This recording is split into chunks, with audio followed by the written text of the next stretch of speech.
Theaetetus. Introduction and analysis. Some dialogues of Plato are of so various a character that their relation to the other dialogues cannot be determined with any degree of certainty. The Theaetetus, like the Parmenides, has points of similarity both with his earlier and his later writings. The perfection of style, the humor, the dramatic interest, the complexity of structure, the fertility of illustration, the shifting of the points of view, are characteristic of his best period of authorship. The vain search, the negative conclusion, the figure of the midwives, the constant profession of ignorance on the part of Socrates, also bear the stamp of the early dialogues, in which the original Socrates is not yet Platonized. Had we no other indications, we should be disposed to range the Theaetetus with the Apology and the Phaedrus, and perhaps even with the Protagoras and the Laches. But when we pass from the style to an examination of the subject, we trace a connection with the later rather than with the earlier dialogues. In the first place there is the connection, indicated by Plato himself at the end of the dialogue, with the sophist, to which in many respects the Theaetetus is so little akin. 1. The same persons reappear, including the younger Socrates, whose name is just mentioned in the Theaetetus, 147 c. 2. The theory of rest, which at 183 d Socrates has declined to consider, is resumed by the Eleatic stranger. 3. There is a similar allusion in both dialogues to the meeting of Parmenides and Socrates, Theaetetus, 183e, Sophist, 217.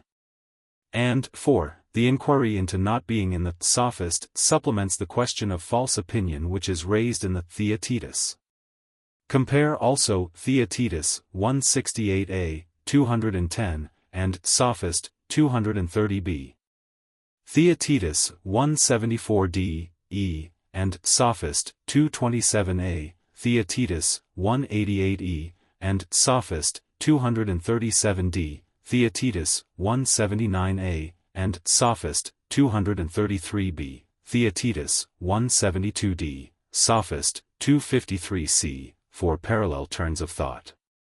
Secondly, the later date of the dialogue is confirmed by the absence of the doctrine of recollection and of any doctrine of ideas except that which derives them from generalization and from reflection of the mind upon itself. The general character of the Theaetetus is dialectical, and there are traces of the same Megarian influences which appear in the Parmenides, and which later writers, in their matter-of-fact way, have explained by the residence of Plato at Megara. Socrates disclaims the character of a professional heuristic, 164 c, and also, with a sort of ironical admiration, expresses his inability to attain the Megarian precision in the use of terms, 197a.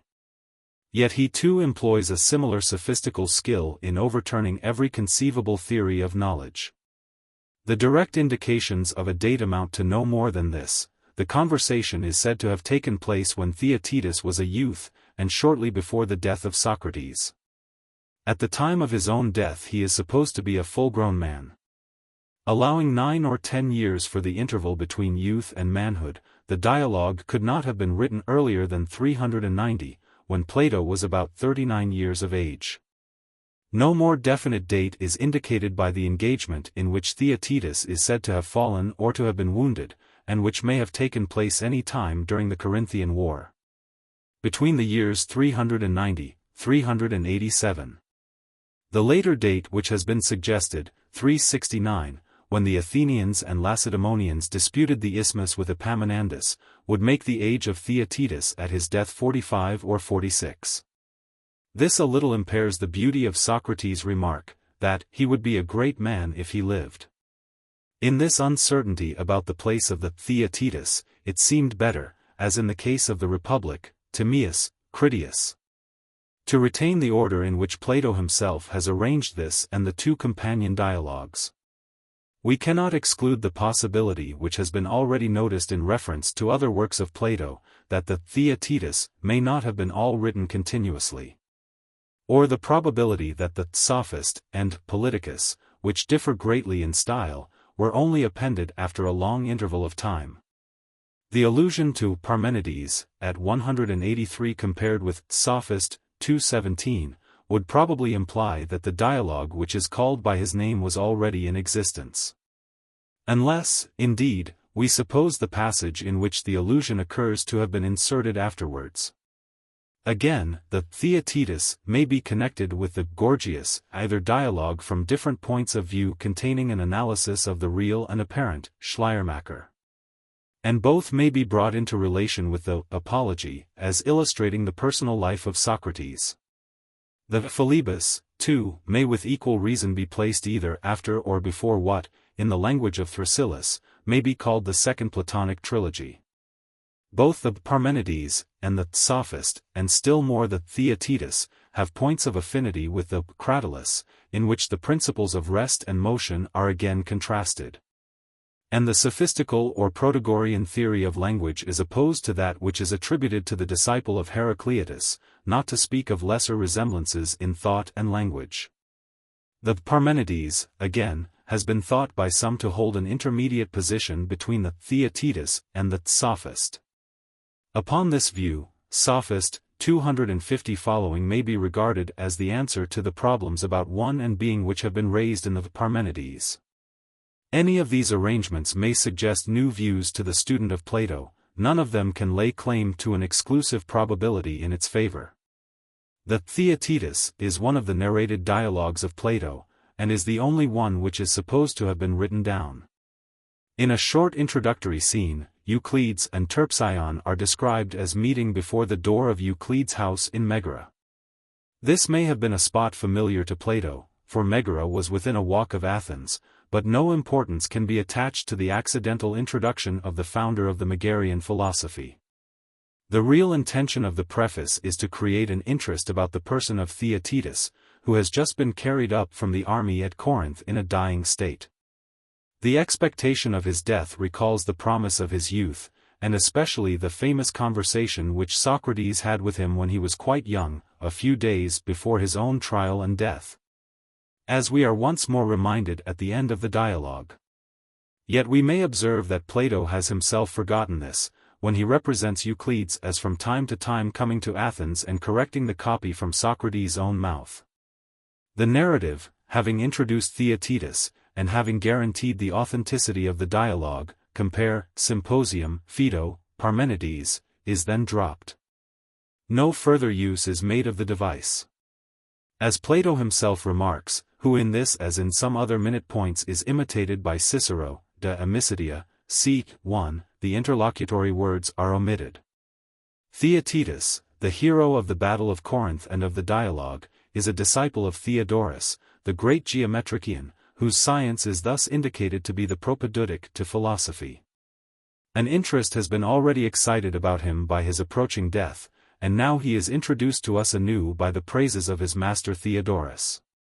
He is a youthful Socrates, and exhibits the same contrast of the fair soul and the ungainly face and frame, the Silenus mask and the god within, which are described in the Symposium.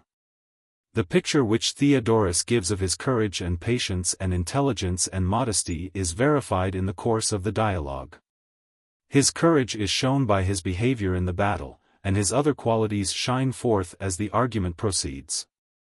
Socrates takes an evident delight in the wise Theaetetus, who has more in him than many bearded men. He is quite inspired by his answers.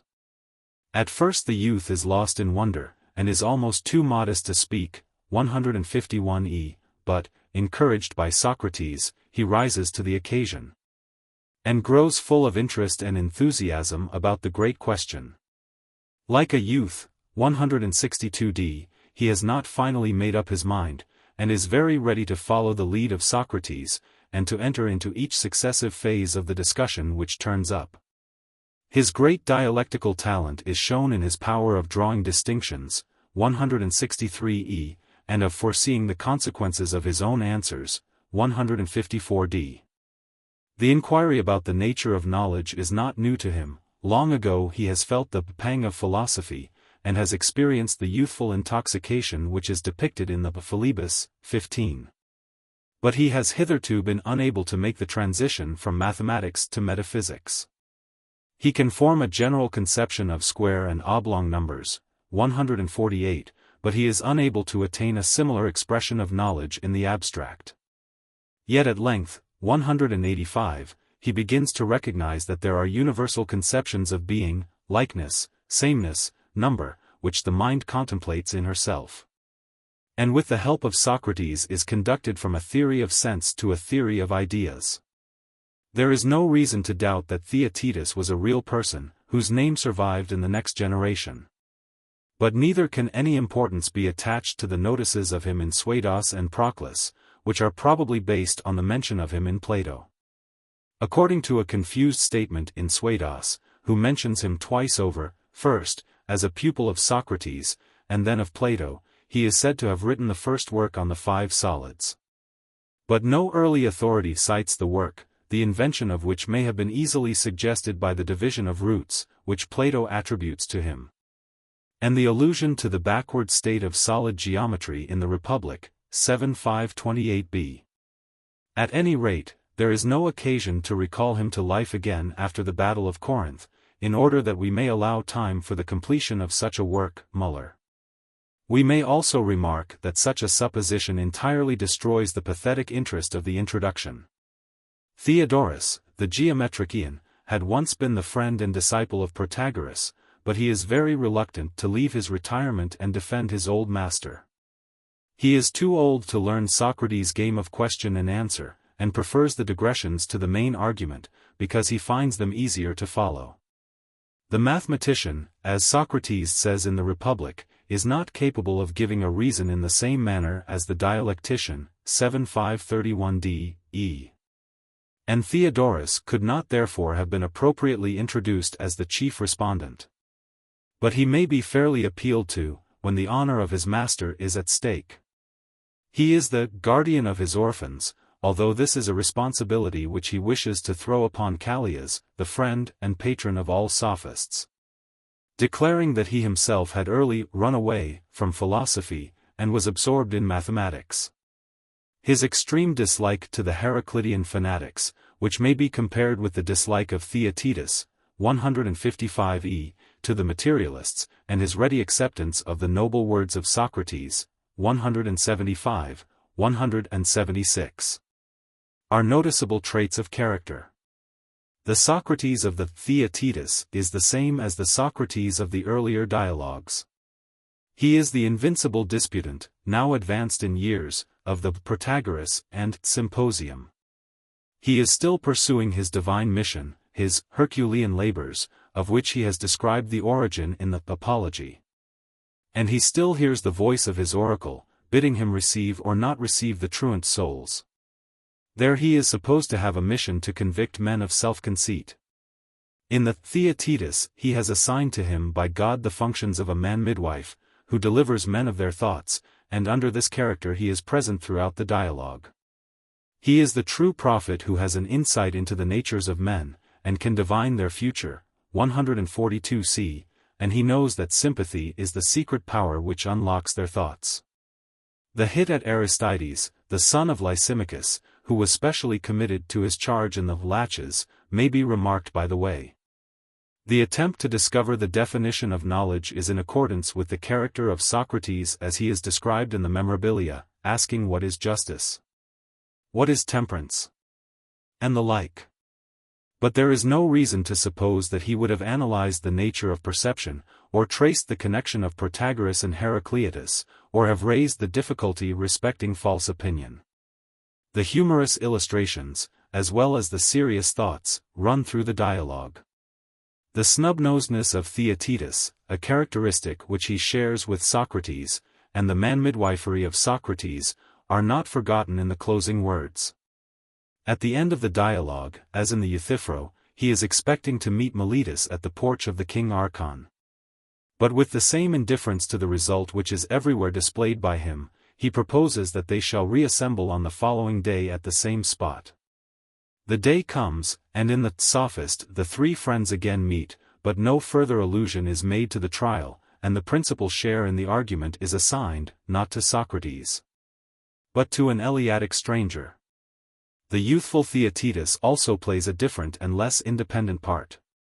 And there is no allusion in the introduction to the second and third dialogues, which are afterwards appended. There seems, therefore, reason to think that there is a real change, both in the characters and in the design. The dialogue is an inquiry into the nature of knowledge, which is interrupted by two digressions. The first is the digression about the midwives, which is also a leading thought or continuous image, like the wave in the Republic, appearing and reappearing at intervals. Again and again we are reminded that the successive conceptions of knowledge are extracted from Theaetetus, who in his turn truly declares that Socrates has got a great deal more out of him than ever was in him. Socrates is never weary of working out the image in humorous details, discerning the symptoms of labor, carrying the child round the hearth, fearing that Theaetetus will bite him, comparing his conceptions to wind eggs, asserting an hereditary right to the occupation. There is also a serious side to the image, which is an apt similitude of the Socratic theory of education, compare Republic 7:5-18d, Sophist 230. And accords with the ironical spirit in which the wisest of men delights to speak of himself. The other digression is the famous contrast of the lawyer and philosopher. This is a sort of landing place or break in the middle of the dialogue. At the commencement of a great discussion, the reflection naturally arises, how happy are they who, like the philosopher, have time for such discussions, compare Republic v. 450. There is no reason for the introduction of such a digression, nor is a reason always needed, any more than for the introduction of an episode in a poem, or of a topic in conversation. That which is given by Socrates is quite sufficient, viz. that the philosopher may talk and write as he pleases. But though not very closely connected, neither is the digression out of keeping with the rest of the dialogue. The philosopher naturally desires to pour forth the thoughts which are always present to him, and to discourse of the higher life. The idea of knowledge, although hard to be defined, is realized in the life of philosophy. And the contrast is the favorite antithesis between the world, in the various characters of sophist, lawyer, statesman, speaker, and the philosopher, between opinion and knowledge, between the conventional and the true. The greater part of the dialogue is devoted to setting up and throwing down definitions of science and knowledge, proceeding from the lower to the higher by three stages, in which perception, opinion, reasoning are successively examined. We first get rid of the confusion of the idea of knowledge and specific kinds of knowledge, a confusion which has been already noticed in the Lysis, Laches, Meno, and other dialogues. In the infancy of logic, a form of thought has to be invented before the content can be filled up. We cannot define knowledge until the nature of definition has been ascertained. Having succeeded in making his meaning plain, Socrates proceeds to analyze, 1. The first definition which Theaetetus proposes: knowledge is sensible perception. This is speedily identified with the Protagorean saying, man is the measure of all things, and of this again the foundation is discovered in the perpetual flux of Heraclitus. The relativeness of sensation is then developed at length, and for a moment the definition appears to be accepted. But soon the Protagorean thesis is pronounced to be suicidal. For the adversaries of Protagoras are as good a measure as he is, and they deny his doctrine. He is then supposed to reply that the perception may be true at any given instant. But the reply is in the end shown to be inconsistent with the Heraclitean foundation, on which the doctrine has been affirmed to rest. For if the Heraclitean flux is extended to every sort of change in every instant of time, how can any thought or word be detained even for an instant? Sensible perception, like everything else, is tumbling to pieces. Nor can Protagoras himself maintain that one man is as good as another in his knowledge of the future. And the expedient, if not the just and true, belongs to the sphere of the future. And so we must ask again, what is knowledge? The comparison of sensations with one another implies a principle which is above sensation, and which resides in the mind itself. We are thus led to look for knowledge in a higher sphere, and accordingly Theaetetus, when again interrogated, replies, 2. That knowledge is true opinion. But how is false opinion possible? The Megarian or eristic spirit within us revives the question, which has been already asked and indirectly answered in the Meno, how can a man be ignorant of that which he knows? No answer is given to this not unanswerable question. The comparison of the mind to a block of wax, or to a decoy of birds, is found wanting. But are we not inverting the natural order in looking for opinion before we have found knowledge? And knowledge is not true opinion, for the Athenian dicasts have true opinion but not knowledge. What then is knowledge? We answer, 3, true opinion, with definition or explanation. But all the different ways in which this statement may be understood are set aside, like the definitions of courage in the Laches, or of friendship in the Lysis, or of temperance in the Charmides. At length we arrive at the conclusion, in which nothing is concluded. There are two special difficulties which beset the student of the Theaetetus. 1. He is uncertain how far he can trust Plato's account of the theory of Protagoras. And he is also uncertain, 2, how far, and in what parts of the dialogue, Plato is expressing his own opinion. The dramatic character of the work renders the answer to both these questions difficult. 1. In reply to the first, we have only probabilities to offer. 3 main points have to be decided. A. Would Protagoras have identified his own thesis, man is the measure of all things, with the other, all knowledge is sensible perception? B. Would he have based the relativity of knowledge on the Heraclitean flux? C. Would he have asserted the absoluteness of sensation at each instant? Of the work of Protagoras on truth, we know nothing, with the exception of the two famous fragments, which are cited in this dialogue, man is the measure of all things, and whether there are gods or not, I cannot tell. Nor have we any other trustworthy evidence of the tenets of Protagoras, or of the sense in which his words are used. For later writers, including Aristotle in his Metaphysics, have mixed up the Protagoras of Plato, as they have the Socrates of Plato, with the real person. Returning then to the Theaetetus, as the only possible source from which an answer to these questions can be obtained, we may remark, that Plato had the truth of Protagoras before him, and frequently refers to the book. He seems to say expressly, that in this work the doctrine of the Heraclitean flux was not to be found. He told the real truth, not in the book, which is so entitled, but, privately to his disciples. Words which imply that the connection between the doctrines of Protagoras and Heraclitus was not generally recognized in Greece, but was really discovered or invented by Plato. On the other hand, the doctrine that man is the measure of all things, is expressly identified by Socrates with the other statement, that what appears to each man is to him. And a reference is made to the books in which the statement occurs. This Theaetetus, who has often read the books, is supposed to acknowledge, 152a, so, Cratylus, 385e. And Protagoras, in the speech attributed to him, never says that he has been misunderstood. At 166c he rather seems to imply that the absoluteness of sensation at each instant was to be found in his words, compare 158e. He is only indignant at the reductio ad absurdum devised by Socrates for his homo mensura, which Theodorus also considers to be really too bad. The question may be raised, how far Plato in the Theaetetus could have misrepresented Protagoras without violating the laws of dramatic probability. Could he have pretended to cite from a well-known writing what was not to be found there? But such a shadowy inquiry is not worth pursuing further. We need only remember that in the criticism which follows of the thesis of Protagoras, we are criticizing the Protagoras of Plato, and not attempting to draw a precise line between his real sentiments and those which Plato has attributed to him. 2. The other difficulty is a more subtle, and also a more important one, because bearing on the general character of the Platonic dialogues. On a first reading of them, we are apt to imagine that the truth is only spoken by Socrates, who is never guilty of a fallacy himself, and is the great detector of the errors and fallacies of others. But this natural presumption is disturbed by the discovery that the sophists are sometimes in the right and Socrates in the wrong.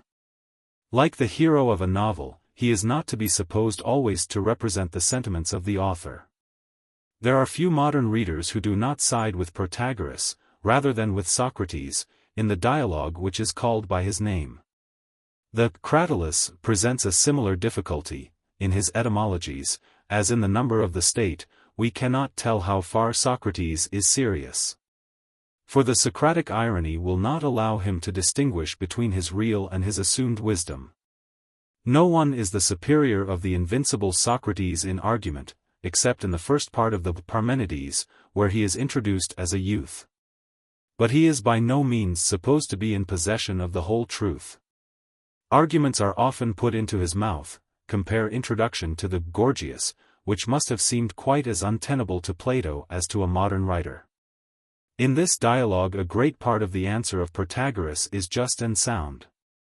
Remarks are made by him on verbal criticism, and on the importance of understanding an opponent's meaning, which are conceived in the true spirit of philosophy. And the distinction which he is supposed to draw between eristic and dialectic, 167, 168, is really a criticism of Plato on himself and his own criticism of Protagoras. The difficulty seems to arise from not attending to the dramatic character of the writings of Plato. There are two, or more, sides to questions, and these are parted among the different speakers. Sometimes one view or aspect of a question is made to predominate over the rest, as in the Gorgias or Sophist. But in other dialogues truth is divided, as in the Laches and Protagoras, and the interest of the piece consists in the contrast of opinions.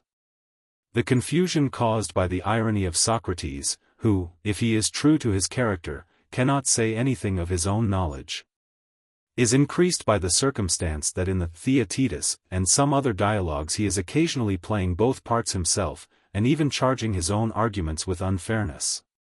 In the Theaetetus, he is designedly held back from arriving at a conclusion. For we cannot suppose that Plato conceived a definition of knowledge to be impossible. But this is his manner of approaching and surrounding a question. The lights which he throws on his subject are indirect, but they are not the less real for that. He has no intention of proving a thesis by a cut-and-dried argument, nor does he imagine that a great philosophical problem can be tied up within the limits of a definition. If he has analyzed a proposition or notion, even with the severity of an impossible logic, if half-truths have been compared by him with other half-truths, if he has cleared up or advanced popular ideas, or illustrated a new method, his aim has been sufficiently accomplished.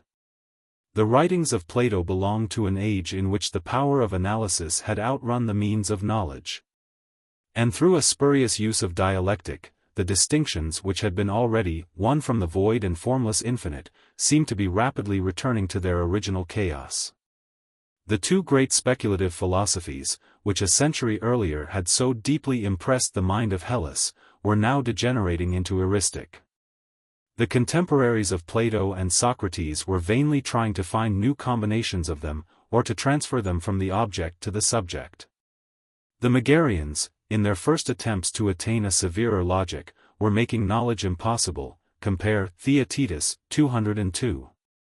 They were asserting the one good under many names, and, like the Cynics, seemed to have denied predication.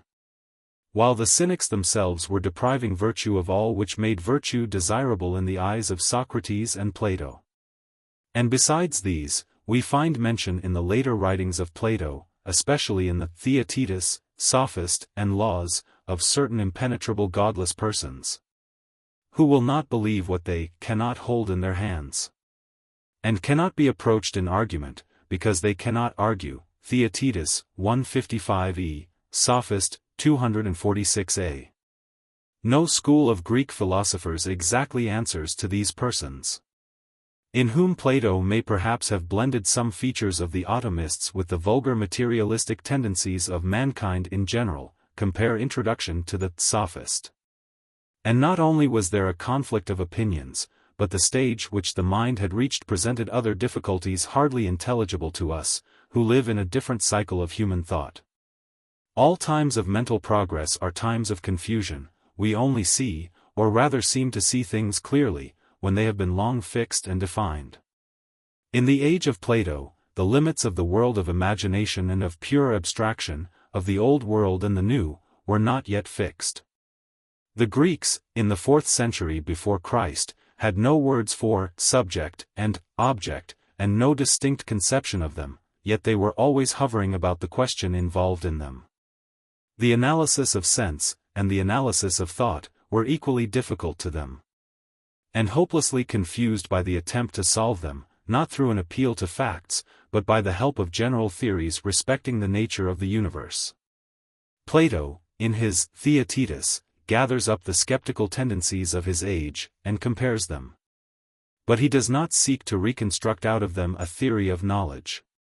The time at which such a theory could be framed had not yet arrived. For there was no measure of experience with which the ideas swarming in men's minds could be compared.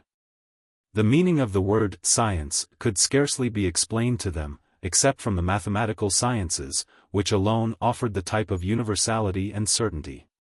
Philosophy was becoming more and more vacant and abstract, and not only the Platonic ideas and the Eleatic being, but all abstraction seemed to be at variance with sense and at war with one another. The want of the Greek mind in the 4th century before Christ was not another theory of rest or motion, or being or atoms, but rather a philosophy which could free the mind from the power of abstractions and alternatives, and show how far rest and how far motion, how far the universal principle of being and the multitudinous principle of atoms, entered into the composition of the world, which could distinguish between the true and false analogy, and allow the negative as well as the positive a place in human thought. To such a philosophy Plato, in the Theaetetus, offers many contributions. He has followed philosophy into the region of mythology, and pointed out the similarities of opposing phases of thought. He has also shown that extreme abstractions are self-destructive, and, indeed, hardly distinguishable from one another. But his intention is not to unravel the whole subject of knowledge, if this had been possible. And several times in the course of the dialogue he rejects explanations of knowledge which have germs of truth in them, as, for example, the resolution of the compound into the simple, or right opinion with a mark of difference. Terpsion, who has come to Megara from the country, is described as having looked in vain for Euclides in the agora. The latter explains that he has been down to the harbor, and on his way thither had met Theaetetus, who was being carried up from the army to Athens. He was scarcely alive, for he had been badly wounded at the Battle of Corinth, and had taken the dysentery which prevailed in the camp. The mention of his condition suggests the reflection, what a loss he will be. Yes, indeed, replies Euclid, only just now I was hearing of his noble conduct in the battle. That I should expect. But why did he not remain at Megara? I wanted him to remain, but he would not, so I went with him as far as Araneum. And as I parted from him, I remembered that Socrates had seen him when he was a youth, and had a remarkable conversation with him, not long before his own death. And he then prophesied of him that he would be a great man if he lived. How true that has been, how like all that Socrates said. And could you repeat the conversation? Not from memory. But I took notes when I returned home, which I afterwards filled up at leisure, and got Socrates to correct them from time to time. When I came to Athens, Terpsion had long intended to ask for a sight of this writing, of which he had already heard. They are both tired, and agree to rest and have the conversation read to them by a servant. Here is the roll, Terpsion. I need only observe that I have omitted, for the sake of convenience, the interlocutory words, said he. And that Theaetetus, and Theodorus, the geometrician of Cyrene, are the persons with whom Socrates is conversing. Socrates begins by asking Theodorus whether, in his visit to Athens, he has found any Athenian youth likely to attain distinction in science. Yes, Socrates, there is one very remarkable youth, with whom I have become acquainted. He is no beauty, and therefore you need not imagine that I am in love with him. And, to say the truth, he is very like you, for he has a snub nose, and projecting eyes, although these features are not so marked in him as in you. He combines the most various qualities, quickness, patience, courage, and he is gentle as well as wise, always silently flowing on, like a river of oil. Look! He is the middle one of those who are entering the palestra. Socrates, who does not know his name, recognizes him as the son of Euphronius, who was himself a good man and a rich. He is informed by Theodorus that the youth is named Theaetetus, but the property of his father has disappeared in the hands of trustees. This does not, however, prevent him from adding liberality to his other virtues. At the desire of Socrates he invites Theaetetus to sit by them. Yes, says Socrates, that I may see in you, Theaetetus, the image of my ugly self, as Theodorus declares. Not that his remark is of any importance. For though he is a philosopher, he is not a painter, and therefore he is no judge of our faces, but, as he is a man of science, he may be a judge of our intellects. And if he were to praise the mental endowments of either of us, in that case the hearer of the eulogy ought to examine into what he says, and the subject should not refuse to be examined. Theaetetus consents, and is caught in a trap. Compare the similar trap which is laid for Theodorus, at 166, 168d. Then, Theaetetus, you will have to be examined, for Theodorus has been praising you in a style of which I never heard the like. He was only jesting. Nay, that is not his way. And I cannot allow you, on that pretense, to retract the assent which you have already given, or I shall make Theodorus repeat your praises, and swear to them.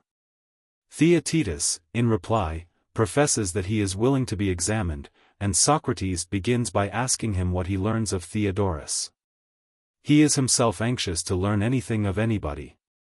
And now he has a little question to which he wants Theaetetus or Theodorus, or whichever of the company would not be donkey to the rest, to find an answer.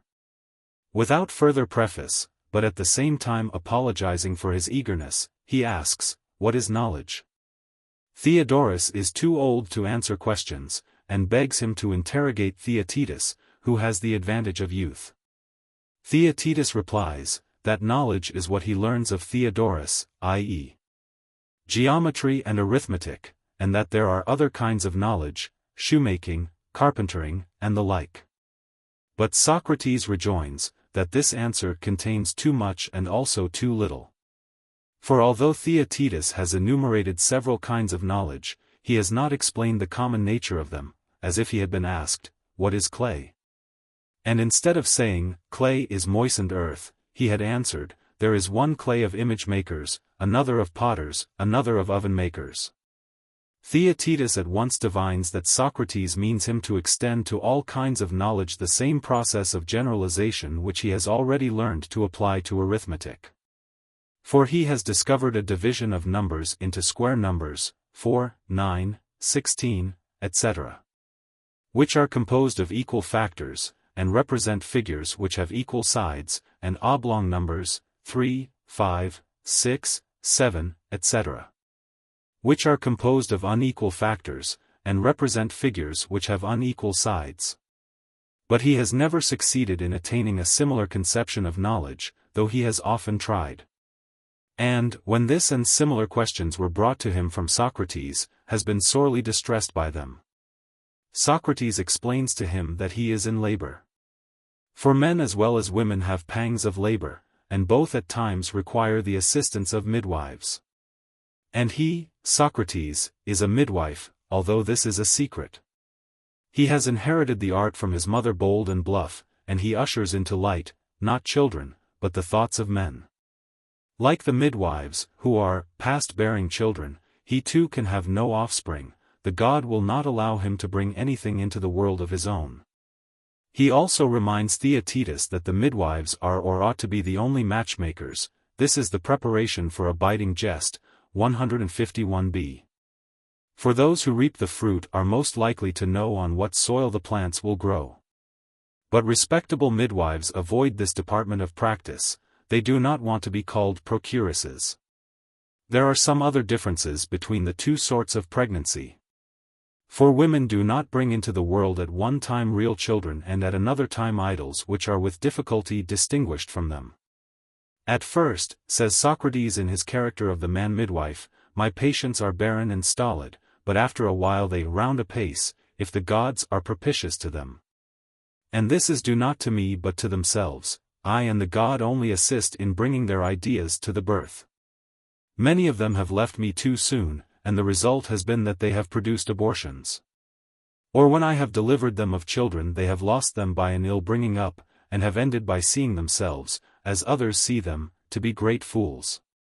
Aristides, the son of Lysimachus, is one of these, and there have been others. The truants often return to me and beg to be taken back.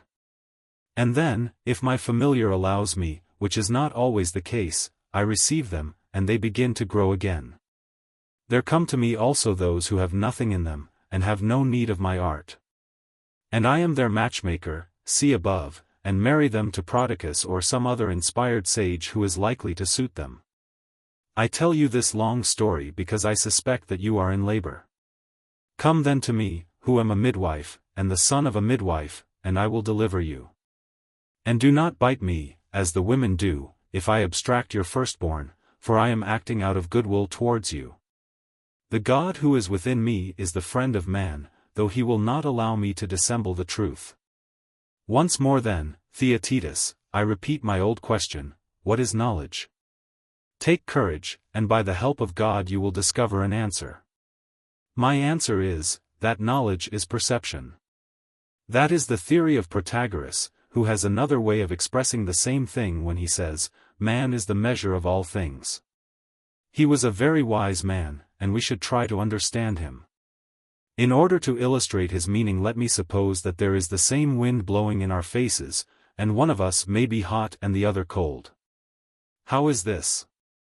Protagoras will reply that the wind is hot to him who is cold, cold to him who is hot. And is means appears, and when you say appears to him, that means he feels. Thus feeling, appearance, perception, coincide with being. I suspect, however, that this was only a facon de parler, by which he imposed on the common herd like you and me. He told the truth, in allusion to the title of his book, which was called The Truth, in secret to his disciples. For he was really a votary of that famous philosophy in which all things are said to be relative. Nothing is great or small, or heavy or light, or one, but all is in motion and mixture and transition and flux and generation, not being, as we ignorantly affirm, but becoming. This has been the doctrine, not of Protagoras only, but of all philosophers, with the single exception of Parmenides. Empedocles, Heraclitus, and others, and all the poets, with Epicharmus, the king of comedy, and Homer, the king of tragedy, at their head, have said the same. The latter has these words: Ocean, whence the gods sprang, and mother Tethys. And many arguments are used to show, that motion is the source of life, and rest of death, fire and warmth are produced by friction, and living creatures owe their origin to a similar cause. The bodily frame is preserved by exercise and destroyed by indolence, and if the sun ceased to move, chaos would come again. Now apply this doctrine of all is motion to the senses, and first of all to the sense of sight. The color of white, or any other color, is neither in the eyes nor out of them, but ever in motion between the object and the eye, and varying in the case of every percipient. All is relative, and, as the followers of Protagoras remark, endless contradictions arise when we deny this, e.g. here are 6 dice, they are more than 4 and less than 12. More and also less, would you not say? Yes. But Protagoras will retort, can anything be more or less without addition or subtraction? I should say no, if I were not afraid of contradicting my former answer. And if you say yes, the tongue will escape conviction but not the mind, as Euripides would say? True. The thoroughbred sophists, who know all that can be known, would have a sparring match over this, but you and I, who have no professional pride, want only to discover whether our ideas are clear and consistent. And we cannot be wrong in saying, first, that nothing can be greater or less while remaining equal, secondly, that there can be no becoming greater or less without addition or subtraction. Thirdly, that what is and was not, cannot be without having become. But then how is this reconcilable with the case of the dice, and with similar examples? That is the question. I am often perplexed and amazed, Socrates, by these difficulties. That is because you are a philosopher, for philosophy begins in wonder, and Iris is the child of Thomas. Do you know the original principle on which the doctrine of Protagoras is based? No, then I will tell you. But we must not let the uninitiated hear, and by the uninitiated I mean the obstinate people who believe in nothing which they cannot hold in their hands. The brethren whose mysteries I am about to unfold to you are far more ingenious. They maintain that all is motion. And that motion has two forms, action and passion, out of which endless phenomena are created, also in two forms, sense and the object of sense, which come to the birth together. There are two kinds of motions, a slow and a fast. The motions of the agent and the patient are slower, because they move and create in and about themselves, but the things which are born of them have a swifter motion, and pass rapidly from place to place. The eye and the appropriate object come together, and give birth to whiteness and the sensation of whiteness. The eye is filled with seeing, and becomes not sight but a seeing eye, and the object is filled with whiteness, and becomes not whiteness but white. And no other compound of either with another would have produced the same effect. All sensation is to be resolved into a similar combination of an agent and patient. Of either, taken separately, no idea can be formed, and the agent may become a patient, and the patient an agent. Hence there arises a general reflection that nothing is, but all things become. No name can detain or fix them. Are not these speculations charming, Theaetetus, and very good for a person in your interesting situation? I am offering you specimens of other men's wisdom, because I have no wisdom of my own, and I want to deliver you of something, and presently we will see whether you have brought forth wind or not. Tell me, then, what do you think of the notion that all things are becoming? When I hear your arguments, I am marvelously ready to assent. But I ought not to conceal from you that there is a serious objection which may be urged against this doctrine of Protagoras. For there are states, such as madness and dreaming, in which perception is false, and half our life is spent in dreaming, and who can say that at this instant we are not dreaming? Even the fancies of madmen are real at the time. But if knowledge is perception, how can we distinguish between the true and the false in such cases? Having stated the objection, I will now state the answer. Protagoras would deny the continuity of phenomena. He would say that what is different is entirely different, and whether active or passive has a different power.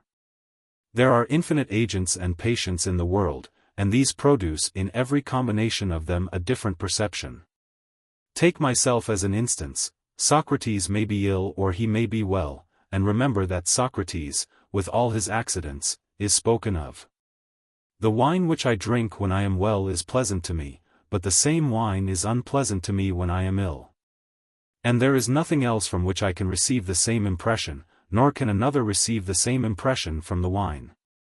Neither can I and the object of sense become separately what we become together. For the one in becoming is relative to the other, but they have no other relation. And the combination of them is absolute at each moment. In modern language, the act of sensation is really indivisible, though capable of a mental analysis into subject and object. My sensation alone is true, and true to me only. And therefore, as Protagoras says, to myself I am the judge of what is and what is not. Thus the flux of Homer and Heraclitus, the great Protagorean saying that man is the measure of all things, the doctrine of Theaetetus that knowledge is perception, have all the same meaning. And this is thy newborn child, which by my art I have brought to light, and you must not be angry if instead of rearing your infant we expose him. Theaetetus will not be angry, says Theodorus. He is very good-natured. But I should like to know, Socrates, whether you mean to say that all this is untrue? First reminding you that I am not the bag which contains the arguments, but that I extract them from Theaetetus, shall I tell you what amazes me in your friend Protagoras? What may that be? I like his doctrine that what appears is. But I wonder that he did not begin his great work on truth with a declaration that a pig, or a dog-faced baboon, or any other monster which has sensation, is a measure of all things. Then, while we were reverencing him as a god, he might have produced a magnificent effect by expounding to us that he was no wiser than a tadpole. For if sensations are always true, and one man's discernment is as good as another's, and every man is his own judge, and everything that he judges is right and true, then what need of Protagoras to be our instructor at a high figure? And why should we be less knowing than he is, or have to go to him, if every man is the measure of all things? My own art of midwifery, and all dialectic, is an enormous folly, if Protagoras, truth, be indeed truth, and the philosopher is not merely amusing himself by giving oracles out of his book. Theodorus thinks that Socrates is unjust to his master, Protagoras. But he is too old and stiff to try a fall with him, and therefore refers him to Theaetetus, who is already driven out of his former opinion by the arguments of Socrates. Socrates then takes up the defense of Protagoras, who is supposed to reply in his own person, "Good people, you sit and declaim about the gods, of whose existence or non-existence I have nothing to say, or you discourse about man being reduced to the level of the brutes. But what proof have you of your statements? And yet surely you and Theodorus had better reflect whether probability is a safe guide." Theodorus would be a bad geometrician if he had nothing better to offer. Theaetetus is affected by the appeal to geometry, and Socrates is induced by him to put the question in a new form. He proceeds as follows: should we say that we know what we see and hear, e.g. the sound of words or the sight of letters in a foreign tongue? We should say that the figures of the letters, and the pitch of the voice in uttering them, were known to us, but not the meaning of them. Excellent. I want you to grow, and therefore I will leave that answer and ask another question: is not seeing perceiving? Very true. And he who sees knows? Yes. And he who remembers that which he sees and knows?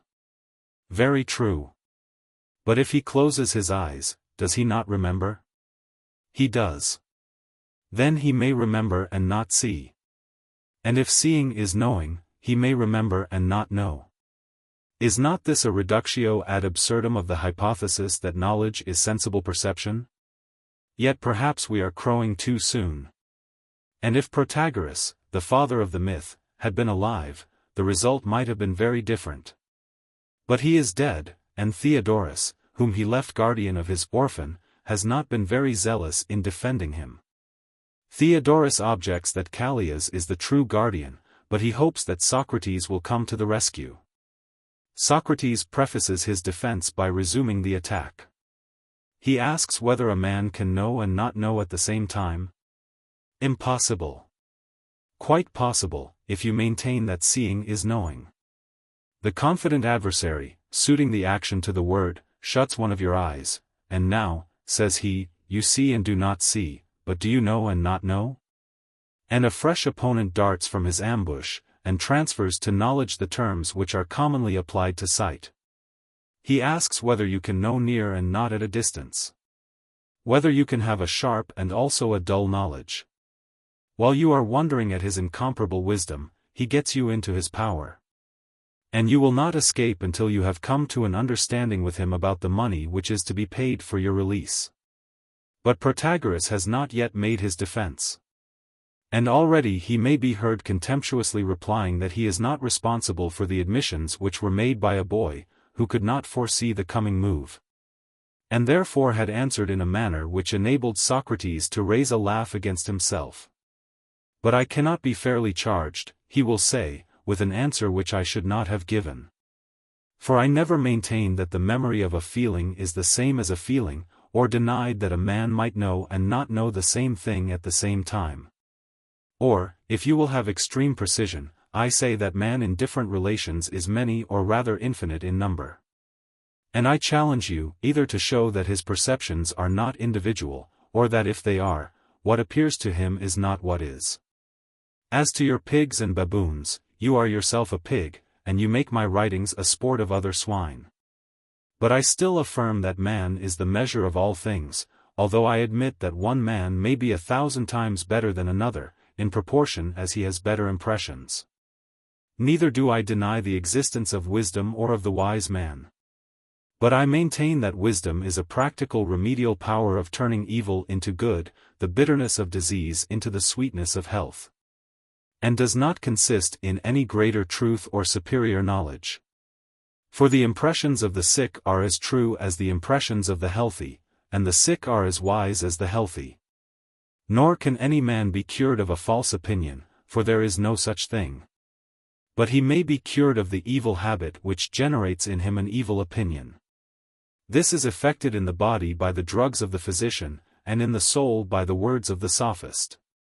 And the new state or opinion is not truer, but only better than the old. And philosophers are not tadpoles, but physicians and husbandmen, who till the soil and infuse health into animals and plants, and make the good take the place of the evil. Both in individuals and states. Wise and good rhetoricians make the good to appear just in states, for that is just which appears just to a state, and in return, they deserve to be well paid. And you, Socrates, whether you please or not, must continue to be a measure. This is my defense, and I must request you to meet me fairly. We are professing to reason, and not merely to dispute. And there is a great difference between reasoning and disputation. For the disputer is always seeking to trip up his opponent. And this is a mode of argument which disgusts men with philosophy as they grow older. But the reasoner is trying to understand him and to point out his errors to him, whether arising from his own or from his companion's fault. He does not argue from the customary use of names, which the vulgar pervert in all manner of ways. If you are gentle to an adversary he will follow and love you. And if defeated he will lay the blame on himself, and seek to escape from his own prejudices into philosophy.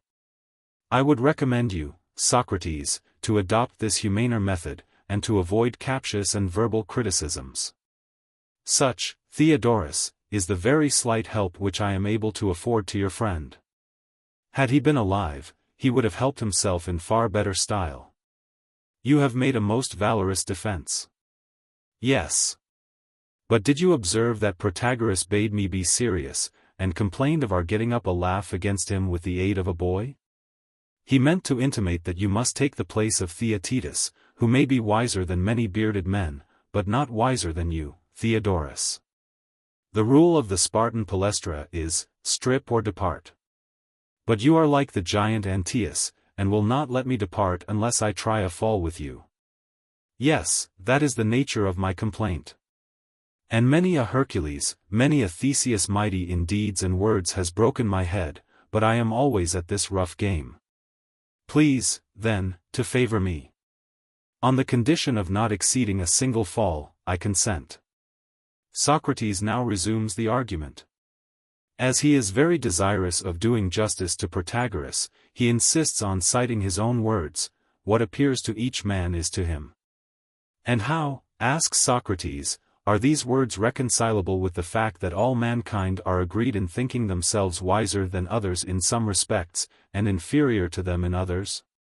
In the hour of danger they are ready to fall down and worship anyone who is their superior in wisdom as if he were a god. And the world is full of men who are asking to be taught and willing to be ruled, and of other men who are willing to rule and teach them. All which implies that men do judge of one another's impressions, and think some wise and others foolish. How will Protagoras answer this argument? For he cannot say that no one deems another ignorant or mistaken.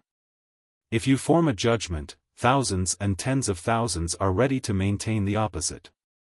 The multitude may not and do not agree in Protagoras' own thesis that man is the measure of all things, and then who is to decide? Upon his own showing must not his truth depend on the number of suffrages, and be more or less true in proportion as he has more or fewer of them? And he must acknowledge further, that they speak truly who deny him to speak truly, which is a famous jest. And if he admits that they speak truly who deny him to speak truly, he must admit that he himself does not speak truly. But his opponents will refuse to admit this of themselves, and he must allow that they are right in their refusal. The conclusion is, that all mankind, including Protagoras himself, will deny that he speaks truly, and his truth will be true neither to himself nor to anybody else. Theodorus is inclined to think that this is going too far. Socrates ironically replies, that he is not going beyond the truth. But if the old Protagoras could only pop his head out of the world below, he would doubtless give them both a sound castigation and be off to the shades in an instant. Seeing that he is not within call, we must examine the question for ourselves. It is clear that there are great differences in the understandings of men. Admitting, with Protagoras, that immediate sensations of hot, cold, and the like, are to each one such as they appear, yet this hypothesis cannot be extended to judgments or opinions. And even if we were to admit further, and this is the view of some who are not thoroughgoing followers of Protagoras, that right and wrong, holy and unholy, are to each state or individual such as they appear, still Protagoras will not venture to maintain that every man is equally the measure of expediency, or that the thing which seems is expedient to everyone. But this begins a new question. Well, Socrates, we have plenty of leisure. Yes, we have, and, after the manner of philosophers, we are digressing. I have often observed how ridiculous this habit of theirs makes them when they appear in court. What do you mean? I mean to say that a philosopher is a gentleman, but a lawyer is a servant.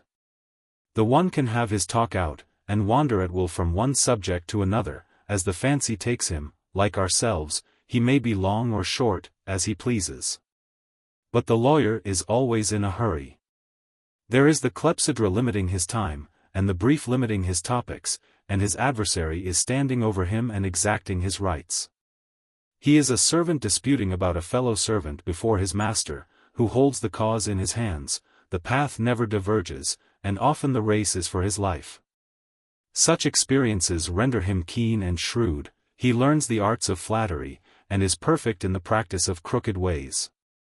Dangers have come upon him too soon, when the tenderness of youth was unable to meet them with truth and honesty, and he has resorted to counteracts of dishonesty and falsehood, and become warped and distorted. Without any health or freedom or sincerity in him he has grown up to manhood, and is or esteems himself to be a master of cunning. Such are the lawyers. Will you have the companion picture of philosophers? Or will this be too much of a digression? Nay, Socrates, the argument is our servant, and not our master. Who is the judge or where is the spectator, having a right to control us? I will describe the leaders, then, for the inferior sort are not worth the trouble. The lords of philosophy have not learned the way to the dicastery or ecclesia, they neither see nor hear the laws and votes of the state, written or recited. Societies, whether political or festive, clubs, and singing maidens do not enter even into their dreams. And the scandals of persons or their ancestors, male and female, they know no more than they can tell the number of pints in the ocean. Neither are they conscious of their own ignorance. For they do not practice singularity in order to gain reputation, but the truth is, that the outer form of them only is residing in the city. The inner man, as Pindar says, is going on a voyage of discovery, measuring as with line and rule the things which are under and in the earth, interrogating the whole of nature, only not condescending to notice what is near them. What do you mean, Socrates? I will illustrate my meaning by the jest of the witty maidservant, who saw Thales tumbling into a well, and said of him, that he was so eager to know what was going on in heaven, that he could not see what was before his feet. This is applicable to all philosophers. The philosopher is unacquainted with the world, he hardly knows whether his neighbor is a man or an animal. For he is always searching into the essence of man, and inquiring what such a nature ought to do or suffer different from any other. Hence, on every occasion in private life and public, as I was saying, when he appears in a law court or anywhere, he is the joke, not only of maidservants, but of the general herd, falling into wells and every sort of disaster. He looks such an awkward, inexperienced creature, unable to say anything personal, when he is abused, in answer to his adversaries, for he knows no evil of anyone. And when he hears the praises of others, he cannot help laughing from the bottom of his soul at their pretensions, and this also gives him a ridiculous appearance. A king or tyrant appears to him to be a kind of swineherd or cowherd, milking away at an animal who is much more troublesome and dangerous than cows or sheep. Like the cowherd, he has no time to be educated, and the pen in which he keeps his flock in the mountains is surrounded by a wall. When he hears of large landed properties of 10,000 acres or more, he thinks of the whole earth. Or if he is told of the antiquity of a family, he remembers that everyone has had myriads of progenitors, rich and poor, Greeks and barbarians, kings and slaves. And he who boasts of his descent from Amphitryon in the 25th generation, may, if he pleases, add as many more, and double that again. And our philosopher only laughs at his inability to do a larger sum. Such is the man at whom the vulgar scoff, he seems to them as if he could not mind his feet. That is very true, Socrates. But when he tries to draw the quick-witted lawyer out of his pleas and rejoinders to the contemplation of absolute justice or injustice in their own nature, or from the popular praises of wealthy kings to the view of happiness and misery in themselves, or to the reasons why a man should seek after the one and avoid the other, then the situation is reversed. The little wretch turns giddy, and is ready to fall over the precipice, his utterance becomes thick, and he makes himself ridiculous, not to servant maids, but to every man of liberal education. Such are the two pictures, the one of the philosopher and gentleman, who may be excused for not having learned how to make a bed, or cook up flatteries. The other, a serviceable knave, who hardly knows how to wear his cloak, still less can he awaken harmonious thoughts or hymn virtue's praises. If the world, Socrates, were as ready to receive your words as I am, there would be greater peace and less evil among mankind. Evil, Theaetetus, must ever remain in this world to be the antagonist of good, out of the way of the gods in heaven.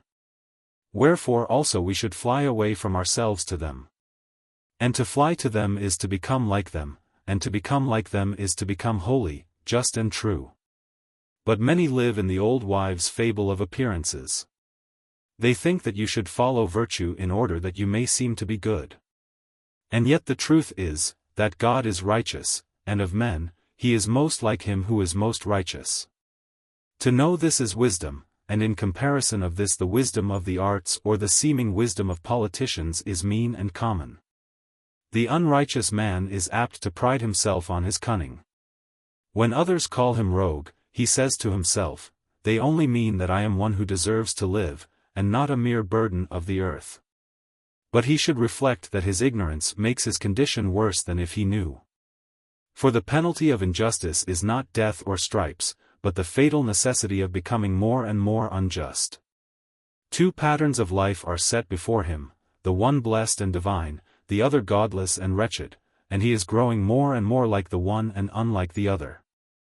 He does not see that if he continues in his cunning, the place of innocence will not receive him after death.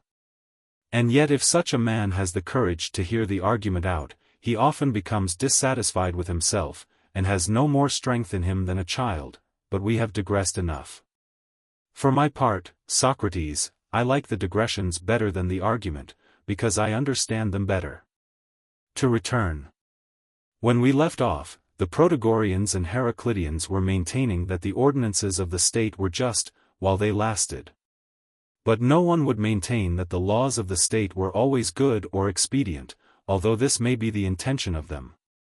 For the expedient has to do with the future, about which we are liable to mistake. Now, would Protagoras maintain that man is the measure not only of the present and past, but of the future? And that there is no difference in the judgments of men about the future? Would an untrained man, for example, be as likely to know when he is going to have a fever, as the physician who attended him? And if they differ in opinion, which of them is likely to be right? Or are they both right?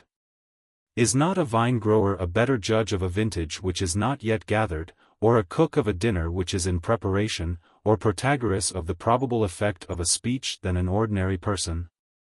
The last example speaks ad hominem. For Protagoras would never have amassed a fortune if every man could judge of the future for himself. He is, therefore, compelled to admit that he is a measure. But I, who know nothing, am not equally convinced that I am. This is one way of refuting him. And he is refuted also by the authority which he attributes to the opinions of others, who deny his opinions. I am not equally sure that we can disprove the truth of immediate states of feeling. But this leads us to the doctrine of the universal flux, about which a battle royal is always going on in the cities of Ionia. Yes, the Ephesians are downright mad about the flux.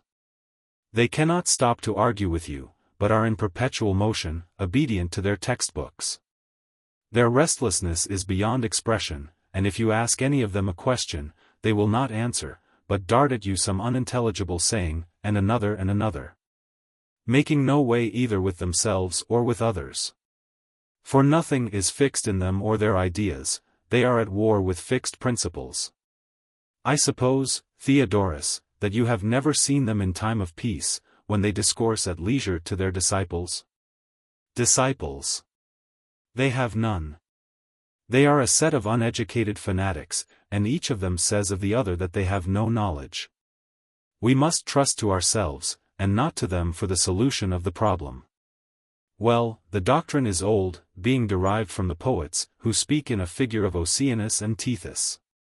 The truth was once concealed, but is now revealed by the superior wisdom of a later generation, and made intelligible to the cobbler, on hearing that all is in motion, and not some things only.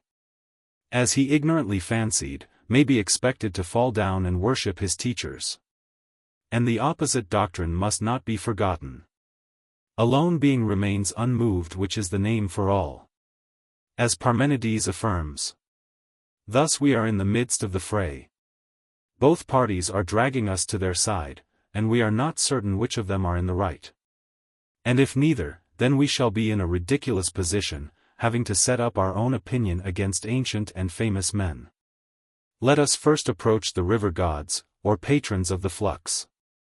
When they speak of motion, must they not include two kinds of motion, change of place and change of nature, and all things must be supposed to have both kinds of motion? For if not, the same things would be at rest and in motion, which is contrary to their theory. And did we not say, that all sensations arise thus, they move about between the agent and patient together with a perception, and the patient ceases to be a perceiving power and becomes a percipient. And the agent a quale instead of a quality. But neither has any absolute existence. But now we make the further discovery, that neither white or whiteness, nor any sense or sensation, can be predicated of anything, for they are in a perpetual flux. And therefore we must modify the doctrine of Theaetetus and Protagoras, by asserting further that knowledge is and is not sensation. And of everything we must say equally, that this is and is not, or becomes not. And still the word "this" is not quite correct, for language fails in the attempt to express their meaning. At the close of the discussion, Theodorus claims to be released from the argument, according to his agreement. But Theaetetus insists that they shall proceed to consider the doctrine of rest. This is declined by Socrates, who has too much reverence for the great Parmenides lightly to attack him. We shall find that he returns to the doctrine of rest in the Sophist. But at present he does not wish to be diverted from his main purpose, which is, to deliver Theaetetus of his conception of knowledge. He proceeds to interrogate him further. When he says that knowledge is in perception, with what does he perceive? The first answer is, that he perceives sights with the eye, and sounds with the ear. This leads Socrates to make the reflection that nice distinctions of words are sometimes pedantic, but sometimes necessary, and he proposes in this case to substitute the word through for with. For the senses are not like the Trojan warriors in the horse, but have a common center of perception, in which they all meet. This common principle is able to compare them with one another, and must therefore be distinct from them. Compare Republic 7 523, 524. And as there are facts of sense which are perceived through the organs of the body, there are also mathematical and other abstractions, such as sameness and difference, likeness and unlikeness, which the soul perceives by herself. Being is the most universal of these abstractions. The good and the beautiful are abstractions of another kind, which exist in relation and which above all others the mind perceives in herself, comparing within her past, present, and future. For example, we know a thing to be hard or soft by the touch, of which the perception is given at birth to men and animals. But the essence of hardness or softness, or the fact that this hardness is, and is the opposite of softness, is slowly learned by reflection and experience. Mere perception does not reach being, and therefore fails of truth, and therefore has no share in knowledge. But if so, knowledge is not perception. What then is knowledge? The mind, when occupied by herself with being, is said to have opinion. Shall we say that knowledge is true opinion? But still an old difficulty recurs. We ask ourselves, how is false opinion possible? This difficulty may be stated as follows.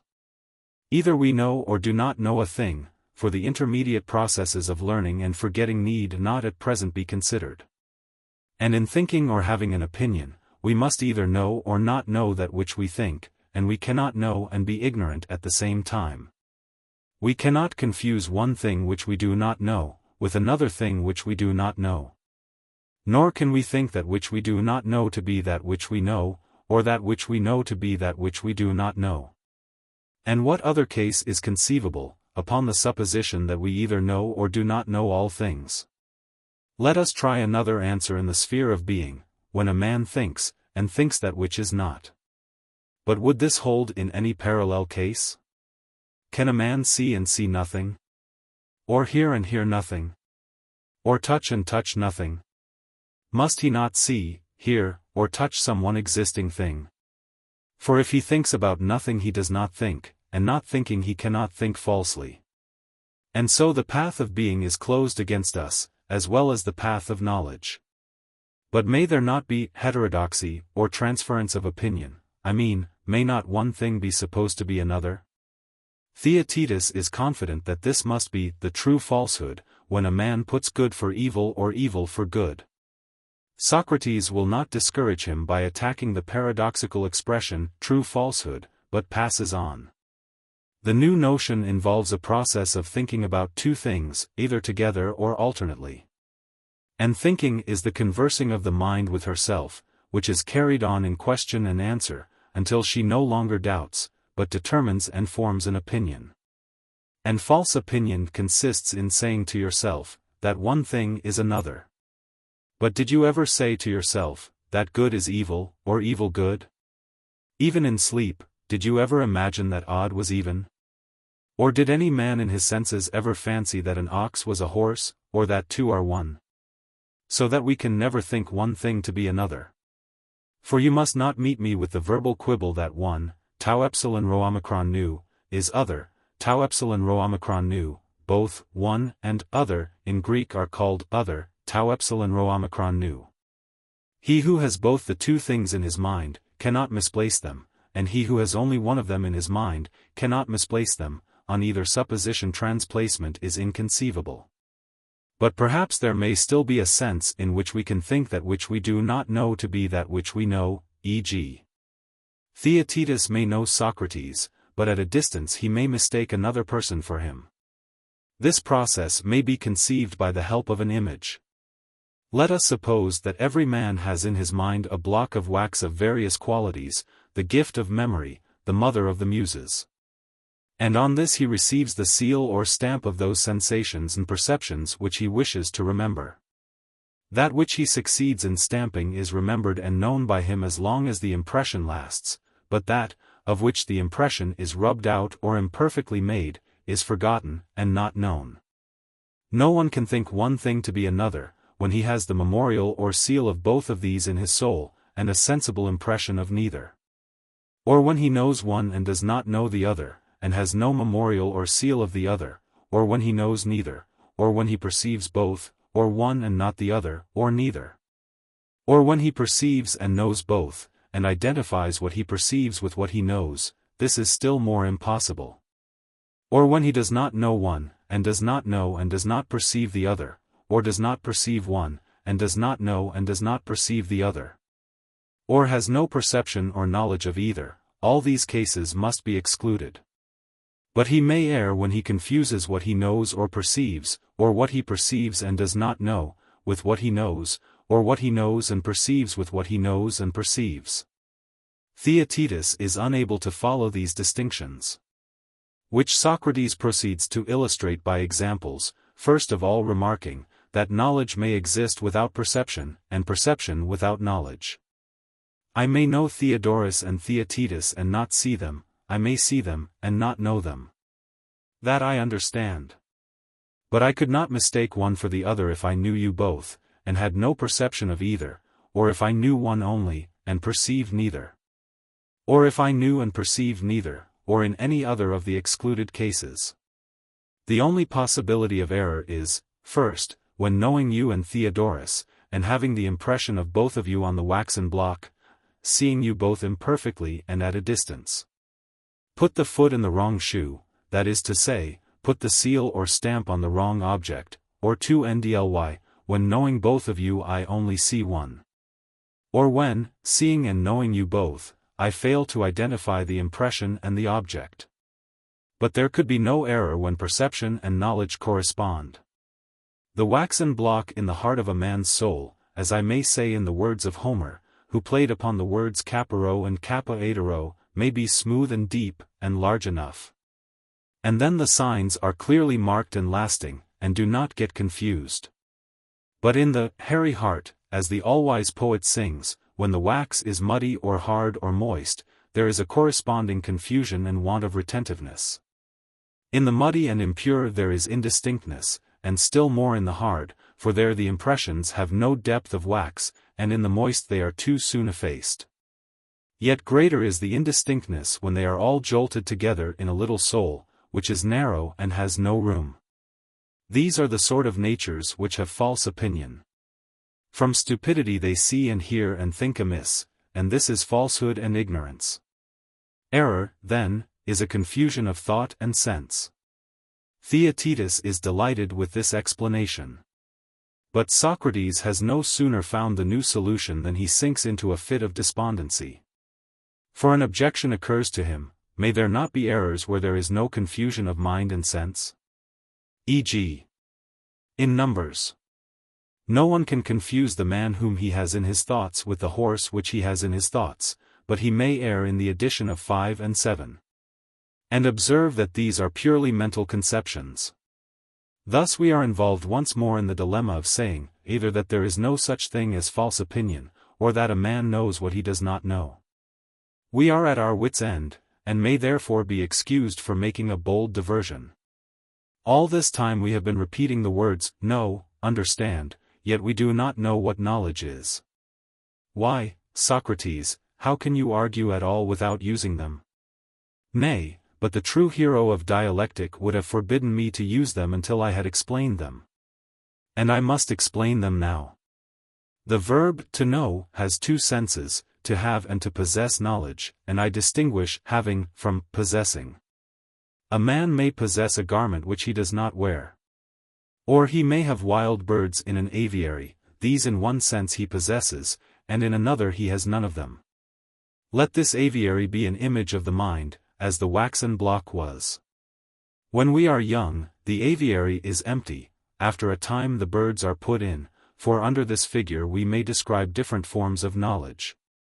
There are some of them in groups, and some single, which are flying about everywhere, and let us suppose a hunt after the science of odd and even, or some other science. The possession of the birds is clearly not the same as the having them in the hand. And the original chase of them is not the same as taking them in the hand when they are already caged. This distinction between use and possession saves us from the absurdity of supposing that we do not know what we know, because we may know in one sense, i.e. possess, what we do not know in another, i.e. use. But have we not escaped one difficulty only to encounter a greater? For how can the exchange of two kinds of knowledge ever become false opinion? As well might we suppose that ignorance could make a man know, or that blindness could make him see. Theaetetus suggests that in the aviary there may be flying about mock birds, or forms of ignorance, and we put forth our hands and grasp ignorance, when we are intending to grasp knowledge. But how can he who knows the forms of knowledge and the forms of ignorance imagine one to be the other? Is there some other form of knowledge which distinguishes them? And another, and another? Thus we go round and round in a circle and make no progress. All this confusion arises out of our attempt to explain false opinion without having explained knowledge. What then is knowledge? Theaetetus repeats that knowledge is true opinion. But this seems to be refuted by the instance of orators and judges.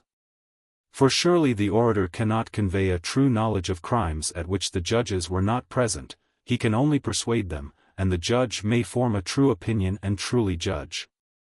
But if true opinion were knowledge, they could not have judged without knowledge. Once more, Theaetetus offers a definition which he has heard: knowledge is true opinion accompanied by definition or explanation.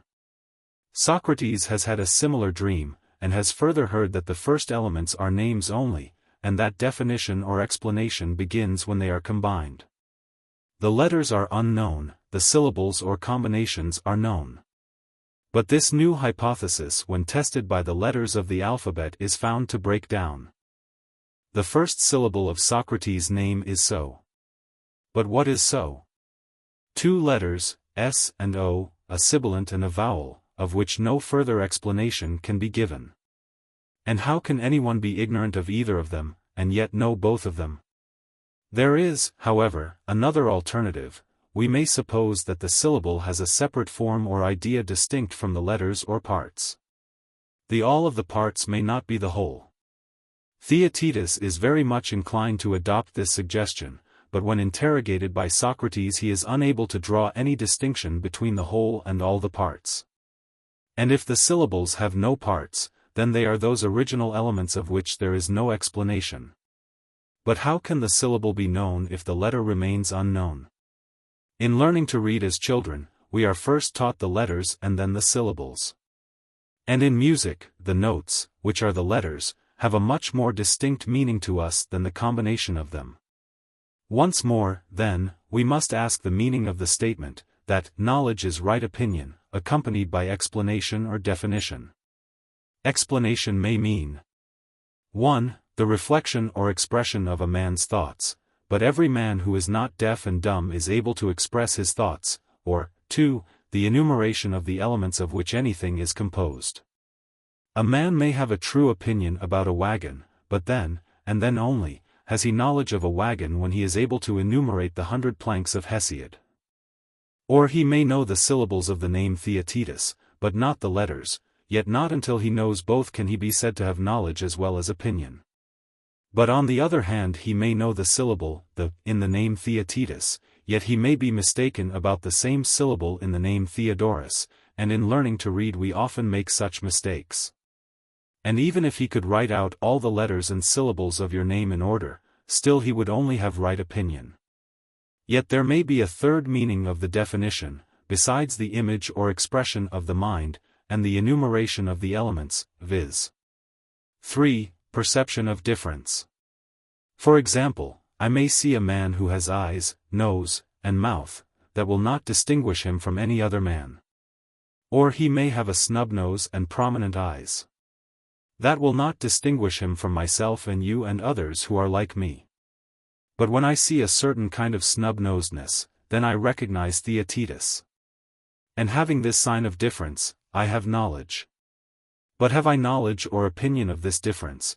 If I have only opinion I have not knowledge, if I have knowledge we assume a disputed term.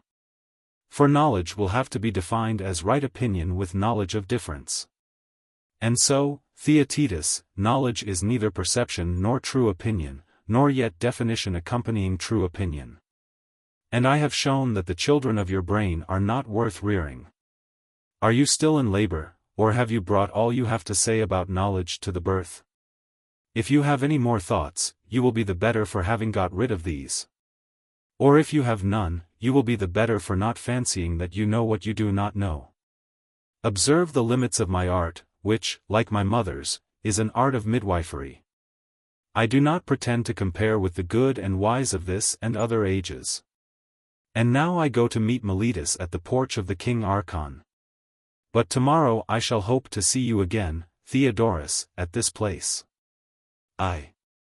The saying of Theaetetus, that knowledge is sensible perception, may be assumed to be a current philosophical opinion of the age. The ancients, as Aristotle, De Anima 3:3, says, citing a verse of Empedocles, affirmed knowledge to be the same as perception. We may now examine these words, first, with reference to their place in the history of philosophy, and secondly, in relation to modern speculations.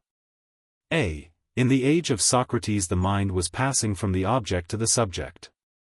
The same impulse which a century before had led men to form conceptions of the world, now led them to frame general notions of the human faculties and feelings, such as memory, opinion, and the like. The simplest of these is sensation, or sensible perception, by which Plato seems to mean the generalized notion of feelings and impressions of sense, without determining whether they are conscious or not. The theory that knowledge is sensible perception is the antithesis of that which derives knowledge from the mind, Theaetetus 185. Or which assumes the existence of ideas independent of the mind, Parmenides 134. Yet from their extreme abstraction these theories do not represent the opposite poles of thought in the same way that the corresponding differences would in modern philosophy. The most ideal and the most sensational have a tendency to pass into one another. Heraclitus, like his great successor Hegel, has both aspects. The Eleatic isolation of being and the Megarian or Cynic isolation of individuals are placed in the same class by Plato, Sophist, 251 c.d. And the same principle which is the symbol of motion to one mind is the symbol of rest to another. The atomists, who are sometimes regarded as the materialists of Plato, denied the reality of sensation. And in the ancient as well as the modern world there were reactions from theory to experience, from ideas to sense. This is a point of view from which the philosophy of sensation presented great attraction to the ancient thinker. Amid the conflict of ideas and the variety of opinions, the impression of sense remained certain and uniform. Hardness, softness, cold, heat, etc. are not absolutely the same to different persons, compare 171d, but the art of measuring could at any rate reduce them all to definite natures, Republic X 602d. Thus the doctrine that knowledge is perception supplies or seems to supply a firm standing ground. Like the other notions of the earlier Greek philosophy, it was held in a very simple way, without much basis of reasoning, and without suggesting the questions which naturally arise in our own minds on the same subject. B. The fixedness of impressions of sense furnishes a link of connection between ancient and modern philosophy. The modern thinker often repeats the parallel axiom, all knowledge is experience. He means to say that the outward and not the inward is both the original source and the final criterion of truth, because the outward can be observed and analyzed. The inward is only known by external results, and is dimly perceived by each man for himself. In what does this differ from the saying of Theaetetus? Chiefly in this, that the modern term experience, while implying a point of departure in sense and a return to sense, also includes all the processes of reasoning and imagination which have intervened. The necessary connection between them by no means affords a measure of the relative degree of importance which is to be ascribed to either element. For the inductive portion of any science may be small, as in mathematics or ethics, compared with that which the mind has attained by reasoning and reflection on a very few facts. 2. The saying that all knowledge is sensation is identified by Plato with the Protagorean thesis that man is the measure of all things. The interpretation which Protagoras himself is supposed to give of these latter words is, "Things are to me as they appear to me, and to you as they appear to you." But there remains still an ambiguity both in the text and in the explanation, which has to be cleared up. Did Protagoras merely mean to assert the relativity of knowledge to the human mind? Or did he mean to deny that there is an objective standard of truth? These two questions have not been always clearly distinguished. The relativity of knowledge has been sometimes confounded with uncertainty. The untutored mind is apt to suppose that objects exist independently of the human faculties, because they really exist independently of the faculties of any individual. In the same way, knowledge appears to be a body of truths stored up in books, which when once ascertained are independent of the discoverer. Further consideration shows us that these truths are not really independent of the mind. There is an adaptation of one to the other, of the eye to the object of sense, of the mind to the conception. There would be no world, if there neither were nor ever had been anyone to perceive the world. A slight effort of reflection enables us to understand this. But no effort of reflection will enable us to pass beyond the limits of our own faculties, or to imagine the relation or adaptation of objects to the mind to be different from that of which we have experience. There are certain laws of language and logic to which we are compelled to conform, and to which our ideas naturally adapt themselves. And we can no more get rid of them than we can cease to be ourselves. The absolute and infinite, whether explained as self-existence, or as the totality of human thought, or as the divine nature, if known to us at all, cannot escape from the category of relation. But because knowledge is subjective or relative to the mind, we are not to suppose that we are therefore deprived of any of the tests or criteria of truth. One man still remains wiser than another, a more accurate observer and relater of facts, a truer measure of the proportions of knowledge. The nature of testimony is not altered, nor the verification of causes by prescribed methods less certain. Again, the truth must often come to a man through others, according to the measure of his capacity and education. But neither does this affect the testimony, whether written or oral, which he knows by experience to be trustworthy. He cannot escape from the laws of his own mind. And he cannot escape from the further accident of being dependent for his knowledge on others. But still this is no reason why he should always be in doubt. Of many personal, of many historical and scientific facts he may be absolutely assured. And having such a mass of acknowledged truth in the mathematical and physical, not to speak of the moral sciences, the moderns have certainly no reason to acquiesce in the statement that truth is appearance only, or that there is no difference between appearance and truth. The relativity of knowledge is a truism to us, but was a great psychological discovery in the 5th century before Christ. Of this discovery, the first distinct assertion is contained in the thesis of Protagoras. Probably he had no intention either of denying or affirming an objective standard of truth. He did not consider whether man in the higher or man in the lower sense was a measure of all things. Like other great thinkers, he was absorbed with one idea, and that idea was the absoluteness of perception. Like Socrates, he seemed to see that philosophy must be brought back from nature to truth, from the world to man. But he did not stop to analyze whether he meant man in the concrete or man in the abstract, any man or some men, quod semper quod ubique, or individual private judgment. Such an analysis lay beyond his sphere of thought. The age before Socrates had not arrived at these distinctions. Like the Cynics, again, he discarded knowledge in any higher sense than perception. For truer, or wiser, he substituted the word better, and is not unwilling to admit that both states and individuals are capable of practical improvement. But this improvement does not arise from intellectual enlightenment, nor yet from the exertion of the will, but from a change of circumstances and impressions. And he who can effect this change in himself or others may be deemed a philosopher. In the mode of effecting it, while agreeing with Socrates and the Cynics in the importance which he attaches to practical life, he is at variance with both of them. To suppose that practice can be divorced from speculation, or that we may do good without caring about truth, is by no means singular either in philosophy or life. The singularity of this, as of some other, so-called, sophistical doctrines, is the frankness with which they are avowed, instead of being veiled, as in modern times, under ambiguous and convenient phrases. Plato appears to treat Protagoras much as he himself is treated by Aristotle, that is to say, he does not attempt to understand him from his own point of view. But he entangles him in the meshes of a more advanced logic, to which Protagoras is supposed to reply by Megarian quibbles, which destroy logic, not only man, but each man, and each man at each moment.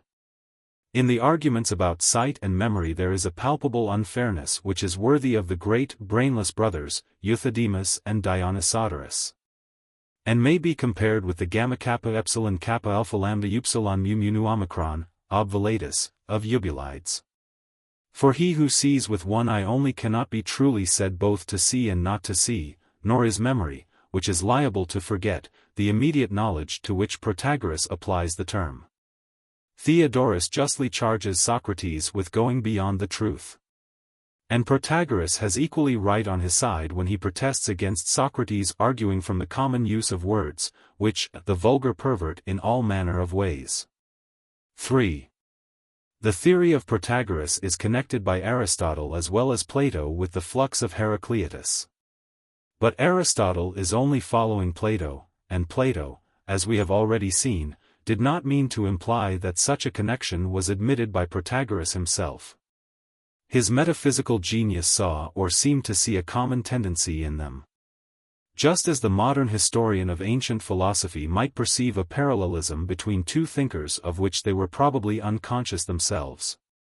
We must remember throughout that Plato is not speaking of Heraclitus, but of the Heracliteans, who succeeded him. Nor of the great original ideas of the master, but of the heuristic into which they had degenerated 100 years later. There is nothing in the fragments of Heraclitus which at all justifies Plato's account of him. His philosophy may be resolved into two elements: first, change; secondly, law or measure pervading the change. These he saw everywhere, and often expressed in strange mythological symbols. But he has no analysis of sensible perception such as Plato attributes to him. Nor is there any reason to suppose that he pushed his philosophy into that absolute negation in which Heracliteanism was sunk in the age of Plato. He never said that change means every sort of change, and he expressly distinguished between the general and particular understanding. Like a poet, he surveyed the elements of mythology, nature, thought, which lay before him, and sometimes by the light of genius he saw or seemed to see a mysterious principle working behind them. But as has been the case with other great philosophers, and with Plato and Aristotle themselves, what was really permanent and original could not be understood by the next generation. While a perverted logic carried out his chance expressions with an illogical consistency. His simple and noble thoughts, like those of the great Eleatic, soon degenerated into a mere strife of words. And when thus reduced to mere words, they seem to have exercised a far wider influence in the cities of Ionia, where the people were mad about them, than in the lifetime of Heraclitus, a phenomenon which, though at first sight singular, is not without a parallel in the history of philosophy and theology. It is this perverted form of the Heraclitean philosophy which is supposed to effect the final overthrow of Protagorean sensationalism. For if all things are changing at every moment, in all sorts of ways, then there is nothing fixed or defined at all, and therefore no sensible perception, nor any true word by which that or anything else can be described. Of course Protagoras would not have admitted the justice of this argument any more than Heraclitus would have acknowledged the uneducated fanatics who appealed to his writings. He might have said, "The excellent Socrates has first confused me with Heraclitus, and Heraclitus with his Ephesian successors, and has then disproved the existence both of knowledge and sensation. But I am not responsible for what I never said, nor will I admit that my common-sense account of knowledge can be overthrown by unintelligible Heraclitean paradoxes." 4. Still at the bottom of the arguments there remains a truth, that knowledge is something more than sensible perception. This alone would not distinguish man from a tadpole. The absoluteness of sensations at each moment destroys the very consciousness of sensations, compare Philebus 21d, or the power of comparing them. The senses are not mere holes in a Trojan horse, but the organs of a presiding nature, in which they meet. A great advance has been made in psychology when the senses are recognized as organs of sense, and we are admitted to see or feel through them and not by them, a distinction of words which, as Socrates observes, is by no means pedantic. A still further step has been made when the most abstract notions, such as being and not being, sameness and difference, unity and plurality, are acknowledged to be the creations of the mind herself, working upon the feelings or impressions of sense. In this manner Plato describes the process of acquiring them, in the words, 186d, knowledge consists not in the feelings or affections, pi alpha theta mu alpha sigma iota, but in the process of reasoning about them, sigma upsilon lambda lambda omicron gamma iota sigma mu. Here, is in the Parmenides, 132a, he means something not really different from generalization. As in the Sophist, he is laying the foundation of a rational psychology, which is to supersede the Platonic reminiscence of ideas as well as the Eleatic being and the individualism of Megarians and Cynics. Having rejected the doctrine that knowledge is perception, we now proceed to look for a definition of knowledge in the sphere of opinion. But here we are met by a singular difficulty: how is false opinion possible? For we must either know or not know that which is presented to the mind or to sense. We of course should answer at once, no, the alternative is not necessary, for there may be degrees of knowledge. And we may know and have forgotten, or we may be learning, or we may have a general but not a particular knowledge, or we may know but not be able to explain. And many other ways may be imagined in which we know and do not know at the same time. But these answers belong to a later stage of metaphysical discussion. Whereas the difficulty in question naturally arises owing to the childhood of the human mind, like the parallel difficulty respecting not being. Men had only recently arrived at the notion of opinion, they could not at once define the true and pass beyond into the false. The very word delta xi alpha was full of ambiguity, being sometimes, as in the Eleatic philosophy, applied to the sensible world, and again used in the more ordinary sense of opinion. There is no connection between sensible appearance and probability, and yet both of them met in the word doxa, and could hardly be disengaged from one another in the mind of the Greek living in the 5th or 4th century BC. To this was often added, as at the end of the 5th book of the Republic, the idea of relation, which is equally distinct from either of them. Also a fourth notion, the conclusion of the dialectical process, the making up of the mind after she has been talking to herself, Theaetetus, 190. We are not then surprised that the sphere of opinion and of not being should be a dusky, half-lighted place, Republic v. 478, belonging neither to the old world of sense and imagination, nor to the new world of reflection and reason. Plato attempts to clear up this darkness. In his accustomed manner he passes from the lower to the higher, without omitting the intermediate stages. This appears to be the reason why he seeks for the definition of knowledge first in the sphere of opinion. Hereafter we shall find that something more than opinion is required. False opinion is explained by Plato at first as a confusion of mind and sense, which arises when the impression on the mind does not correspond to the impression made on the senses. It is obvious that this explanation, supposing the distinction between impressions on the mind and impressions on the senses to be admitted, does not account for all forms of error. And Plato has excluded himself from the consideration of the greater number, by designedly omitting the intermediate processes of learning and forgetting. Nor does he include fallacies in the use of language or erroneous inferences. But he is struck by one possibility of error, which is not covered by his theory, viz. Errors in arithmetic. For in numbers and calculation there is no combination of thought and sense, and yet errors may often happen. Hence he is led to discard the explanation which might nevertheless have been supposed to hold good, for anything which he says to the contrary, as a rationale of error. In the case of facts derived from sense. Another attempt is made to explain false opinion by assigning to error a sort of positive existence. But error or ignorance is essentially negative, a not knowing. If we knew an error, we should be no longer in error. We may veil our difficulty under figures of speech, but these, although telling arguments with the multitude, can never be the real foundation of a system of psychology. Only they lead us to dwell upon mental phenomena which if expressed in an abstract form would not be realized by us at all.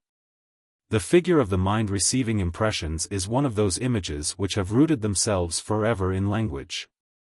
It may or may not be a gracious aid to thought, but it cannot be got rid of.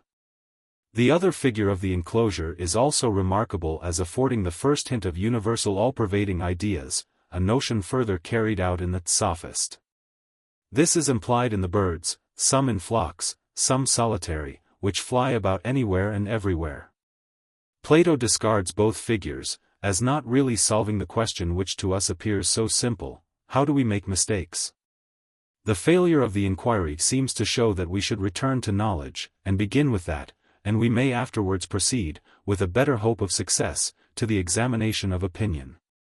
But is true opinion really distinct from knowledge? The difference between these he seeks to establish by an argument, which to us appears singular and unsatisfactory. The existence of true opinion is proved by the rhetoric of the law courts, which cannot give knowledge, but may give true opinion. The rhetorician cannot put the judge or juror in possession of all the facts which prove an act of violence, but he may truly persuade them of the commission of such an act. Here the idea of true opinion seems to be a right conclusion from imperfect knowledge. But the correctness of such an opinion will be purely accidental, and is really the effect of one man, who has the means of knowing, persuading another who has not. Plato would have done better if he had said that true opinion was a contradiction in terms. Assuming the distinction between knowledge and opinion, Theaetetus, in answer to Socrates, proceeds to define knowledge as true opinion, with definite or rational explanation. This Socrates identifies with another indifferent theory, of those who assert that knowledge first begins with a proposition. The elements may be perceived by sense, but they are names, and cannot be defined.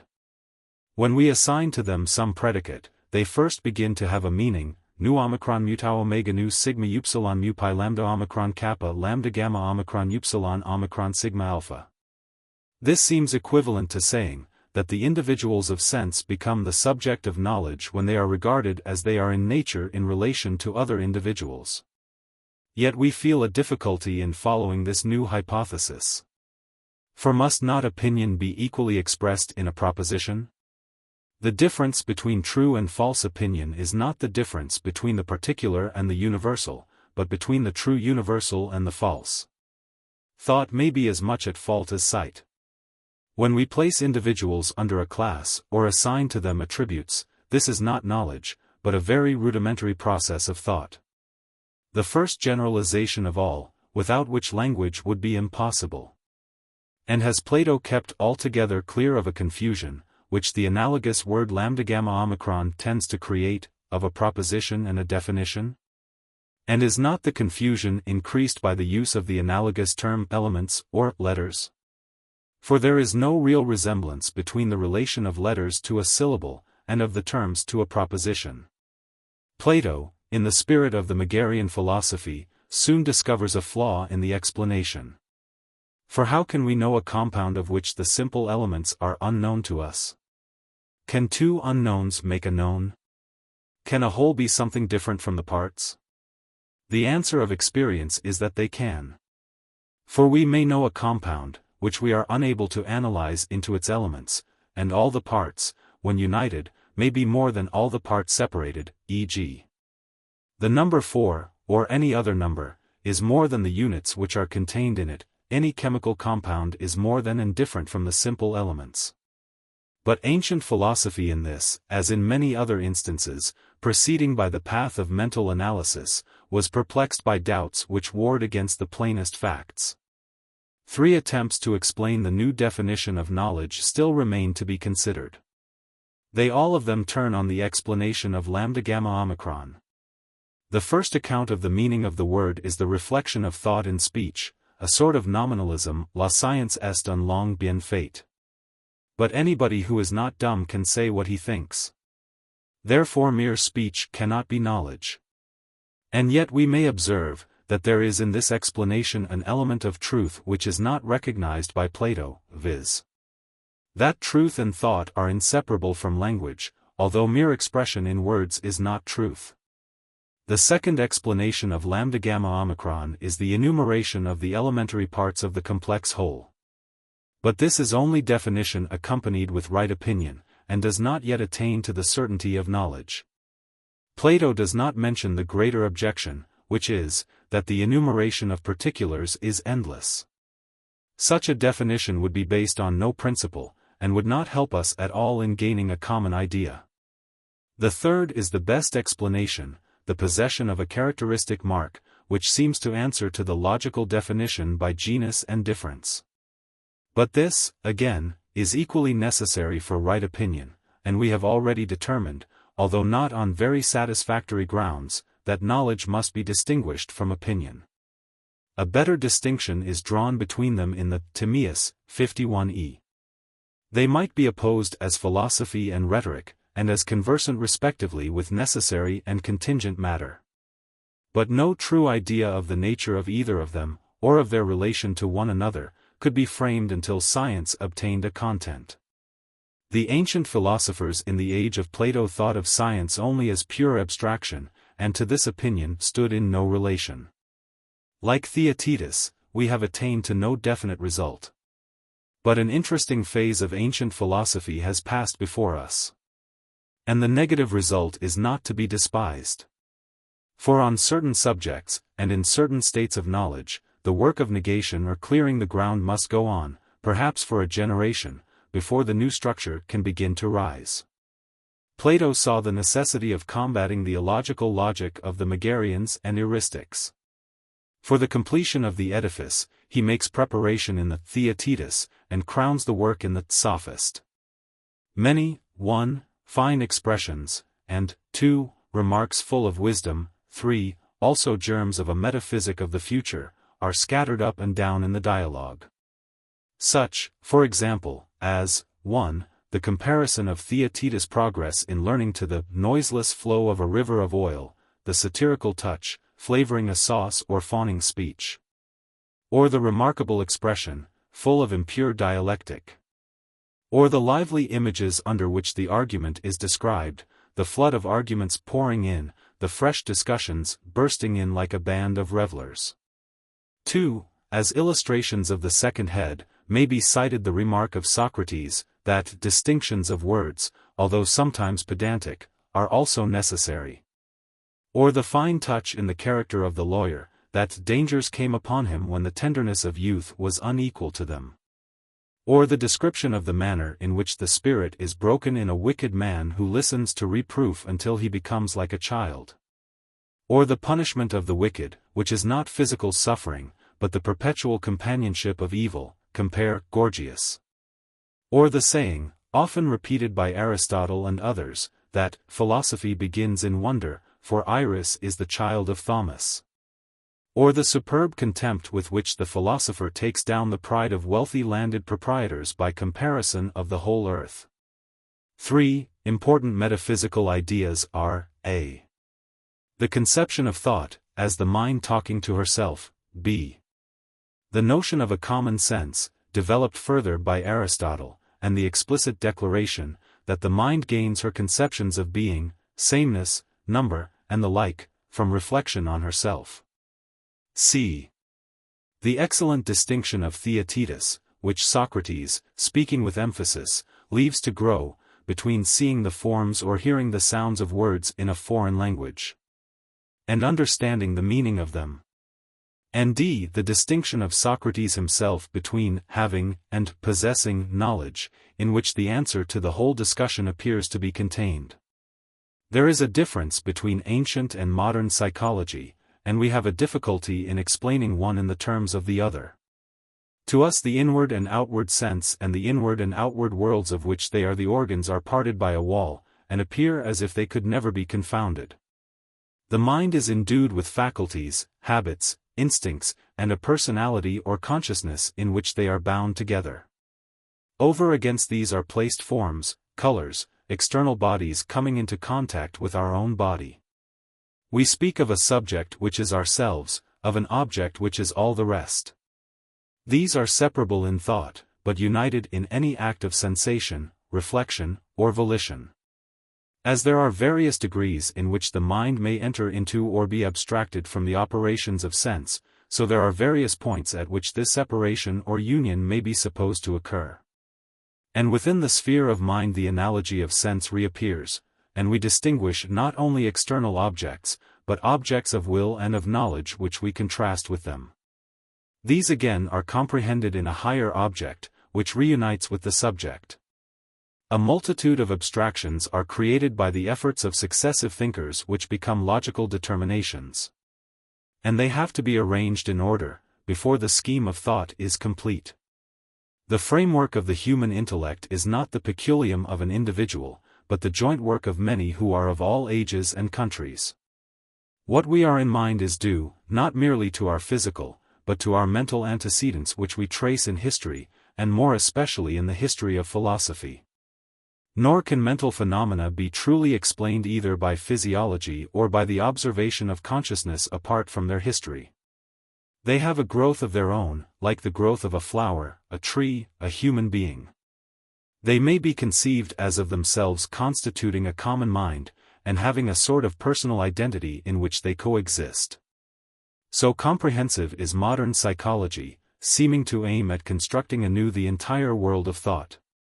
And prior to or simultaneously with this construction a negative process has to be carried on, a clearing away of useless abstractions which we have inherited from the past.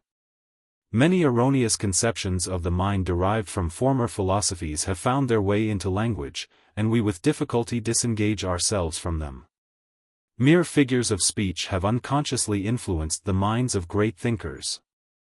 Also there are some distinctions, as, for example, that of the will and of the reason, and of the moral and intellectual faculties, which are carried further than is justified by experience. Any separation of things which we cannot see or exactly define, though it may be necessary, is a fertile source of error. The division of the mind into faculties or powers or virtues is too deeply rooted in language to be got rid of, but it gives a false impression. For if we reflect on ourselves we see that all our faculties easily pass into one another, and are bound together in a single mind or consciousness. But this mental unity is apt to be concealed from us by the distinctions of language.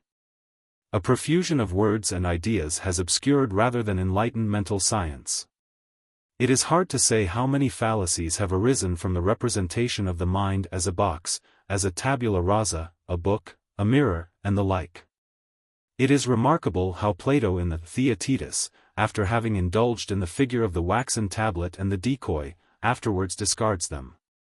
The mind is also represented by another class of images, as the spring of a watch, a motive power, a breath, a stream, a succession of points or moments. As Plato remarks in the Crito, words expressive of motion as well as of rest are employed to describe the faculties and operations of the mind. And in these there is contained another store of fallacies. Some shadow or reflection of the body seems always to adhere to our thoughts about ourselves, and mental processes are hardly distinguished in language from bodily ones. To see or perceive are used indifferently of both. The words intuition, moral sense, common sense, the mind's eye, are figures of speech transferred from one to the other. And many other words used in early poetry or in sacred writings to express the works of mind have a materialistic sound. For old mythology was allied to sense, and the distinction of matter and mind had not as yet arisen. Thus materialism receives an elusive aid from language. And both in philosophy and religion the imaginary figure or association easily takes the place of real knowledge. Again, there is the illusion of looking into our own minds as if our thoughts or feelings were written down in a book. This is another figure of speech, which might be appropriately termed the fallacy of the looking-glass. We cannot look at the mind unless we have the eye which sees, and we can only look, not into, but out of the mind at the thoughts, words, actions of ourselves and others. What we dimly recognize within us is not experience, but rather the suggestion of an experience, which we may gather, if we will, from the observation of the world. The memory has but a feeble recollection of what we were saying or doing a few weeks or a few months ago, and still less of what we were thinking or feeling. This is one among many reasons why there is so little self-knowledge among mankind. They do not carry with them the thought of what they are or have been. The so-called facts of consciousness are equally evanescent. They are facts which nobody ever saw, and which can neither be defined nor described.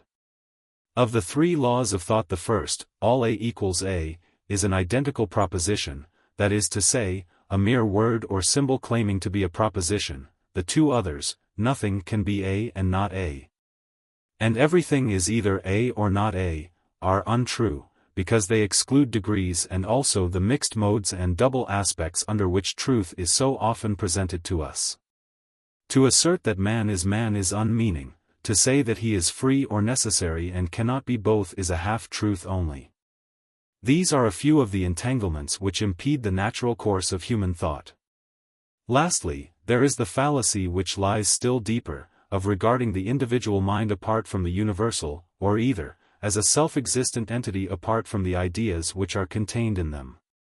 In ancient philosophies the analysis of the mind is still rudimentary and imperfect. It naturally began with an effort to disengage the universal from sense.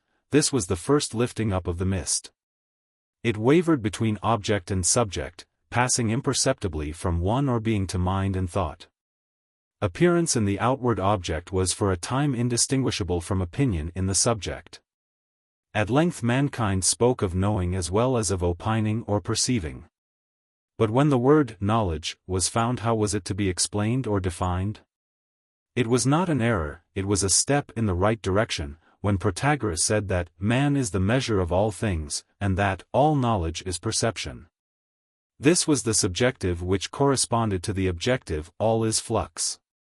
But the thoughts of men deepened, and soon they began to be aware that knowledge was neither sense, nor yet opinion, with or without explanation, nor the expression of thought, nor the enumeration of parts, nor the addition of characteristic marks. Motion and rest were equally ill adapted to express its nature, although both must in some sense be attributed to it. It might be described more truly as the mind conversing with herself. The discourse of reason. The hymn of dialectic, the science of relations, of ideas, of the so-called arts and sciences, of the one, of the good, of the all, this is the way along which Plato is leading us in his later dialogues. In its higher signification it was the knowledge, not of men, but of gods, perfect and all-sufficing, like other ideals always passing out of sight, and nevertheless present to the mind of Aristotle as well as Plato, and the reality to which they were both tending. For Aristotle as well as Plato would in modern phraseology have been termed a mystic, and like him would have defined the higher philosophy to be knowledge of being or essence, words to which in our own day we have a difficulty in attaching a meaning. Yet, in spite of Plato and his followers, mankind have again and again returned to a sensational philosophy. As to some of the early thinkers, amid the fleetings of sensible objects, ideas alone seem to be fixed. So to a later generation amid the fluctuation of philosophical opinions the only fixed points appeared to be outward objects. Any pretense of knowledge which went beyond them implied logical processes, of the correctness of which they had no assurance and which at best were only probable. The mind, tired of wandering, sought to rest on firm ground. When the idols of philosophy and language were stripped off, the perception of outward objects alone remained. The ancient Epicureans never asked whether the comparison of these with one another did not involve principles of another kind which were above and beyond them. In like manner the modern inductive philosophy forgot to inquire into the meaning of experience, and did not attempt to form a conception of outward objects apart from the mind, or of the mind apart from them. Soon objects of sense were merged in sensations and feelings, but feelings and sensations were still unanalyzed. At last we return to the doctrine attributed by Plato to Protagoras, that the mind is only a succession of momentary perceptions. At this point the modern philosophy of experience forms an alliance with ancient skepticism. The higher truths of philosophy and religion are very far removed from sense. Admitting that, like all other knowledge, they are derived from experience, and that experience is ultimately resolvable into facts which come to us through the eye and ear. Still their origin is a mere accident which has nothing to do with their true nature. They are universal and unseen, they belong to all times, past, present, and future. Any worthy notion of mind or reason includes them. The proof of them is, first, their comprehensiveness and consistency with one another, 2 ndly, their agreement with history and experience. But sensation is of the present only, is isolated, is and is not in successive moments. It takes the passing hour as it comes, following the lead of the eye or ear instead of the command of reason. It is a faculty which man has in common with the animals, and in which he is inferior to many of them. The importance of the senses in us is that they are the apertures of the mind, doors and windows through which we take in and make our own the materials of knowledge. Regarded in any other point of view, sensation is of all mental acts the most trivial and superficial. Hence the term sensational is rightly used to express what is shallow in thought and feeling. We propose in what follows, first of all, like Plato in the Theaetetus, to analyze sensation. And secondly, to trace the connection between theories of sensation and a sensational or Epicurean philosophy. We, as well as the ancients, speak of the 5 senses, and of a sense, or common sense, which is the abstraction of them. The term sense is also used metaphorically, both in ancient and modern philosophy, to express the operations of the mind which are immediate or intuitive.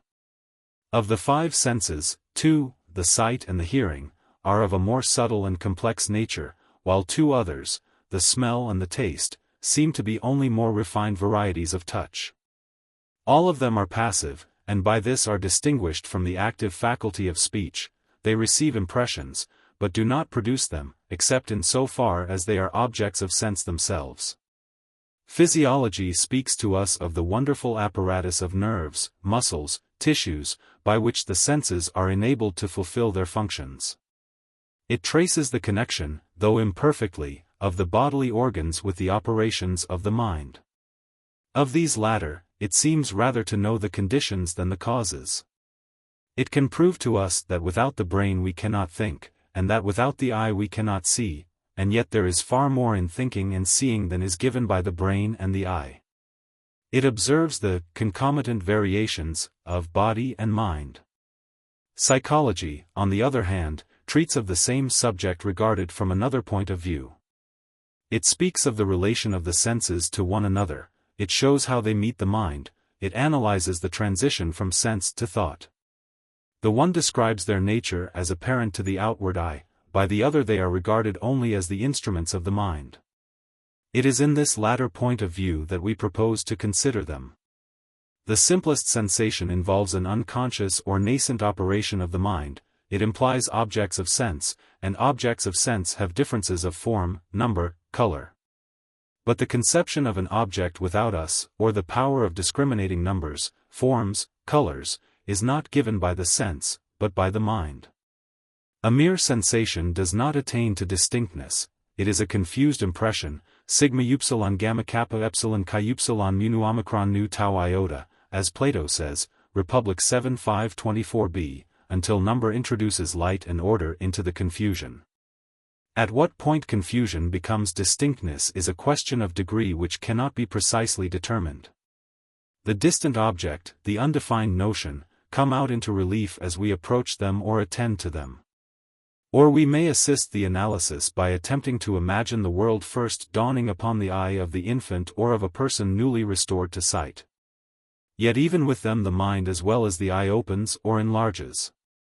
For all 3 are inseparably bound together, the object would be nowhere and nothing, if not perceived by the sense, and the sense would have no power of distinguishing without the mind. But prior to objects of sense there is a third nature in which they are contained, that is to say, space, which may be explained in various ways. It is the element which surrounds them. It is the vacuum or void which they leave or occupy when passing from one portion of space to another. It might be described in the language of ancient philosophy, as the not being of objects. It is a negative idea which in the course of ages has become positive. It is originally derived from the contemplation of the world without us, the boundless earth or sea, the vacant heaven. And is therefore acquired chiefly through the sense of sight. To the blind the conception of space is feeble and inadequate, derived for the most part from touch or from the descriptions of others. At first it appears to be continuous, afterwards we perceive it to be capable of division by lines or points, real or imaginary. By the help of mathematics we form another idea of space, which is altogether independent of experience. Geometry teaches us that the innumerable lines and figures by which space is or may be intersected are absolutely true in all their combinations and consequences. New and unchangeable properties of space are thus developed, which are proved to us in 1,000 ways by mathematical reasoning as well as by common experience. Through quantity and measure we are conducted to our simplest and purest notion of matter, which is to the cube or solid what space is to the square or surface. And all our applications of mathematics are applications of our ideas of space to matter. No wonder then that they seem to have a necessary existence to us. Being the simplest of our ideas, space is also the one of which we have the most difficulty in ridding ourselves. Neither can we set a limit to it, for wherever we fix a limit, space is springing up beyond. Neither can we conceive a smallest or indivisible portion of it. For within the smallest there is a smaller still. And even these inconceivable qualities of space, whether the infinite or the infinitesimal, may be made the subject of reasoning and have a certain truth to us. Whether space exists in the mind or out of it, is a question which has no meaning. We should rather say that without it the mind is incapable of conceiving the body, and therefore of conceiving itself. The mind may be indeed imagined to contain the body, in the same way that Aristotle, partly following Plato, supposes God to be the outer heaven or circle of the universe. But how can the individual mind carry about the universe of space packed up within, or how can separate minds have either a universe of their own or a common universe? In such conceptions there seems to be a confusion of the individual and the universal. To say that we can only have a true idea of ourselves when we deny the reality of that by which we have any idea of ourselves is an absurdity. The earth which is our habitation and the starry heaven above, and we ourselves are equally an illusion, if space is only a quality or condition of our minds. Again, we may compare the truths of space with other truths derived from experience, which seem to have a necessity to us in proportion to the frequency of their recurrence or the truth of the consequences which may be inferred from them. We are thus led to remark that the necessity in our ideas of space on which much stress has been laid differs in a slight degree only from the necessity which appears to belong to other of our ideas, e.g., weight, motion, and the like. And there is another way in which this necessity may be explained. We have been taught it, and the truth which we were taught or which we inherited has never been contradicted in all our experience and is therefore confirmed by it. Who can resist an idea which is presented to him in a general form in every moment of his life and of which he finds no instance to the contrary? The greater part of what is sometimes regarded as the a priori intuition of space is really the conception of the various geometrical figures of which the properties have been revealed by mathematical analysis. And the certainty of these properties is immeasurably increased to us by our finding that they hold good not only in every instance, but in all the consequences which are supposed to flow from them. Neither must we forget that our idea of space, like our other ideas, has a history. The Homeric poems contain no word for it. Even the later Greek philosophy has not the Kantian notion of space, but only the definite, place, or the infinite. To Plato, in the Timaeus, it is known only as the nurse of generation. When therefore we speak of the necessity of our ideas of space, we must remember that this is a necessity which has grown up with the growth of the human mind, and has been made by ourselves. We can free ourselves from the perplexities which are involved in it by ascending to a time in which they did not as yet exist. And when space or time are described as a priori forms or intuitions added to the matter given in sensation, we should consider that such expressions belong really to the prehistoric study of philosophy, i.e., to the 18th century, when men sought to explain the human mind without regard to history or language or the social nature of man. In every act of sense there is a latent perception of space, of which we only become conscious when objects are withdrawn from it. There are various ways in which we may trace the connection between them. We may think of space as unresisting matter, and of matter as divided into objects. Or of objects again as formed by abstraction into a collective notion of matter, and of matter as rarefied into space. And motion may be conceived as the union of there and not there in space, and force as the materializing or solidification of motion. Space again is the individual and universal in one. Or, in other words, a perception and also a conception. So easily do what are sometimes called our simple ideas pass into one another, and differences of kind resolve themselves into differences of degree. Within or behind space there is another abstraction in many respects similar to it, time, the form of the inward, as space is the form of the outward. As we cannot think of outward objects of sense or of outward sensations without space, so neither can we think of a succession of sensations without time. It is the vacancy of thoughts or sensations, as space is the void of outward objects, and we can no more imagine the mind without the one than the world without the other. It is to arithmetic what space is to geometry, or, more strictly, arithmetic may be said to be equally applicable to both. It is defined in our minds, partly by the analogy of space and partly by the recollection of events which have happened to us, or the consciousness of feelings which we are experiencing. Like space, it is without limit, for whatever beginning or end of time we fix, there is a beginning and end before them, and so on without end. We speak of a past, present, and future, and again the analogy of space assists us in conceiving of them as coexistent.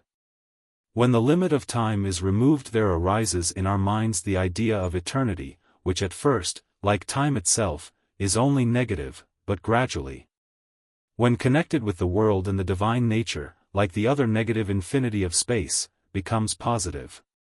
Whether time is prior to the mind and to experience, or coeval with them, is, like the parallel question about space, unmeaning.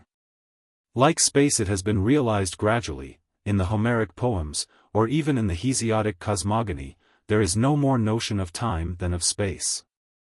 The conception of being is more general than either, and might therefore with greater plausibility be affirmed to be a condition or quality of the mind. The a priori intuitions of Kant would have been as unintelligible to Plato as his a priori synthetical propositions to Aristotle. The philosopher of Königsberg supposed himself to be analyzing a necessary mode of thought. He was not aware that he was dealing with a mere abstraction. But now that we are able to trace the gradual development of ideas through religion, through language, through abstractions, why should we interpose the fiction of time between ourselves and realities? Why should we single out one of these abstractions to be the a priori condition of all the others? It comes last and not first in the order of our thoughts, and is not the condition precedent of them, but the last generalization of them. Nor can any principle be imagined more suicidal to philosophy than to assume that all the truth which we are capable of attaining is seen only through an unreal medium. If all that exists in time is illusion, we may well ask with Plato, what becomes of the mind? Leaving the a priori conditions of sensation, we may proceed to consider acts of sense. These admit of various degrees of duration or intensity. They admit also of a greater or less extension from one object, which is perceived directly, to many which are perceived indirectly or in a less degree, and to the various associations of the object which are latent in the mind. In general, the greater the intention, the less the extension of them. The simplest sensation implies some relation of objects to one another, some position in space, some relation to a previous or subsequent sensation. The acts of seeing and hearing may be almost unconscious and may pass away unnoted, they may also leave an impression behind them or power of recalling them. If, after seeing an object we shut our eyes, the object remains dimly seen in the same or about the same place, but with form and lineaments half filled up. This is the simplest act of memory. And as we cannot see one thing without at the same time seeing another, different objects hang together in recollection, and when we call for one the other quickly follows. To think of the place in which we have last seen a thing is often the best way of recalling it to the mind. Hence memory is dependent on association. The act of recollection may be compared to the sight of an object at a great distance which we have previously seen near and seek to bring near to us in thought. Memory is to sense as dreaming is to waking, and like dreaming has a wayward and uncertain power of recalling impressions from the past. Thus begins the passage from the outward to the inward sense. But as yet there is no conception of a universal, the mind only remembers the individual object or objects, and is always attaching to them some color or association of sense. The power of recollection seems to depend on the intensity or largeness of the perception, or on the strength of some emotion with which it is inseparably connected. This is the natural memory which is allied to sense, such as children appear to have and barbarians and animals. It is necessarily limited in range, and its limitation is its strength. In later life, when the mind has become crowded with names, acts, feelings, images innumerable, we acquire by education another memory of system and arrangement which is both stronger and weaker than the first, weaker in the recollection of sensible impressions as they are represented to us by eye or ear, stronger by the natural connection of ideas with objects or with one another. And many of the notions which form a part of the train of our thoughts are hardly realized by us at the time, but, like numbers or algebraical symbols, are used as signs only, thus lightening the labor of recollection. And now we may suppose that numerous images present themselves to the mind, which begins to act upon them and to arrange them in various ways. Besides the impression of external objects present with us or just absent from us, we have a dimmer conception of other objects which have disappeared from our immediate recollection and yet continue to exist in us. The mind is full of fancies which are passing to and fro before it. Some feeling or association calls them up, and they are uttered by the lips. This is the first rudimentary imagination, which may be truly described in the language of Hobbes, as a decaying sense, an expression which may be applied with equal truth to memory as well.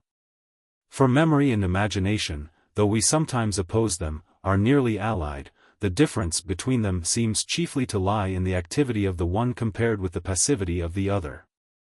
The sense decaying in memory receives a flash of light or life from imagination.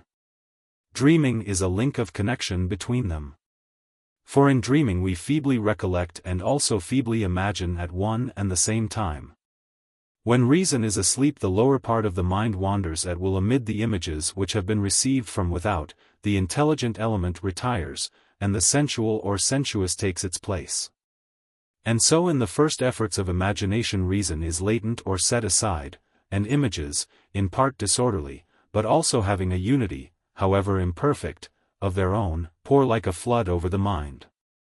And if we could penetrate into the heads of animals, we should probably find that their intelligence, or the state of what in them is analogous to our intelligence, is of this nature. Thus far we have been speaking of men, rather in the points in which they resemble animals than in the points in which they differ from them. The animal too has memory in various degrees, and the elements of imagination, if, as appears to be the case, he dreams. How far their powers or instincts are educated by the circumstances of their lives or by intercourse with one another or with mankind, we cannot precisely tell. They, like ourselves, have the physical inheritance of form, scent, hearing, sight, and other qualities or instincts. But they have not the mental inheritance of thoughts and ideas handed down by tradition, the slow additions that build up the mind of the human race. And language, which is the great educator of mankind, is wanting in them, whereas in us language is ever present. Even in the infant the latent power of naming is almost immediately observable. And therefore the description which has been already given of the nascent power of the faculties is in reality an anticipation. For simultaneous with their growth in man a growth of language must be supposed.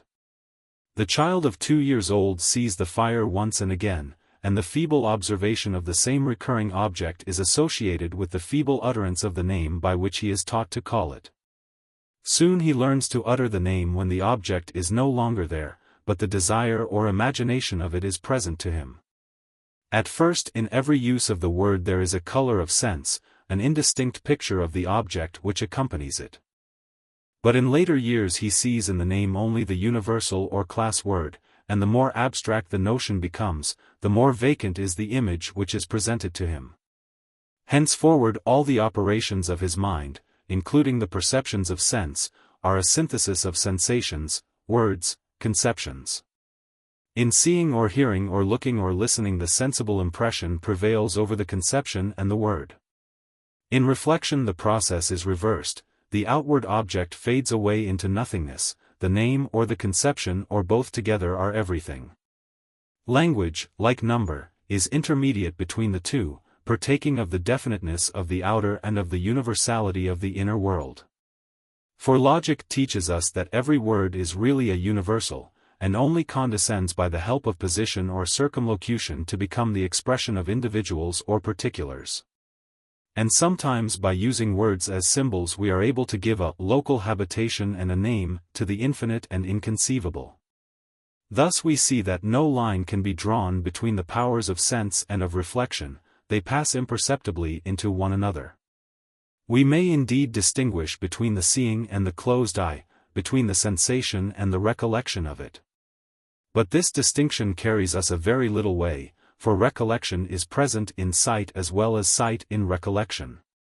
There is no impression of sense which does not simultaneously recall differences of form, number, color, and the like.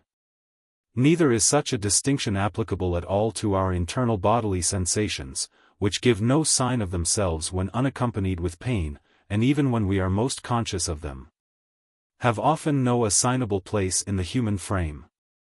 Who can divide the nerves or great nervous centers from the mind which uses them? Who can separate the pains and pleasures of the mind from the pains and pleasures of the body? The words, inward and outward, active and passive, mind and body, are best conceived by us as differences of degree passing into differences of kind, and at one time and under one aspect acting in harmony and then again opposed.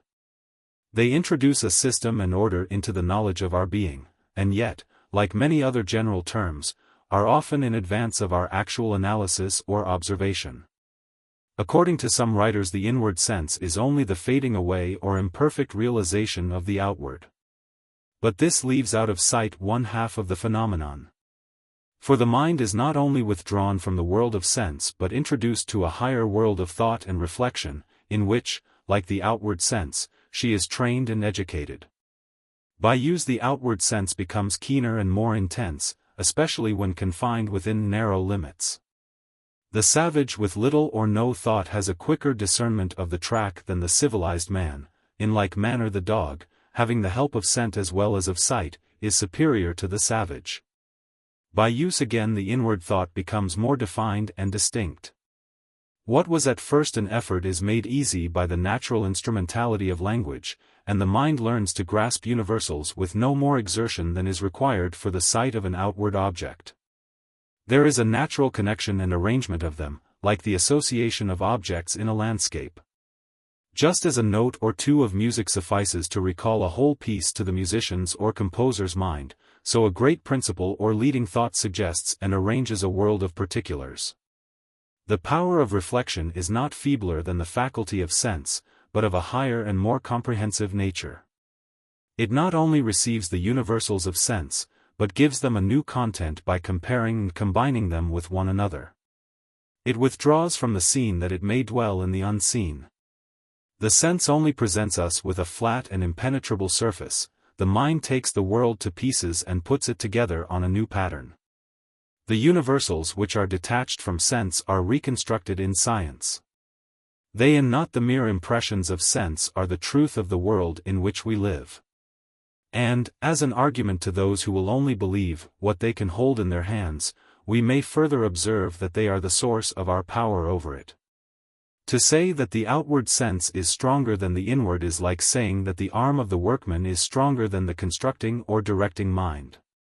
Returning to the senses, we may briefly consider two questions: first, their relation to the mind; secondly, their relation to outward objects.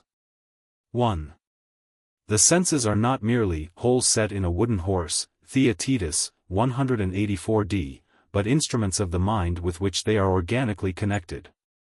There is no use of them without some use of words, some natural or latent logic, some previous experience or observation. Sensation, like all other mental processes, is complex and relative, though apparently simple. The senses mutually confirm and support one another. It is hard to say how much our impressions of hearing may be affected by those of sight, or how far our impressions of sight may be corrected by the touch, especially in infancy. The confirmation of them by one another cannot of course be given by any one of them. Many intuitions which are inseparable from the act of sense are really the result of complicated reasonings. The most cursory glance at objects enables the experienced eye to judge approximately of their relations and distance, although nothing is impressed upon the retina except color, including gradations of light and shade. From these delicate and almost imperceptible differences we seem chiefly to derive our ideas of distance and position.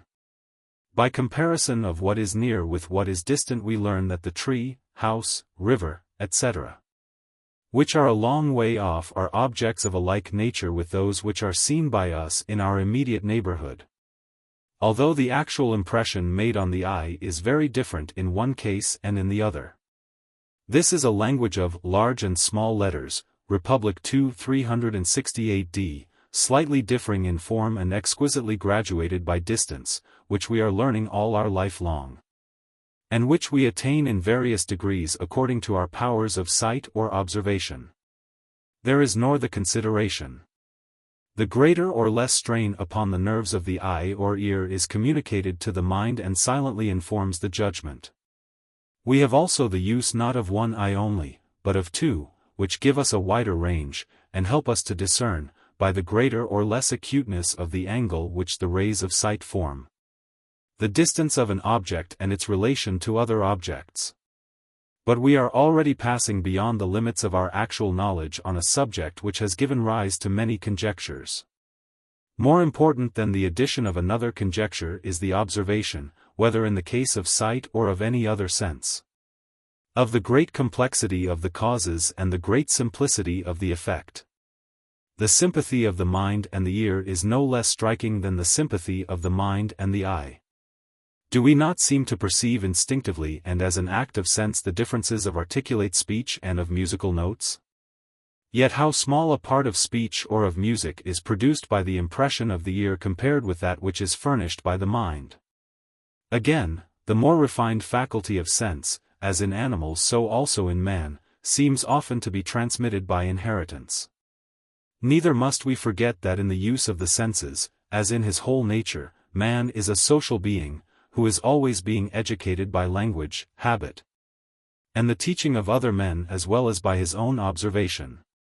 He knows distance because he is taught it by a more experienced judgment than his own, he distinguishes sounds because he is told to remark them by a person of a more discerning ear.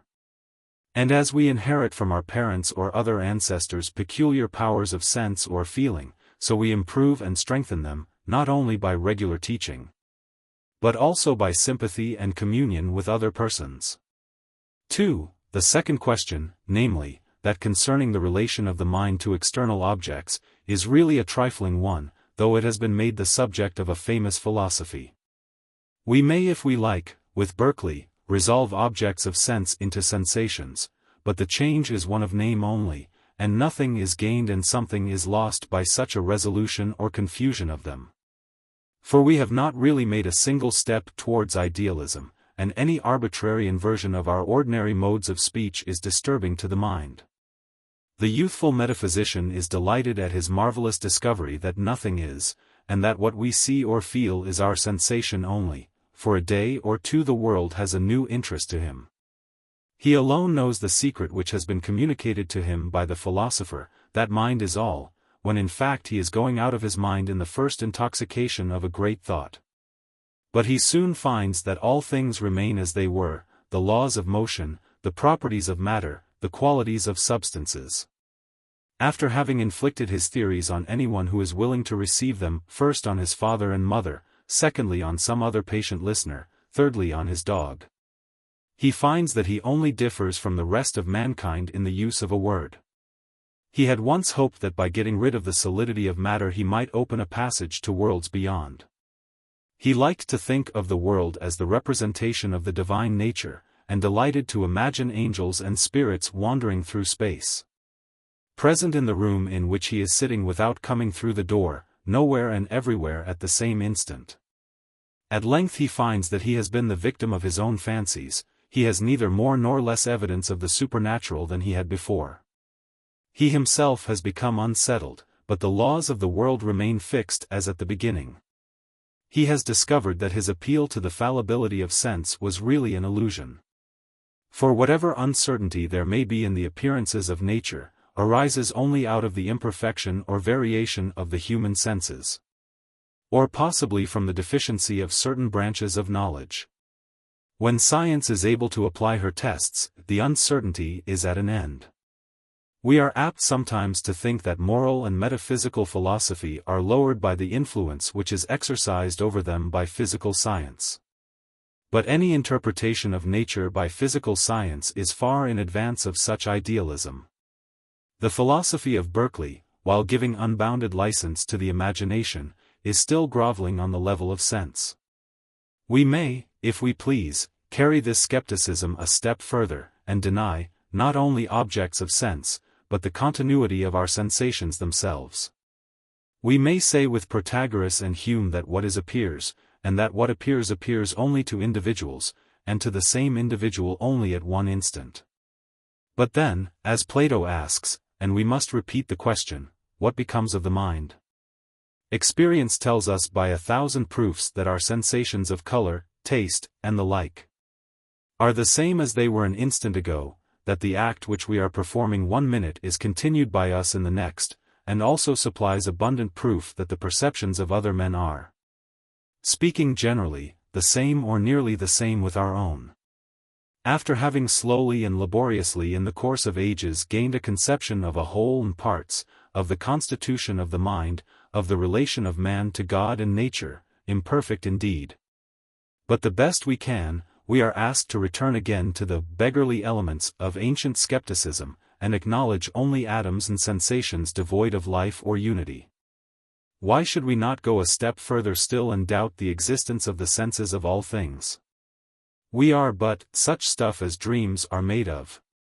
For we have left ourselves no instruments of thought by which we can distinguish man from the animals, or conceive of the existence even of a mollusk.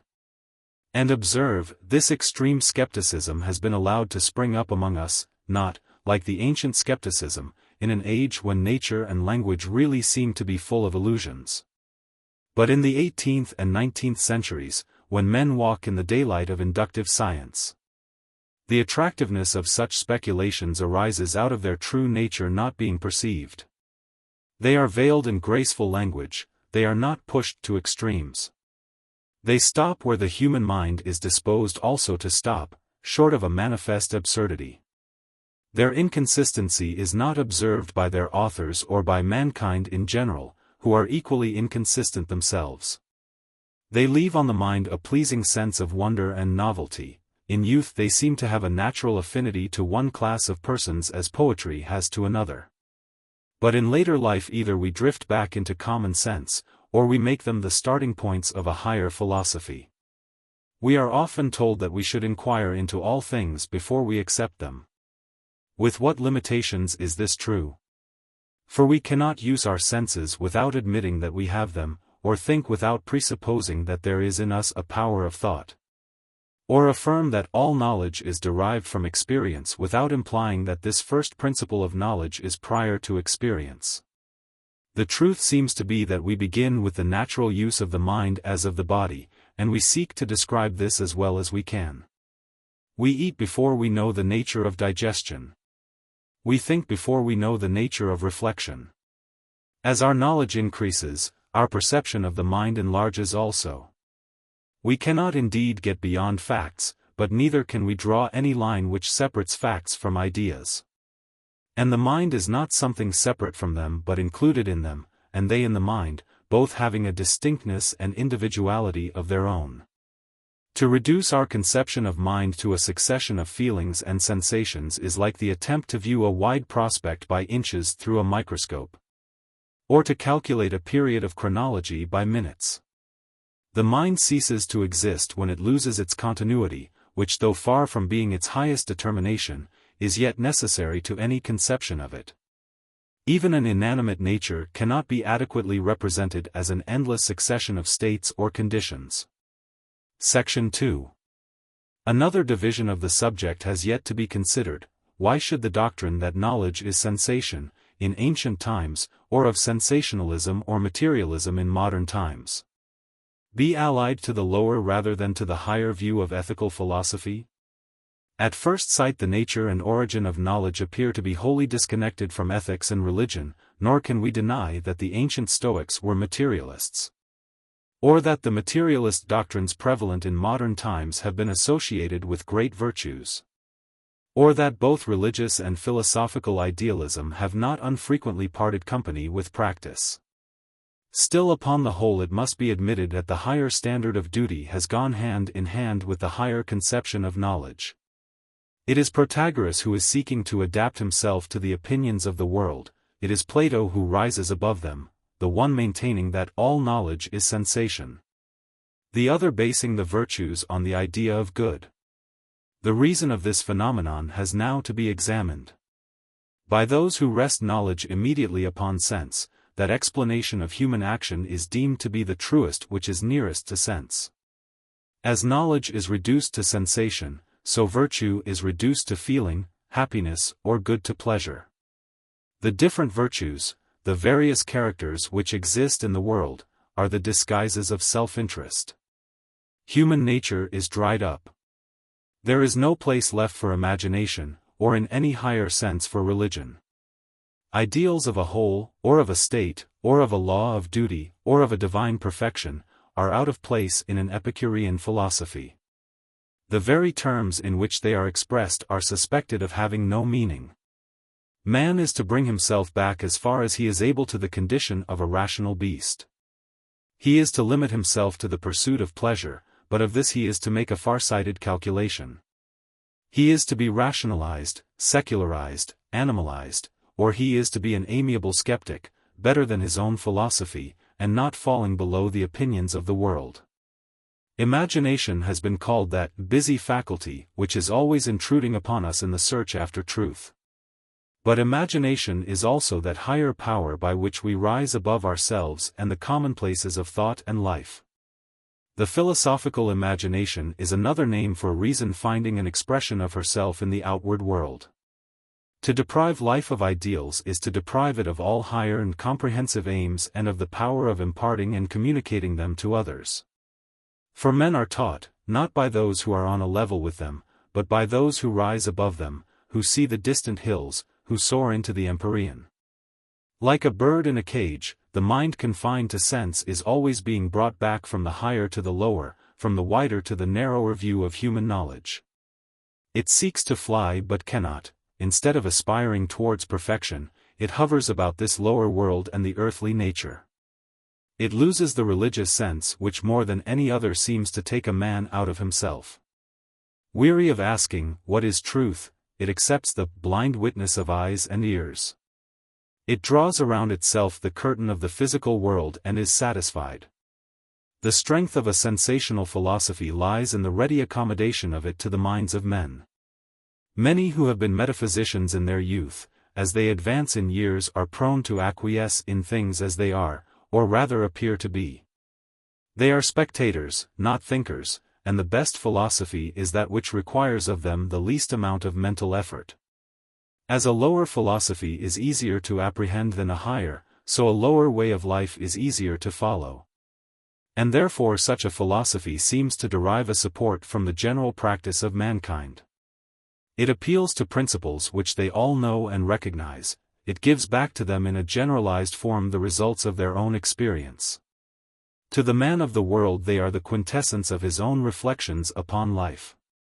To follow custom, to have no new ideas or opinions, not to be straining after impossibilities, to enjoy today with just so much forethought as is necessary to provide for the morrow.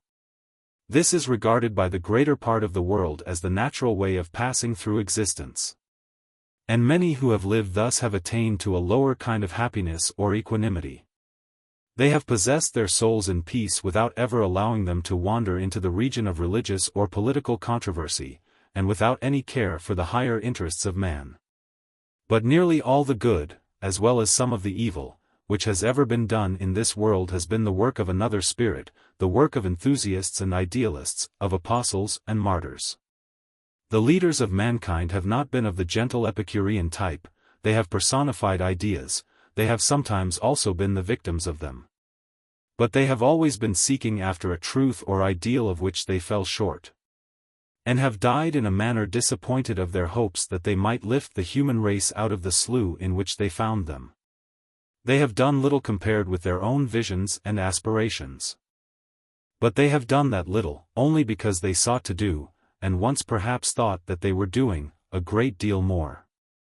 The philosophies of Epicurus or Hume give no adequate or dignified conception of the mind. There is no organic unity in a succession of feeling or sensations. No comprehensiveness in an infinity of separate actions. The individual never reflects upon himself as a whole. He can hardly regard one act or part of his life as the cause or effect of any other act or part. Whether in practice or speculation, he is to himself only in successive instants. To such thinkers, whether in ancient or in modern times, the mind is only the poor recipient of impressions, not the heir of all the ages, or connected with all other minds. It begins again with its own modicum of experience, having only such vague conceptions of the wisdom of the past as are inseparable from language and popular opinion. It seeks to explain from the experience of the individual what can only be learned from the history of the world. It has no conception of obligation, duty, conscience. These are to the Epicurean or utilitarian philosopher only names which interfere with our natural perceptions of pleasure and pain. There seem then to be several answers to the question, why the theory that all knowledge is sensation is allied to the lower rather than to the higher view of ethical philosophy. First, because it is easier to understand and practice. 2. Ndly, because it is fatal to the pursuit of ideals, moral, political, or religious. 3. Rdly, because it deprives us of the means and instruments of higher thought, of any adequate conception of the mind, of knowledge, of conscience, of moral obligation. On the nature and limits of psychology. Gamma rho rho chi mu nu mu omicron delta epsilon, tau epsilon lambda epsilon upsilon tau delta kappa alpha tau mu epsilon tau alpha xi omicron mu omicron delta epsilon sigma upsilon mu pi lambda epsilon kappa tau alpha iota. Tau mu eta chi alpha nu tau omicron iota alpha tau eta nu mu omicron lambda omicron gamma alpha nu pi omicron tau pi iota sigma tau mu eta nu gamma epsilon nu sigma theta alpha iota. Plato Republic 7:533 c. Mu nu omicron nu gamma rho alpha tau lambda gamma epsilon iota nu sigma pi epsilon rho gamma upsilon mu nu kappa alpha pi eta rho eta mu omega mu nu omicron nu pi tau nu tau omega nu pi nu tau omega nu delta nu alpha tau omicron nu. Sophist, 237 d. Since the above essay first appeared, many books on psychology have been given to the world, partly based upon the views of Herbart and other German philosophers, partly independent of them. The subject has gained in bulk and extent, whether it has had any true growth is more doubtful. It begins to assume the language and claim the authority of a science. But it is only an hypothesis or outline, which may be filled up in many ways according to the fancy of individual thinkers. The basis of it is a precarious one, consciousness of ourselves and a somewhat uncertain observation of the rest of mankind. Its relations to other sciences are not yet determined, they seem to be almost too complicated to be ascertained. It may be compared to an irregular building, run up hastily and not likely to last, because its foundations are weak, and in many places rest only on the surface of the ground. It has sought rather to put together scattered observations and to make them into a system than to describe or prove them. It has never severely drawn the line between facts and opinions. It has substituted a technical phraseology for the common use of language, being neither able to win acceptance for the one nor to get rid of the other. The system which has thus arisen appears to be a kind of metaphysic narrowed to the point of view of the individual mind, through which, as through some new optical instrument limiting the sphere of vision, the interior of thought and sensation is examined. But the individual mind in the abstract, as distinct from the mind of a particular individual and separated from the environment of circumstances, is a fiction only. Yet facts which are partly true gather around this fiction and are naturally described by the help of it. There is also a common type of the mind which is derived from the comparison of many minds with one another and with our own. The phenomena of which psychology treats are familiar to us, but they are for the most part indefinite. They relate to a something inside the body, which seems also to overleap the limits of space. The operations of this something, when isolated, cannot be analyzed by us or subjected to observation and experiment. And there is another point to be considered. The mind, when thinking, cannot survey that part of itself which is used in thought. It can only be contemplated in the past, that is to say, in the history of the individual or of the world. This is the scientific method of studying the mind. But psychology has also some other supports, specious rather than real. It is partly sustained by the false analogy of physical science and has great expectations from its near relationship to physiology. We truly remark that there is an infinite complexity of the body corresponding to the infinite subtlety of the mind. We are conscious that they are very nearly connected. But in endeavoring to trace the nature of the connection we are baffled and disappointed. In our knowledge of them the gulf remains the same. No microscope has ever seen into thought. No reflection on ourselves has supplied the missing link between mind and matter. These are the conditions of this very inexact science. And we shall only know less of it by pretending to know more, or by assigning to it a form or style to which it has not yet attained and is not really entitled. Experience shows that any system, however baseless and ineffectual, in our own or in any other age, may be accepted and continue to be studied. If it seeks to satisfy some unanswered question or is based upon some ancient tradition, especially if it takes the form and uses the language of inductive philosophy. The fact therefore that such a science exists and is popular, affords no evidence of its truth or value. Many who have pursued it far into detail have never examined the foundations on which it rests.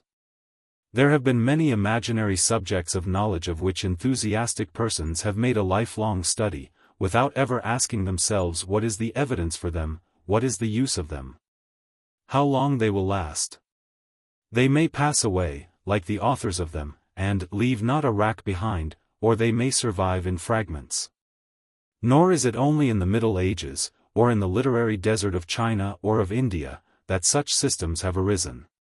In our own enlightened age, growing up by the side of physics, ethics, and other really progressive sciences, there is a weary waste of knowledge, falsely so-called. There are sham sciences which no logic has ever put to the test, in which the desire for knowledge invents the materials of it. And therefore it is expedient once more to review the bases of psychology, lest we should be imposed upon by its pretensions. The study of it may have done good service by awakening us to the sense of inveterate errors familiarized by language, yet it may have fallen into still greater ones.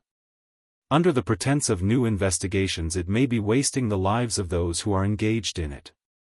It may also be found that the discussion of it will throw light upon some points in the Theaetetus of Plato, the oldest work on psychology which has come down to us. The imaginary science may be called, in the language of ancient philosophy, a shadow of a part of dialectic or metaphysic, Gorgias 463. In this postscript or appendix we propose to treat, first, of the true bases of psychology, secondly, of the errors into which the students of it are most likely to fall. Thirdly, of the principal subjects which are usually comprehended under it, fourthly, of the form which facts relating to the mind most naturally assume. We may preface the inquiry by 2 or 3 remarks. 1. We do not claim for the popular psychology the position of a science at all. It cannot, like the physical sciences, proceed by the inductive method. It has not the necessity of mathematics. It does not, like metaphysic, argue from abstract notions or from internal coherence. It is made up of scattered observations. A few of these, though they may sometimes appear to be truisms, are of the greatest value, and free from all doubt. We are conscious of them in ourselves. We observe them working in others, we are assured of them at all times. For example, we are absolutely certain, a. of the influence exerted by the mind over the body or by the body over the mind, b. of the power of association, by which the appearance of some person or the occurrence of some event recalls to mind, not always but often, other persons and events, c. of the effect of habit, which is strongest when least disturbed by reflection, and is to the mind what the bones are to the body, d. of the real, though not unlimited, freedom of the human will, e. of the reference, more or less distinct, of our sensations, feelings, thoughts, actions, to ourselves, which is called consciousness, or, when in excess, self-consciousness, f. of the distinction of the I and not I, of ourselves and outward objects. But when we attempt to gather up these elements in a single system, we discover that the links by which we combine them are apt to be mere words. We are in a country which has never been cleared or surveyed. Here and there only does a gleam of light come through the darkness of the forest. 2. These fragments, although they can never become science in the ordinary sense of the word, are a real part of knowledge and may be of great value in education. We may be able to add a good deal to them from our own experience, and we may verify them by it. Self-examination is one of those studies which a man can pursue alone, by attention to himself and the processes of his individual mind. He may learn much about his own character and about the character of others, if he will make his mind sit down and look at itself in the glass. The great, if not the only use of such a study is a practical one, to know, first, human nature, and, secondly, our own nature, as it truly is. 3. Hence it is important that we should conceive of the mind in the noblest and simplest manner. While acknowledging that language has been the greatest factor in the formation of human thought, we must endeavor to get rid of the disguises, oppositions, contradictions, which arise out of it. We must disengage ourselves from the ideas which the customary use of words has implanted in us. To avoid error as much as possible when we are speaking of things unseen, the principal terms which we use should be few, and we should not allow ourselves to be enslaved by them. Instead of seeking to frame a technical language, we should vary our forms of speech, lest they should degenerate into formulas. A difficult philosophical problem is better understood when translated into the vernacular. I.Alpha. Psychology is inseparable from language, and early language contains the first impressions or the oldest experience of man respecting himself.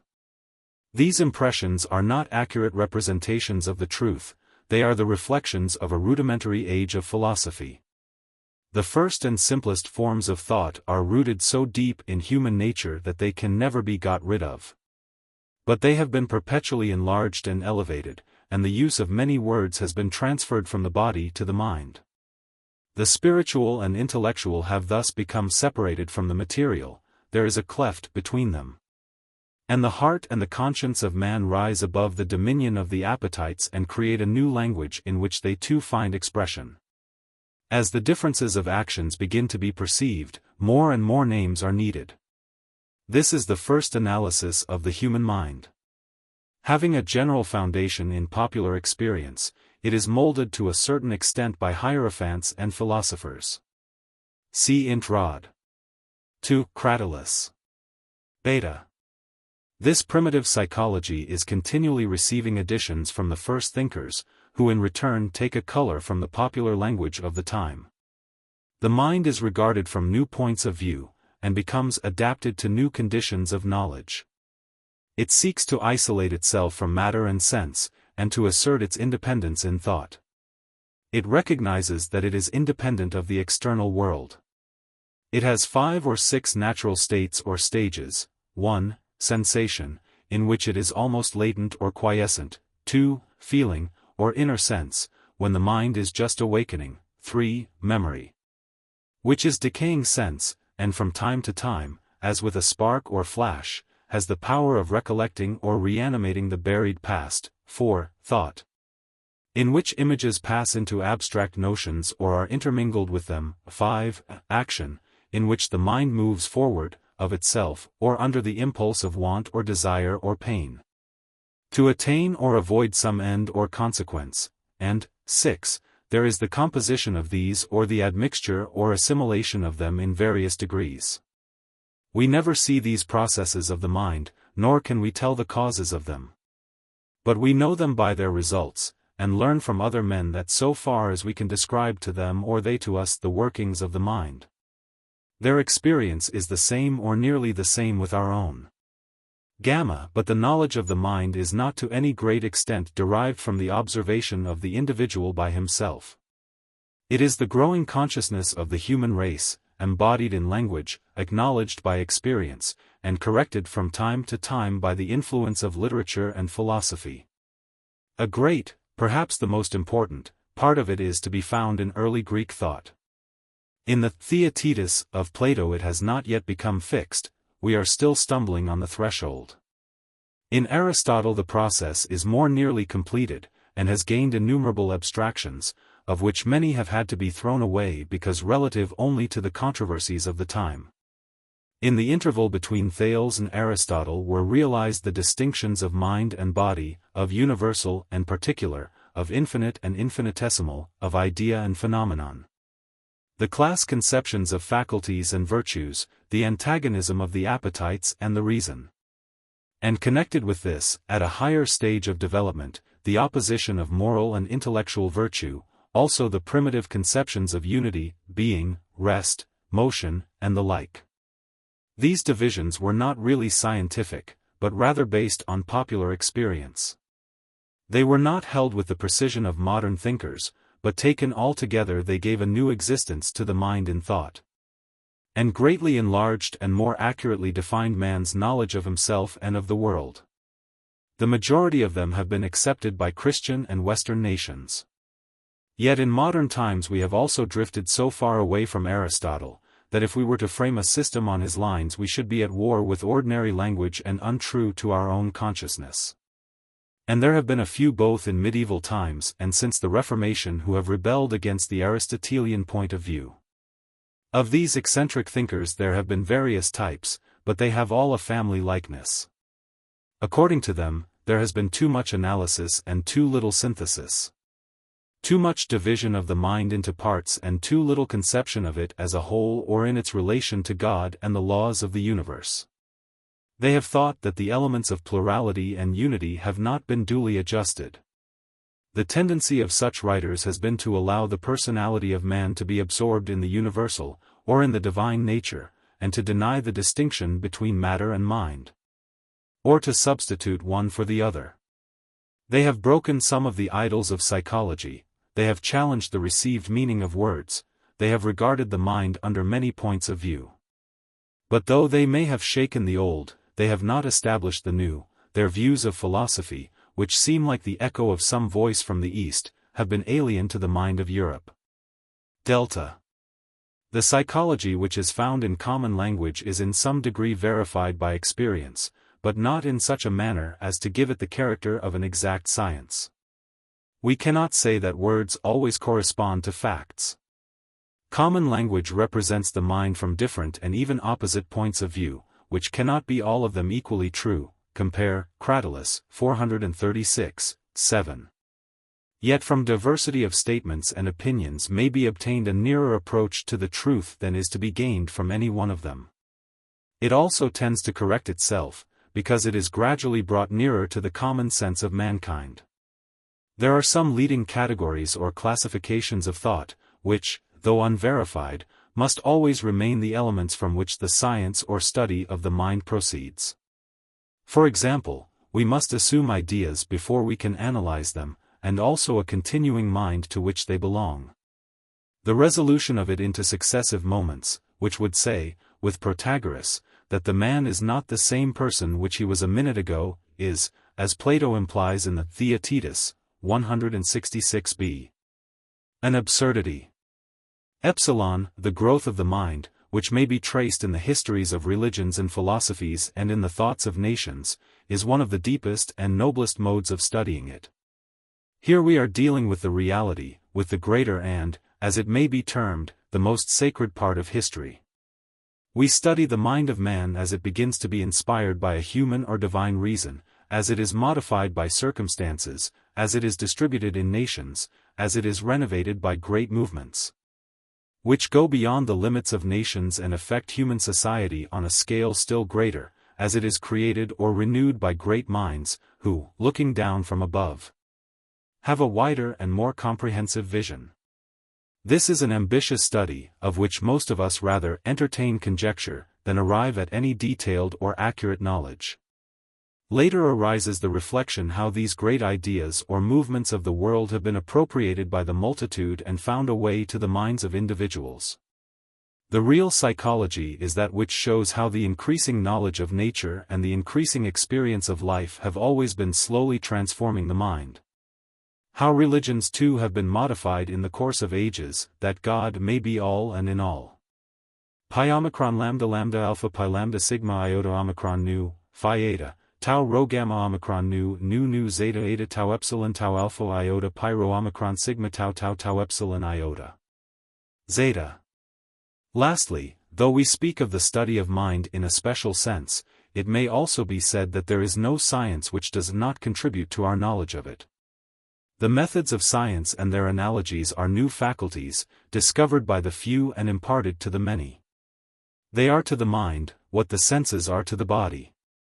Or better, they may be compared to instruments such as the telescope or microscope by which the discriminating power of the senses, or to other mechanical inventions, by which the strength and skill of the human body is so immeasurably increased. 2. The new psychology, whatever may be its claim to the authority of a science, has called attention to many facts and corrected many errors, which without it would have been unexamined. Yet it is also itself very liable to illusion. The evidence on which it rests is vague and indefinite. The field of consciousness is never seen by us as a whole, but only at particular points, which are always changing. The veil of language intercepts facts. Hence it is desirable that in making an approach to the study we should consider at the outset what are the kinds of error which most easily affect it, and note the differences which separate it from other branches of knowledge. Alpha. First, we observe the mind by the mind.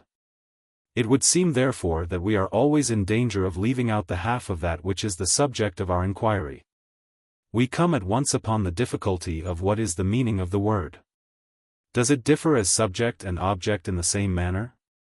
Can we suppose one set of feelings or one part of the mind to interpret another? Is the introspecting thought the same with the thought which is introspected? Has the mind the power of surveying its whole domain at one and the same time, no more than the eye can take in the whole human body at a glance? Yet there may be a glimpse round the corner, or a thought transferred in a moment from one point of view to another, which enables us to see nearly the whole, if not at once, at any rate in succession. Such glimpses will hardly enable us to contemplate from within the mind in its true proportions. Hence the firmer ground of psychology is not the consciousness of inward feelings but the observation of external actions, being the actions not only of ourselves, but of the innumerable persons whom we come across in life. Beta, the error of supposing partial or occasional explanation of mental phenomena to be the only or complete ones. For example, we are disinclined to admit of the spontaneity or discontinuity of the mind, it seems to us like an effect without a cause. And therefore we suppose the train of our thoughts to be always called up by association. Yet it is probable, or indeed certain, that of many mental phenomena there are no mental antecedents, but only bodily ones. Gamma, the false influence of language. We are apt to suppose that when there are two or more words describing faculties or processes of the mind, there are real differences corresponding to them. But this is not the case. Nor can we determine how far they do or do not exist, or by what degree or kind of difference they are distinguished. The same remark may be made about figures of speech. They fill up the vacancy of knowledge. They are to the mind what too much color is to the eye, but the truth is rather concealed than revealed by them. Delta. The uncertain meaning of terms, such as consciousness, conscience, will, law, knowledge, internal and external sense. These, in the language of Plato, we shamelessly use, without ever having taken the pains to analyze them. Epsilon. A science such as psychology is not merely an hypothesis, but an hypothesis which, unlike the hypotheses of physics, can never be verified. It rests only on the general impressions of mankind, and there is little or no hope of adding in any considerable degree to our stock of mental facts. Zeta. The parallelism of the physical sciences, which leads us to analyze the mind on the analogy of the body, and so to reduce mental operations to the level of bodily ones. Or to confound one with the other. Eta, that the progress of physiology may throw a new light on psychology is a dream in which scientific men are always tempted to indulge. But however certain we may be of the connection between mind and body, the explanation of the one by the other is a hidden place of nature which has hitherto been investigated with little or no success. Theta, the impossibility of distinguishing between mind and body. Neither in thought nor in experience can we separate them. They seem to act together. Yet we feel that we are sometimes under the dominion of the one, sometimes of the other, and sometimes, both in the common use of language and in fact, they transform themselves. The one into the good principle, the other into the evil principle. And then again the I comes in and mediates between them. It is also difficult to distinguish outward facts from the ideas of them in the mind, or to separate the external stimulus to a sensation from the activity of the organ. Or this from the invisible agencies by which it reaches the mind, or any process of sense from its mental antecedent, or any mental energy from its nervous expression. Iota, the fact that mental divisions tend to run into one another, and that in speaking of the mind we cannot always distinguish differences of kind from differences of degree. Nor have we any measure of the strength and intensity of our ideas or feelings. Kappa. Although heredity has been always known to the ancients as well as ourselves to exercise a considerable influence on human character, yet we are unable to calculate what proportion this birth influence bears to nurture and education. But this is the real question. We cannot pursue the mind into embryology, we can only trace how, after birth, it begins to grow. But how much is due to the soil, how much to the original latent seed, it is impossible to distinguish. And because we are certain that heredity exercises a considerable, but undefined influence, we must not increase the wonder by exaggerating it. Lambda. The love of system is always tending to prevail over the historical investigation of the mind, which is our chief means of knowing it. It equally tends to hinder the other great source of our knowledge of the mind, the observation of its workings and processes which we can make for ourselves. Mu.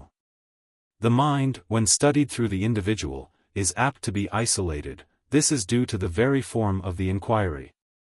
Whereas, in truth, it is indistinguishable from circumstances, the very language which it uses being the result of the instincts of long-forgotten generations. And every word which a man utters being the answer to some other word spoken or suggested by somebody else. 3. The tendency of the preceding remarks has been to show that psychology is necessarily a fragment, and is not and cannot be a connected system. We cannot define or limit the mind, but we can describe it. We can collect information about it, we can enumerate the principal subjects which are included in the study of it. Thus we are able to rehabilitate psychology to some extent, not as a branch of science, but as a collection of facts bearing on human life, as a part of the history of philosophy, as an aspect of metaphysic. It is a fragment of a science only, which in all probability can never make any great progress or attain to much clearness or exactness. It is however a kind of knowledge which has a great interest for us and is always present to us, and of which we carry about the materials in our own bosoms.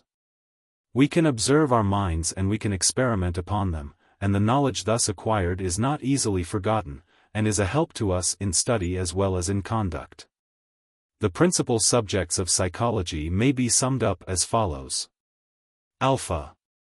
The relation of man to the world around him, in what sense and within what limits can he withdraw from its laws or assert himself against them, freedom and necessity. And what is that which we suppose to be thus independent and which we call ourselves? How does the inward differ from the outward and what is the relation between them, and where do we draw the line by which we separate mind from matter, the soul from the body? Is the mind active or passive, or partly both? Are its movements identical with those of the body, or only preconcerted and coincident with them, or is one simply an aspect of the other? Beta. What are we to think of time and space? Time seems to have a nearer connection with the mind, space with the body, yet time, as well as space, is necessary to our idea of either. We see also that they have an analogy with one another, and that in mathematics they often interpenetrate.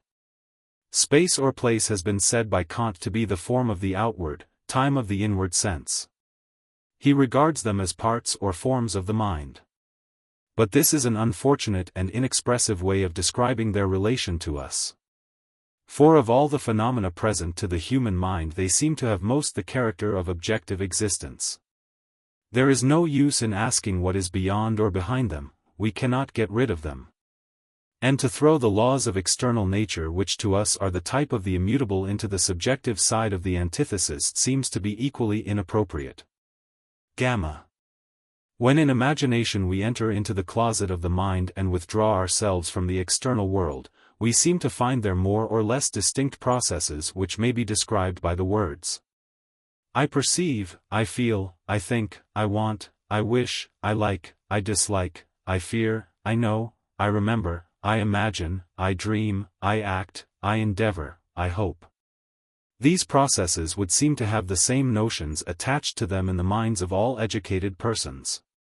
They are distinguished from one another in thought, but they intermingle.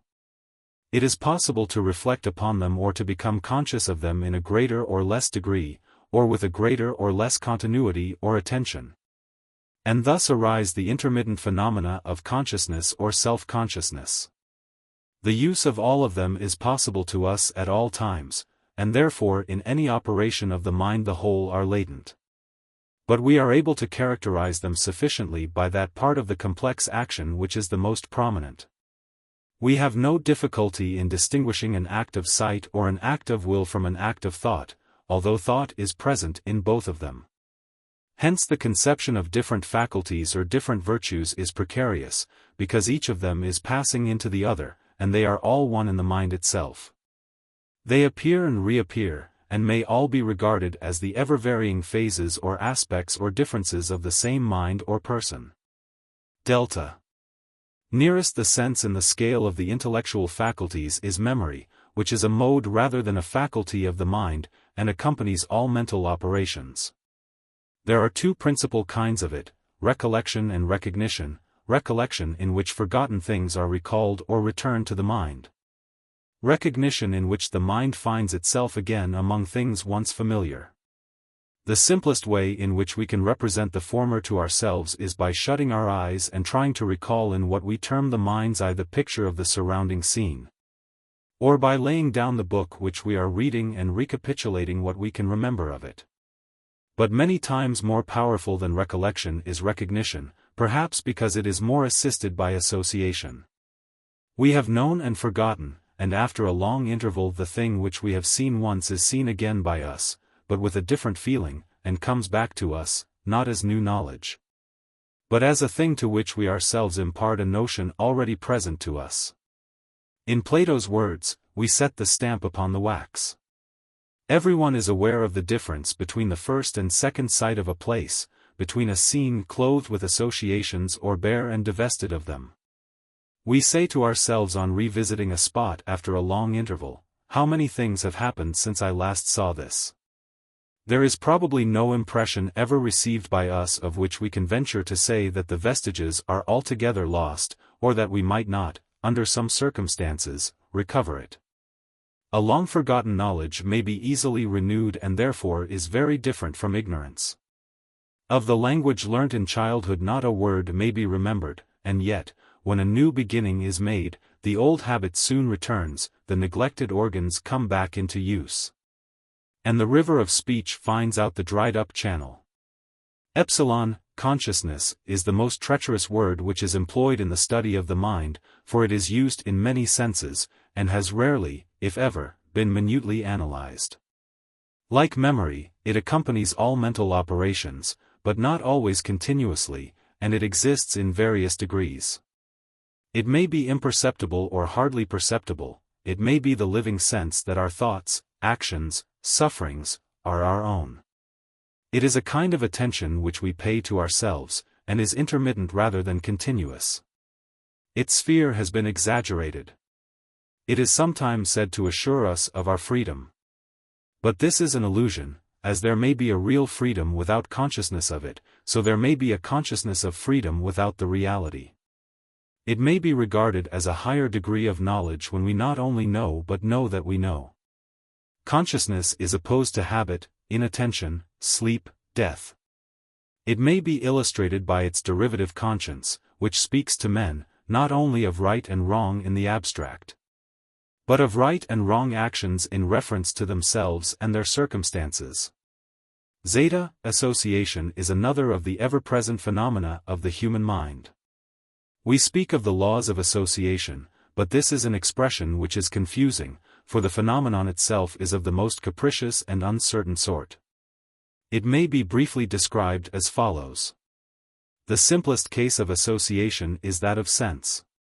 When we see or hear separately one of two things, which we have previously seen or heard together, the occurrence of the one has a tendency to suggest the other. So the sight or name of a house may recall to our minds the memory of those who once lived there. Like may recall like and everything its opposite. The parts of a whole, the terms of a series, objects lying near, words having a customary order stick together in the mind.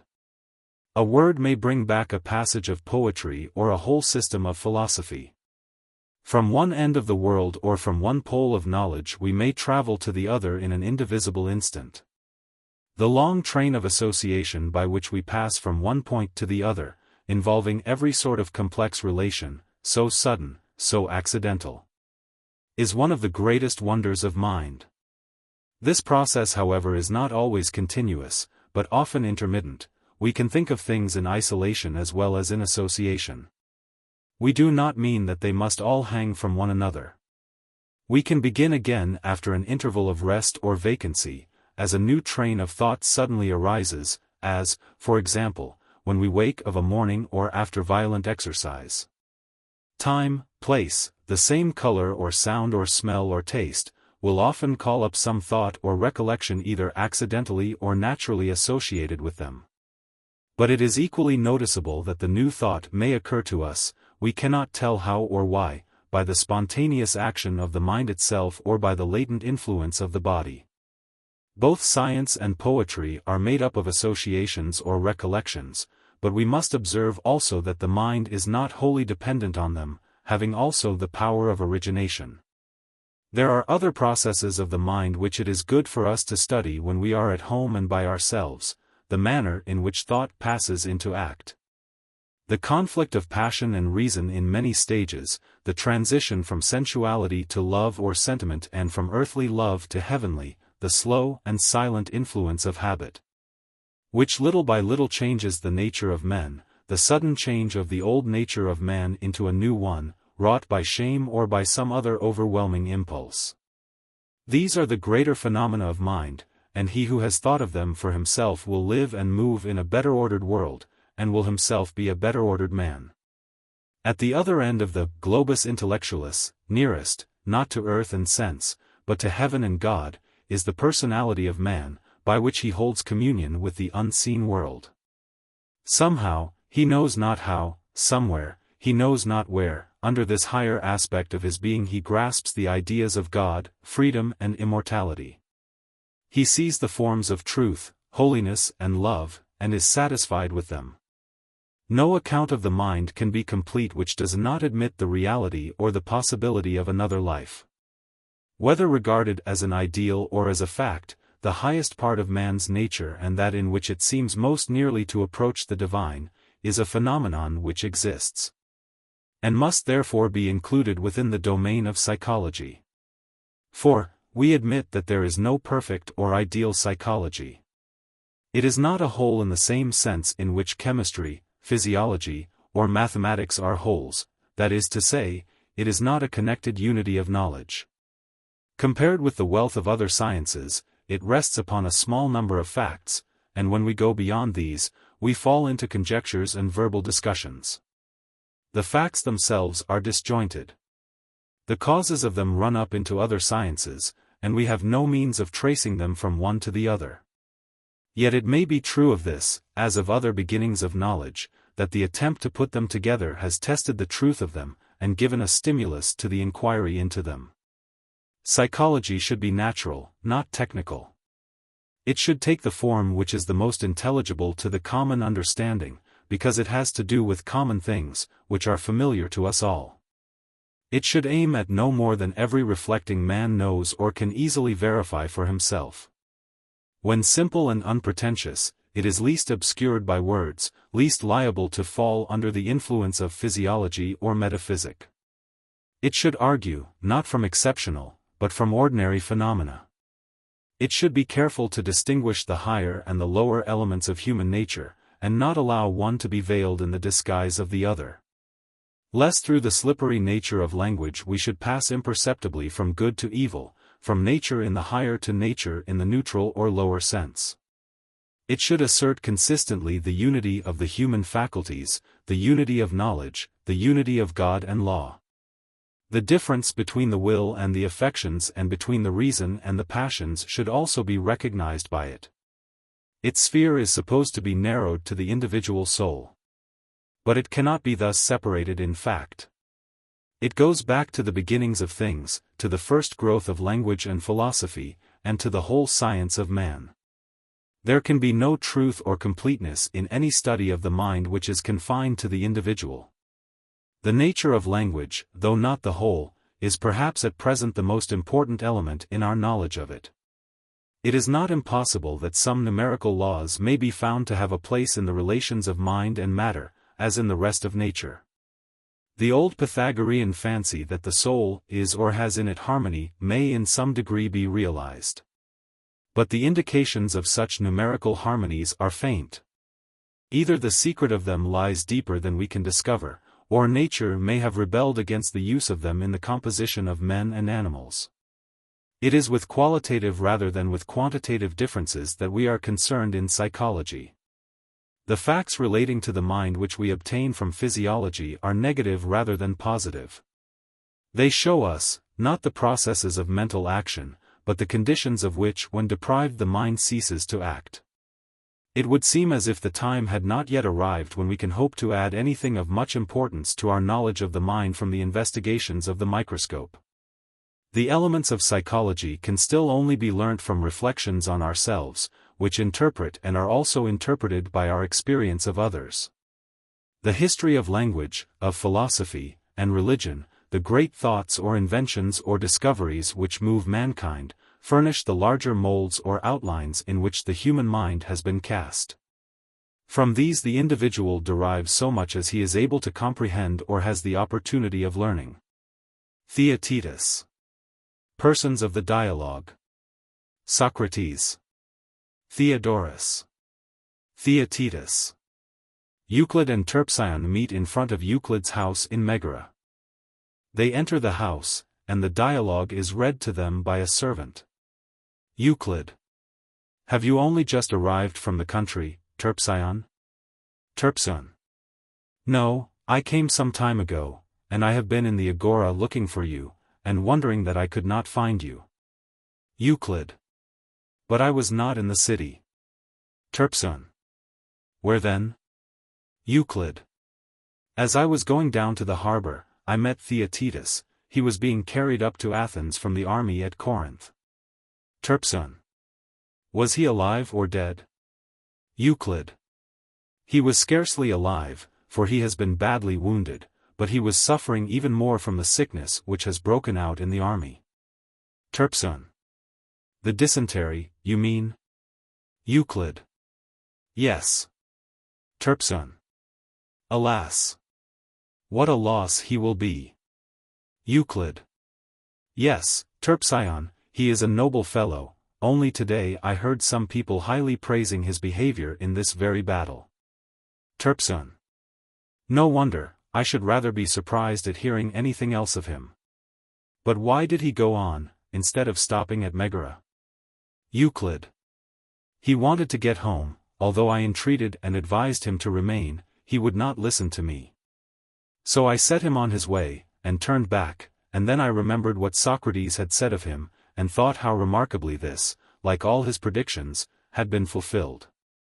I believe that he had seen him a little before his own death, when Theaetetus was a youth, and he had a memorable conversation with him, which he repeated to me when I came to Athens. He was full of admiration of his genius, and said that he would most certainly be a great man, if he lived. Terpsion. The prophecy has certainly been fulfilled, but what was the conversation? Can you tell me? Euclid. No, indeed, not offhand, but I took notes of it as soon as I got home. These I filled up from memory, writing them out at leisure. And whenever I went to Athens, I asked Socrates about any point which I had forgotten, and on my return I made corrections. Thus I have nearly the whole conversation written down. Terpsion. I remember, you told me, and I have always been intending to ask you to show me the writing, but have put off doing so, and now, why should we not read it through? Having just come from the country, I should greatly like to rest. Euclid. I too shall be very glad of a rest, for I went with Theaetetus as far as Araneum. Let us go in, then, and, while we are reposing, the servant shall read to us. Terpsion. Very good. Euclid. Here is the roll, Terpsion. I may observe that I have introduced Socrates, not as narrating to me, but as actually conversing with the persons whom he mentioned. These were, Theodorus the geometrician, of Cyrene, and Theaetetus. I have omitted, for the sake of convenience, the interlocutory words, I said, I remarked, which he used when he spoke of himself, and again, he agreed, or disagreed, in the answer. Lest the repetition of them should be troublesome. Terpsion. Quite right, Euclid. Euclid. And now, boy, you may take the roll and read. Euclid's servant reads. Socrates. If I cared enough about the Cyrenians, Theodorus, would ask you whether there are any rising geometricians or philosophers in that part of the world. But I am more interested in our own Athenian youth, and I would rather know who among them are likely to do well. I observe them as far as I can myself, and I inquire of anyone whom they follow, and I see that a great many of them follow you, in which they are quite right. Considering your eminence in geometry and in other ways. Tell me then, if you have met with anyone who is good for anything. Theodorus. Yes, Socrates, I have become acquainted with one very remarkable Athenian youth, whom I commend to you as well worthy of your attention. If he had been a beauty I should have been afraid to praise him, lest you should suppose that I was in love with him. But he is no beauty, and you must not be offended if I say that he is very like you, for he has a snub nose and projecting eyes, although these features are less marked in him than in you. Seeing, then, that he has no personal attractions, I may freely say, that in all my acquaintance, which is very large, I never knew anyone who was his equal in natural gifts, for he has a quickness of apprehension which is almost unrivaled, and he is exceedingly gentle, and also the most courageous of men. There is a union of qualities in him such as I have never seen in any other, and should scarcely have thought possible. For those who, like him, have quick and ready and retentive wits, have generally also quick tempers, they are ships without ballast, and go darting about, and are mad rather than courageous. And the steadier sort, when they have to face study, prove stupid and cannot remember. Whereas he moves surely and smoothly and successfully in the path of knowledge and inquiry. And he is full of gentleness, flowing on silently like a river of oil. At his age, it is wonderful. Socrates. That is good news. Whose son is he? Theodorus. The name of his father I have forgotten, but the youth himself is the middle one of those who are approaching us. He and his companions have been anointing themselves in the outer court, and now they seem to have finished, and are coming towards us. Look and see whether you know him. Socrates. I know the youth, but I do not know his name. He is the son of Euphronius the Sunian, who was himself an eminent man, and such another as his son is, according to your account of him. I believe that he left a considerable fortune. Theodorus. Theaetetus, Socrates, is his name, but I rather think that the property disappeared in the hands of trustees. Notwithstanding which he is wonderfully liberal. Socrates. He must be a fine fellow, tell him to come and sit by me. Theodorus. I will. Come hither, Theaetetus, and sit by Socrates. Socrates. By all means, Theaetetus, in order that I may see the reflection of myself in your face, for Theodorus says that we are alike. And yet if each of us held in his hands a lyre, and he said that they were tuned alike, should we at once take his word, or should we ask whether he who said so was or was not a musician? Theaetetus. We should ask. Socrates. And if we found that he was, we should take his word, and if not, not? Theaetetus. True. Socrates. And if this supposed likeness of our faces is a matter of any interest to us, we should inquire whether he who says that we are alike is a painter or not? Theaetetus. Certainly we should. Socrates. And is Theodorus a painter? Theaetetus. I never heard that he was. Socrates. Is he a geometrician? Theaetetus. Of course he is, Socrates. Socrates. And is he an astronomer and calculator and musician, and in general an educated man? Theaetetus. I think so. Socrates. If, then, he remarks on a similarity in our persons, either by way of praise or blame, there is no particular reason why we should attend to him. Theaetetus. I should say not. Socrates.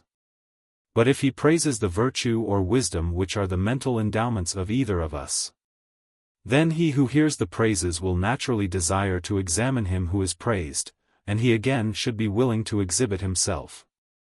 Theaetetus. Very true, Socrates. Socrates.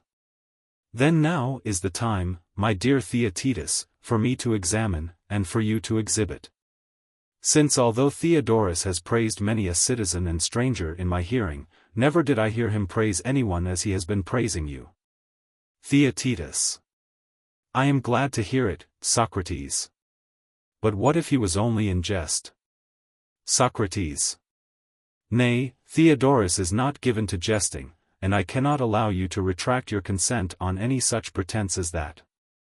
If you do, he will have to swear to his words, and we are perfectly sure that no one will be found to impugn him. Do not be shy then, but stand to your word. Theaetetus. I suppose I must, if you wish it. Socrates. In the first place, I should like to ask what you learn of Theodorus, something of geometry, perhaps? Theaetetus. Yes. Socrates.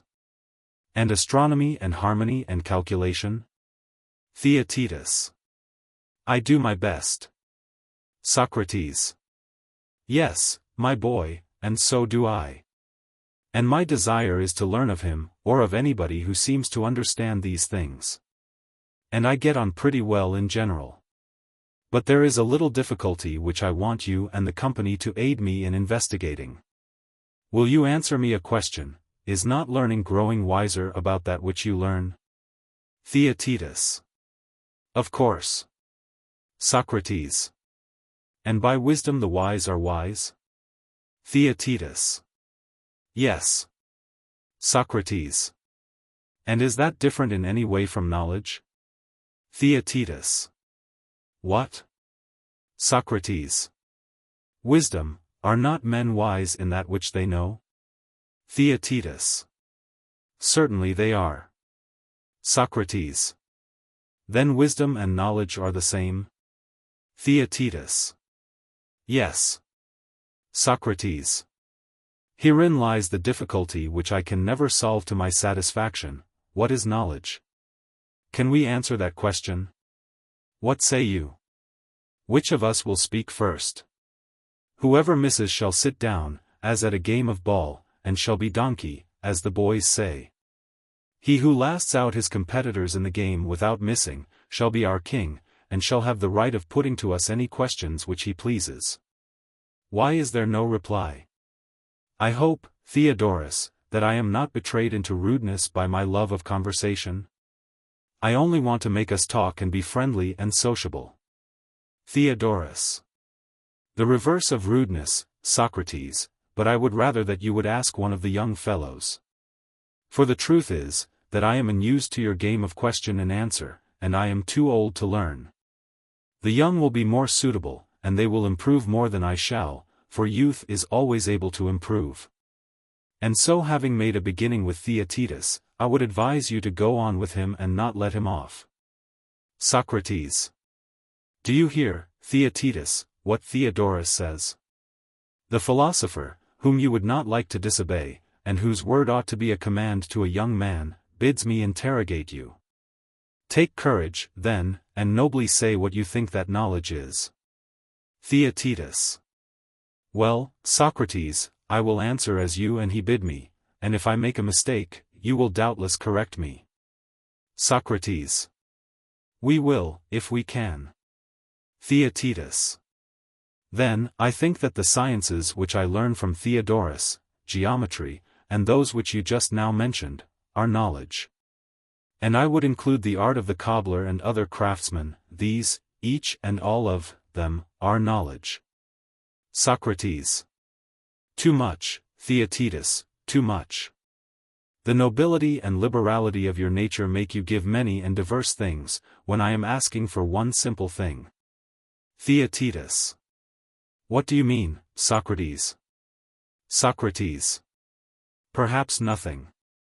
I will endeavor, however, to explain what I believe to be my meaning. When you speak of cobbling, you mean the art or science of making shoes? Theaetetus. Just so. Socrates. And when you speak of carpentering, you mean the art of making wooden implements? Theaetetus. I do. Socrates. In both cases you define the subject matter of each of the two arts? Theaetetus. True. Socrates.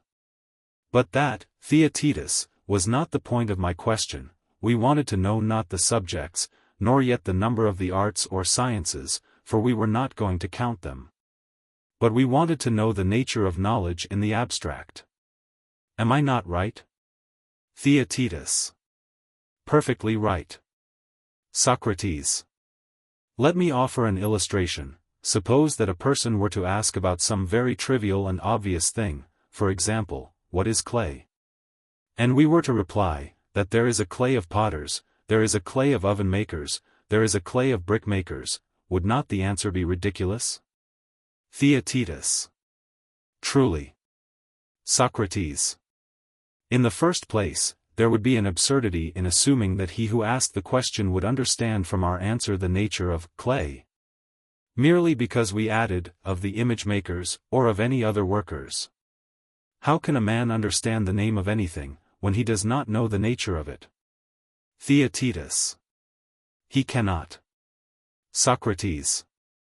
Then he who does not know what science or knowledge is, has no knowledge of the art or science of making shoes? Theaetetus. None. Socrates. Nor of any other science? Theaetetus. No. Socrates. And when a man is asked what science or knowledge is, to give in answer the name of some art or science is ridiculous, for the question is, what is knowledge? And he replies, a knowledge of this or that. Theaetetus. True. Socrates. Moreover, he might answer shortly and simply, but he makes an enormous circuit. For example, when asked about the clay, he might have said simply, that clay is moistened earth. What sort of clay is not to the point? Theaetetus. Yes, Socrates, there is no difficulty as you put the question. You mean, if I am not mistaken, something like what occurred to me and to my friend here, your namesake Socrates, in a recent discussion. Socrates. What was that, Theaetetus? Theaetetus. Theodorus was writing out for us something about roots, such as the roots of 3 or 5. Showing that they are incommensurable by the unit, he selected other examples up to 17, there he stopped. Now as there are innumerable roots, the notion occurred to us of attempting to include them all under one name or class. Socrates. And did you find such a class? Theaetetus. I think that we did, but I should like to have your opinion. Socrates. Let me hear. Theaetetus. We divided all numbers into two classes, those which are made up of equal factors multiplying into one another, which we compared to square figures and called square or equilateral numbers. That was one class. Socrates. Very good. Theaetetus. The intermediate numbers, such as 3 and 5, and every other number which is made up of unequal factors, either of a greater multiplied by a less, or of a less multiplied by a greater, and when regarded as a figure, is contained in unequal sides. All these we compared to oblong figures, and called them oblong numbers. Socrates. Capital, and what followed? Theaetetus. The lines, or sides, which have for their squares the equilateral plane numbers, were called by us lengths or magnitudes. And the lines which are the roots of, or whose squares are equal to, the oblong numbers, were called powers or roots. The reason of this latter name being, that they are commensurable with the former, i.e., with the so-called lengths or magnitudes, not in linear measurement, but in the value of the superficial content of their squares, and the same about solids. Socrates. Excellent, my boys. I think that you fully justify the praises of Theodorus, and that he will not be found guilty of false witness. Theaetetus. But I am unable, Socrates, to give you a similar answer about knowledge, which is what you appear to want, and therefore Theodorus is a deceiver after all. Socrates. Well, but if someone were to praise you for running, and to say that he never met your equal among boys, and afterwards you were beaten in a race by a grown-up man who was a great runner, would the praise be any the less true? Theaetetus. Certainly not. Socrates. And is the discovery of the nature of knowledge so small a matter, as just now said? Is it not one which would task the powers of men perfect in every way? Theaetetus. By heaven, they should be the top of all perfection. Socrates. Well, then, be of good cheer. Do not say that Theodorus was mistaken about you, but do your best to ascertain the true nature of knowledge, as well as of other things. Theaetetus. I am eager enough, Socrates, if that would bring to light the truth. Socrates. Come, you made a good beginning just now. Let your own answer about roots be your model, and as you comprehended them all in one class, try and bring the many sorts of knowledge under one definition. Theaetetus. I can assure you, Socrates, that I have tried very often, when the report of questions asked by you was brought to me. But I can neither persuade myself that I have a satisfactory answer to give, nor hear of anyone who answers as you would have him, and I cannot shake off a feeling of anxiety. Socrates. These are the pangs of labor, my dear Theaetetus, you have something within you which you are bringing to the birth. Theaetetus. I do not know, Socrates, I only say what I feel. Socrates. And have you never heard, simpleton, that I am the son of a midwife, brave and burly, whose name was Phaenarete? Theaetetus. Yes, I have. Socrates. And that I myself practice midwifery? Theaetetus. No, never. Socrates. Let me tell you that I do though, my friend, but you must not reveal the secret, as the world in general have not found me out. And therefore they only say of me, that I am the strangest of mortals and drive men to their wits' end. Did you ever hear that too? Theaetetus. Yes. Socrates. Shall I tell you the reason? Theaetetus. By all means. Socrates. Bear in mind the whole business of the midwives, and then you will see my meaning better. No woman, as you are probably aware, who is still able to conceive and bear. Attends other women, but only those who are past bearing. Theaetetus. Yes, I know. Socrates. The reason of this is said to be that Artemis, the goddess of childbirth, is not a mother, and she honors those who are like herself. But she could not allow the barren to be midwives, because human nature cannot know the mystery of an art without experience, and therefore she assigned this office to those who are too old to bear.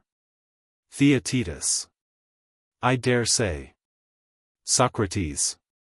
And I dare say too, or rather I am absolutely certain, that the midwives know better than others who is pregnant and who is not. Theaetetus. Very true. Socrates. And by the use of potions and incantations they are able to arouse the pangs and to soothe them at will. They can make those bear who have a difficulty in bearing, and if they think fit they can smother the embryo in the womb. Theaetetus. They can. Socrates. Did you ever remark that they are also most cunning matchmakers, and have a thorough knowledge of what unions are likely to produce a brave brood? Theaetetus. No, never. Socrates. Then let me tell you that this is their greatest pride, more than cutting the umbilical cord. And if you reflect, you will see that the same art which cultivates and gathers in the fruits of the earth, will be most likely to know in what soils the several plants or seeds should be deposited. Theaetetus. Yes, the same art. Socrates. And do you suppose that with women the case is otherwise? Theaetetus. I should think not. Socrates. Certainly not. But midwives are respectable women who have a character to lose, and they avoid this department of their profession, because they are afraid of being called procuresses. Which is a name given to those who join together man and woman in an unlawful and unscientific way. And yet the true midwife is also the true and only matchmaker. Theaetetus. Clearly. Socrates. Such are the midwives, whose task is a very important one, but not so important as mine. For women do not bring into the world at one time real children, and at another time counterfeits which are with difficulty distinguished from them. If they did, then the discernment of the true and false birth would be the crowning achievement of the art of midwifery. You would think so? Theaetetus. Indeed I should. Socrates.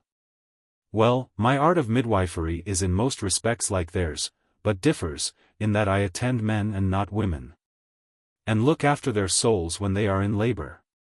And not after their bodies, and the triumph of my art is in thoroughly examining whether the thought which the mind of the young man brings forth is a false idol or a noble and true birth. And like the midwives, I am barren, and the reproach which is often made against me, that I ask questions of others and have not the wit to answer them myself, is very just. The reason is that the God compels me to be a midwife, but does not allow me to bring forth. And therefore I am not myself at all wise, nor have I anything to show which is the invention or birth of my own soul, but those who converse with me profit. Some of them appear dull enough at first, but afterwards, as our acquaintance ripens, if the God is gracious to them, they all make astonishing progress. And this in the opinion of others as well as in their own. It is quite clear that they never learned anything from me. The many fine discoveries to which they cling are of their own making. But to me and the God they owe their delivery. And the proof of my words is, that many of them in their ignorance, either in their self-conceit despising me, or falling under the influence of others, 304 have gone away too soon. And have not only lost the children of whom I had previously delivered them by an ill bringing up, but have stifled whatever else they had in them by evil communications. Being fonder of lies and shams than of the truth. And they have at last ended by seeing themselves, as others see them, to be great fools. Aristides, the son of Lysimachus, is one of them, and there are many others. The truants often return to me, and beg that I would consort with them again. They are ready to go to me on their knees, and then, if my familiar allows, which is not always the case, I receive them. and they begin to grow again. Dire are the pangs which my art is able to arouse and to allay in those who consort with me, just like the pangs of women in childbirth. Night and day they are full of perplexity and travail which is even worse than that of the women. So much for them. And there are others, Theaetetus, who come to me apparently having nothing in them. And as I know that they have no need of my art, I coax them into marrying someone, and by the grace of God I can generally tell who is likely to do them good. Many of them I have given away to Prodicus, and many to other inspired sages. I tell you this long story, friend Theaetetus, because I suspect, as indeed you seem to think yourself, that you are in labor, great with some conception. Come then to me, who am a midwife's son and myself a midwife, and do your best to answer the questions which I will ask you. And if I abstract and expose your firstborn, because I discover upon inspection that the conception which you have formed is a vain shadow, do not quarrel with me on that account. As the manner of women is when their first children are taken from them. For I have actually known some who were ready to bite me when I deprived them of a darling folly.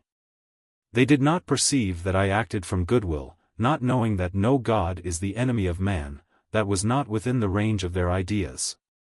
Neither am I their enemy in all this, but it would be wrong for me to admit falsehood, or to stifle the truth. Once more, then, Theaetetus, I repeat my old question, what is knowledge? And do not say that you cannot tell, but quit yourself like a man, and by the help of God you will be able to tell. Theaetetus. At any rate, Socrates, after such an exhortation I should be ashamed of not trying to do my best.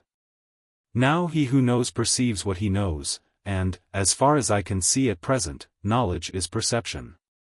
Socrates. Bravely said, boy, that is the way in which you should express your opinion. And now, let us examine together this conception of yours, and see whether it is a true birth or a mere wind egg. You say that knowledge is perception? Theaetetus. Yes. Socrates. Well, you have delivered yourself of a very important doctrine about knowledge. It is indeed the opinion of Protagoras, who has another way of expressing it. Man, he says, is the measure of all things, of the existence of things that are, and of the non-existence of things that are not. You have read him? Theaetetus. Oh yes, again and again. Socrates.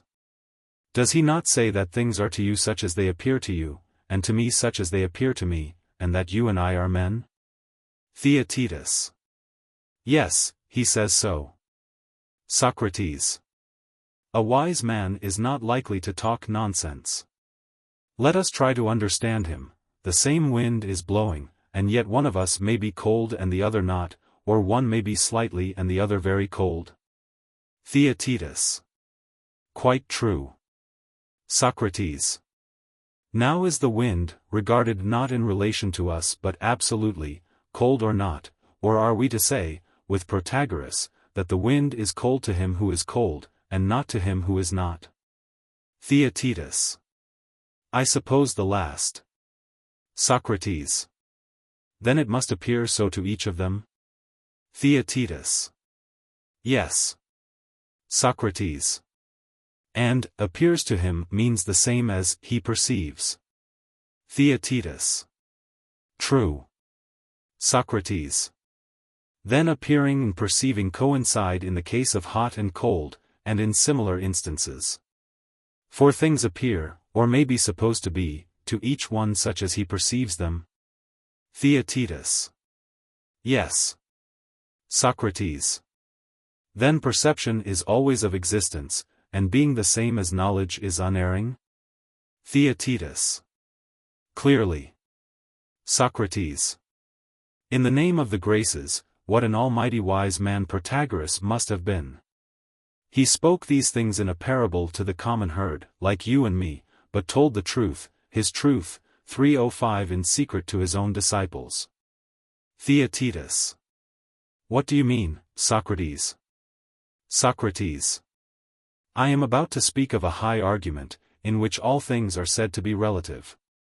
You cannot rightly call anything by any name, such as great or small, heavy or light, for the great will be small and the heavy light, there is no single thing or quality. But out of motion and change and admixture all things are becoming relatively to one another, which, becoming, is by us incorrectly called being, but is really becoming, for nothing ever is. But all things are becoming. Summon all philosophers, Protagoras, Heraclitus, Empedocles, and the rest of them, one after another, and with the exception of Parmenides they will agree with you in this. Summon the great masters of either kind of poetry, Epicharmus, the prince of comedy, and Homer of tragedy. When the latter sings of ocean whence sprang the gods, and mother Tethys, does he not mean that all things are the offspring of flux and motion? Theaetetus. I think so. Socrates. And who could take up arms against such a great army having Homer for its general, and not appear ridiculous? 306. Theaetetus. Who indeed, Socrates? Socrates. Yes, Theaetetus. And there are plenty of other proofs which will show that motion is the source of what is called being and becoming, and inactivity of not being and destruction. For fire and warmth, which are supposed to be the parent and guardian of all other things, are born of movement and of friction, which is a kind of motion. 307. Is not this the origin of fire? Theaetetus. It is. Socrates. And the race of animals is generated in the same way? Theaetetus.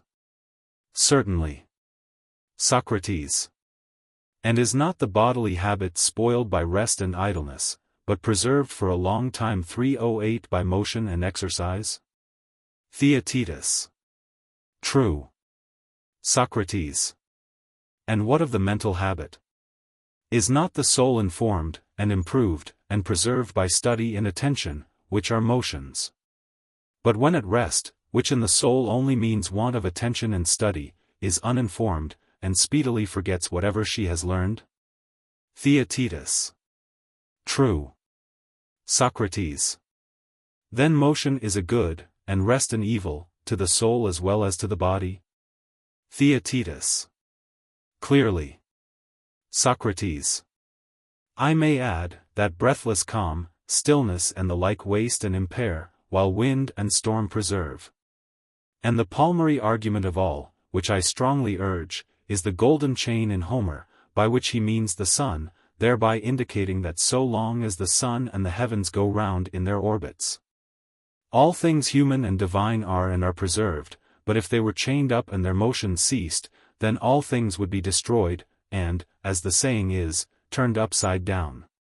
Theaetetus. I believe, Socrates, that you have truly explained his meaning.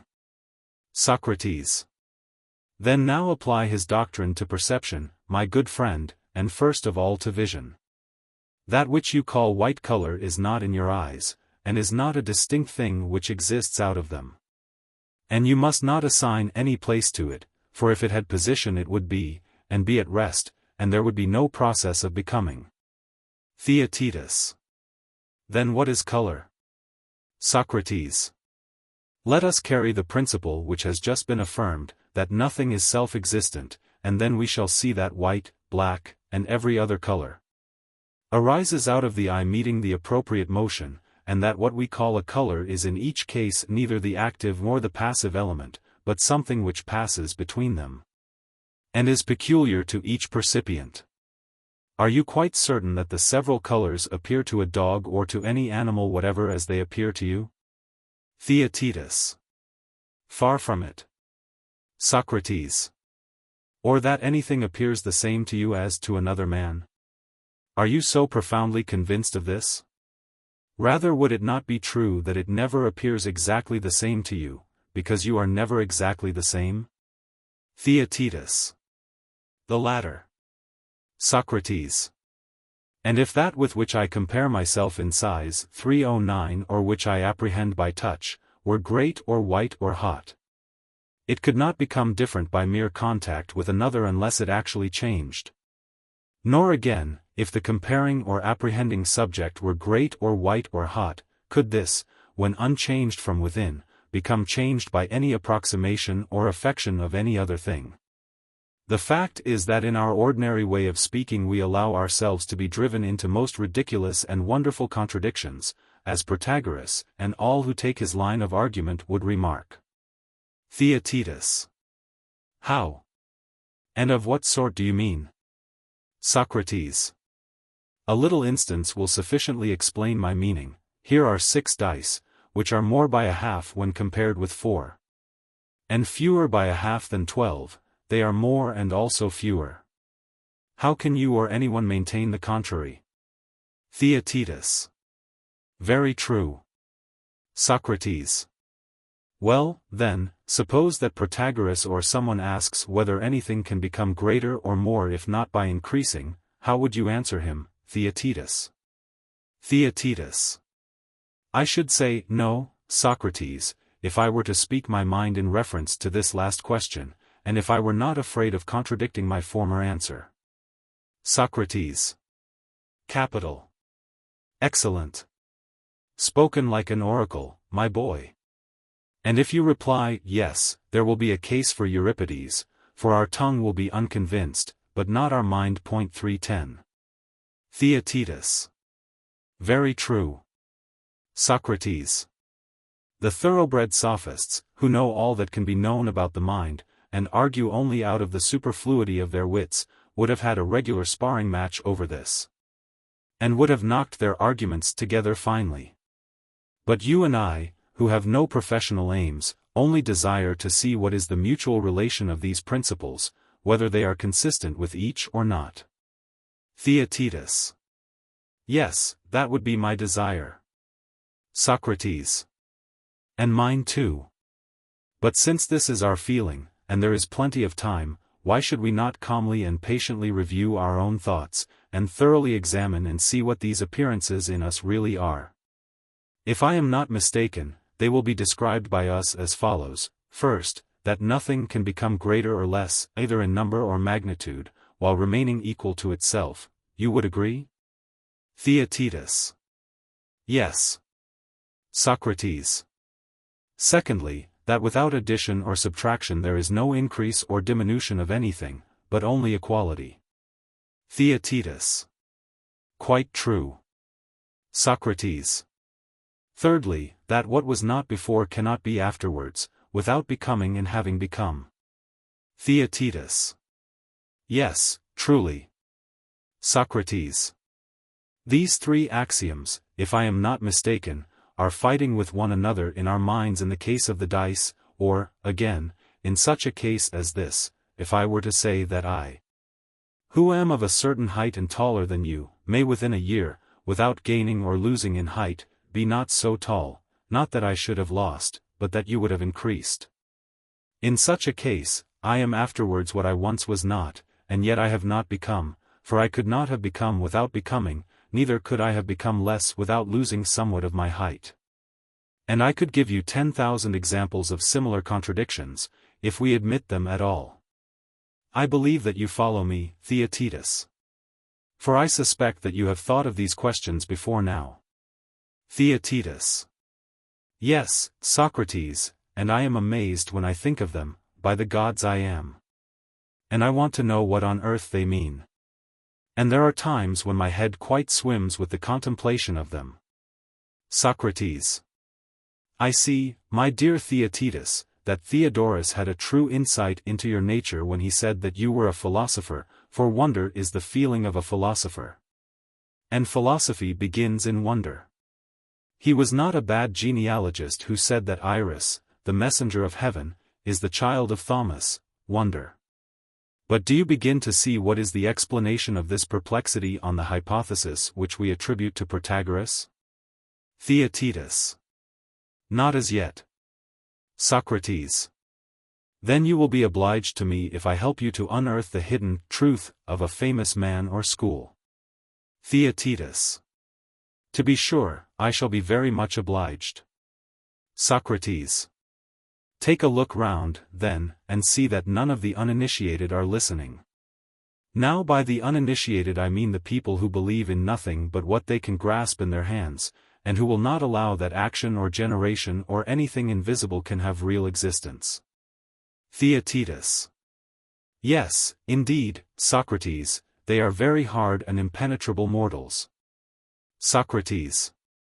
Yes, my boy, outer barbarians. Far more ingenious are the brethren whose mysteries I am about to reveal to you. Their first principle is, that all is motion, and upon this all the affections of which we were just now speaking are supposed to depend. There is nothing but motion, which has two forms. One active and the other passive, both in endless number. And out of the union and friction of them there is generated a progeny endless in number, having two forms, sense and the object of sense, which are ever breaking forth and coming to the birth at the same moment. The senses are variously named hearing, seeing, smelling. There is the sense of heat, cold, pleasure, pain, desire, fear, and many more which have names, as well as innumerable others which are without them. Each has its kindred object, each variety of color has a corresponding variety of sight, and so with sound and hearing, and with the rest of the senses and the objects akin to them. Do you see, Theaetetus, the bearings of this tale on the preceding argument? Theaetetus. Indeed I do not. Socrates. Then attend, and I will try to finish the story. The purport is that all these things are in motion, as I was saying, and that this motion is of two kinds, a slower and a quicker. And the slower elements have their motions in the same place and with reference to things near them, and so they beget. But what is begotten is swifter, for it is carried to fro, and moves from place to place. Apply this to sense, when the eye and the appropriate object meet together and give birth to whiteness and the sensation connatural with it, which could not have been given by either of them going elsewhere, then, while the sight is flowing from the eye, whiteness proceeds from the object which combines in producing the color. And so the eye is fulfilled with sight, and really sees, and becomes, not sight, but a seeing eye. And the object which combined to form the color is fulfilled with whiteness, and becomes not whiteness but a white thing. Whether wood or stone or whatever the object may be which happens to be colored white. 3:11 And this is true of all sensible objects, hard, warm, and the like, which are similarly to be regarded, as I was saying before, not as having any absolute existence, but as being all of them of whatever kind generated by motion in their intercourse with one another. For of the agent and patient, as existing in separation, no trustworthy conception, as they say, can be formed, for the agent has no existence until united with the patient. And the patient has no existence until united with the agent. And that which by uniting with something becomes an agent, by meeting with some other thing is converted into a patient. And from all these considerations, as I said at first, there arises a general reflection, that there is no one self-existent thing, but everything is becoming and in relation. And being must be altogether abolished, although from habit and ignorance we are compelled even in this discussion to retain the use of the term. But great philosophers tell us that we are not to allow either the word something, or belonging to something, or to me, or this, or that, or any other detaining name to be used. In the language of nature all things are being created and destroyed, coming into being and passing into new forms. Nor can any name fix or detain them, he who attempts to fix them is easily refuted. And this should be the way of speaking, not only of particulars but of aggregates. Such aggregates as are expressed in the word man, or stone, or any name of an animal or of a class. O Theaetetus, are not these speculations sweet as honey? And do you not like the taste of them in the mouth? Theaetetus. I do not know what to say, Socrates. For, indeed, I cannot make out whether you are giving your own opinion or only wanting to draw me out. Socrates. You forget, my friend, that I neither know, nor profess to know, anything of these matters. You are the person who is in labor, I am the barren midwife. And this is why I soothe you, and offer you one good thing after another, that you may taste them. And I hope that I may at last help to bring your own opinion into the light of day, when this has been accomplished. Then we will determine whether what you have brought forth is only a wind egg or a real and genuine birth. Therefore, keep up your spirits, and answer like a man what you think. Theaetetus. Ask me. Socrates. Then once more, is it your opinion that nothing is but what becomes?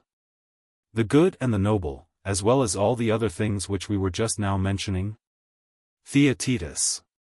When I hear you discoursing in this style, I think that there is a great deal in what you say, and I am very ready to assent. Socrates. Let us not leave the argument unfinished, then. For there still remains to be considered an objection which may be raised about dreams and diseases, in particular about madness, and the various illusions of hearing and sight, or of other senses. For you know that in all these cases the esse percipi theory appears to be unmistakably refuted, since in dreams and illusions we certainly have false perceptions.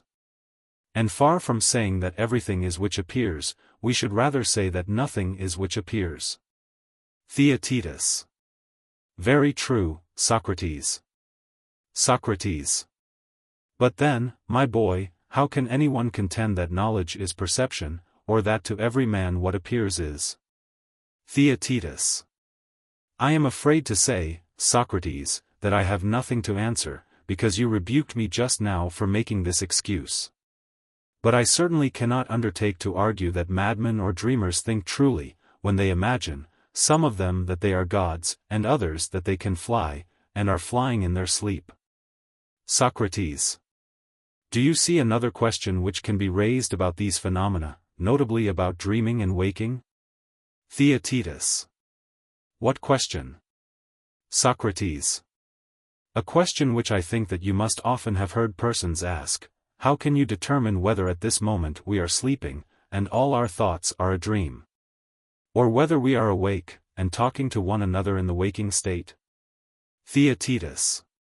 Indeed, Socrates, I do not know how to prove the one any more than the other, for in both cases the facts precisely correspond.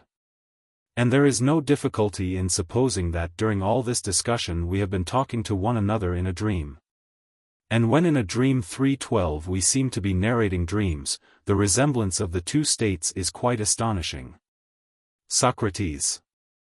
You see, then, that a doubt about the reality of sense is easily raised, since there may even be a doubt whether we are awake or in a dream.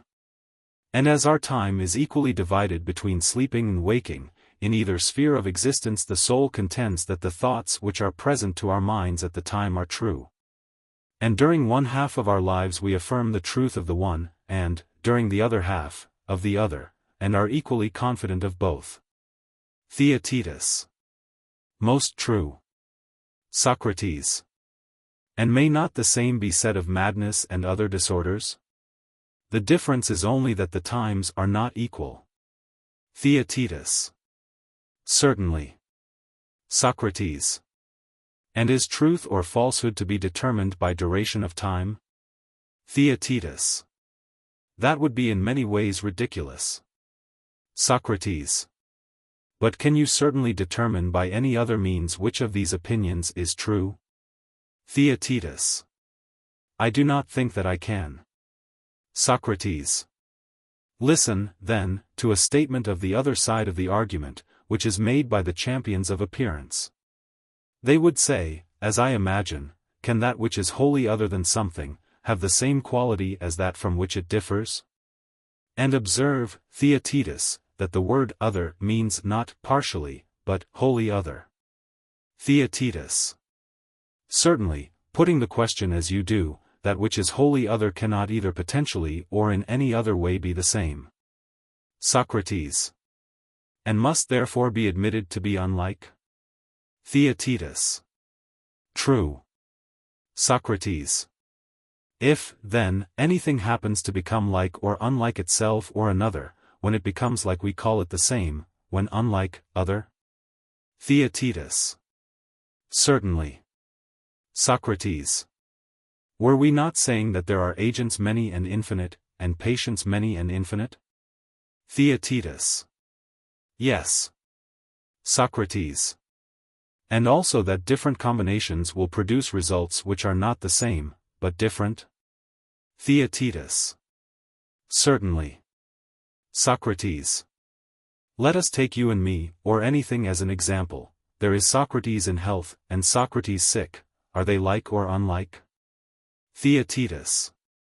You mean to compare Socrates in health as a whole, and Socrates in sickness as a whole? Socrates. Exactly, that is my meaning. Theaetetus. I answer, they are unlike. Socrates.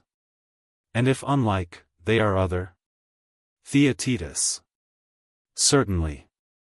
Socrates. And would you not say the same of Socrates sleeping and waking, or in any of the states which we were mentioning? Theaetetus. I should. Socrates. All agents have a different patient in Socrates, accordingly as he is well or ill. Theaetetus. Of course. Socrates. And I who am the patient, and that which is the agent, will produce something different in each of the two cases? Theaetetus. Certainly. Socrates. The wine which I drink when I am in health, appears sweet and pleasant to me? Theaetetus. True. Socrates. For, as has been already acknowledged, the patient and agent meet together and produce sweetness and a perception of sweetness, which are in simultaneous motion. And the perception which comes from the patient makes the tongue percipient, and the quality of sweetness which arises out of and is moving about the wine makes the wine both to be and to appear sweet to the healthy tongue. Theaetetus. Certainly, that has been already acknowledged. Socrates. But when I am sick, the wine really acts upon another and a different person? Theaetetus. Yes. Socrates. The combination of the draught of wine, and the Socrates who is sick, produces quite another result. Which is the sensation of bitterness in the tongue, and the motion and creation of bitterness in and about the wine, which becomes not bitterness but something bitter. As I myself become not perception but percipient? Theaetetus. True. Socrates. There is no other object of which I shall ever have the same perception, for another object would give another perception, and would make the percipient other and different.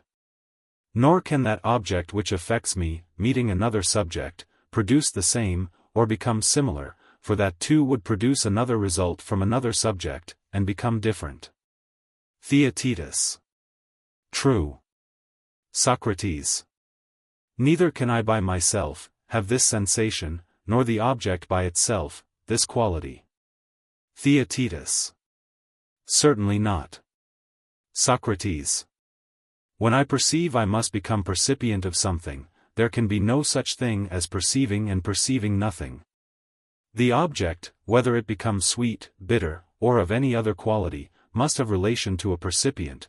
Nothing can become sweet which is sweet to no one. Theaetetus. Certainly not. Socrates. Then the inference is, that we, the agent and patient, are or become in relation to one another.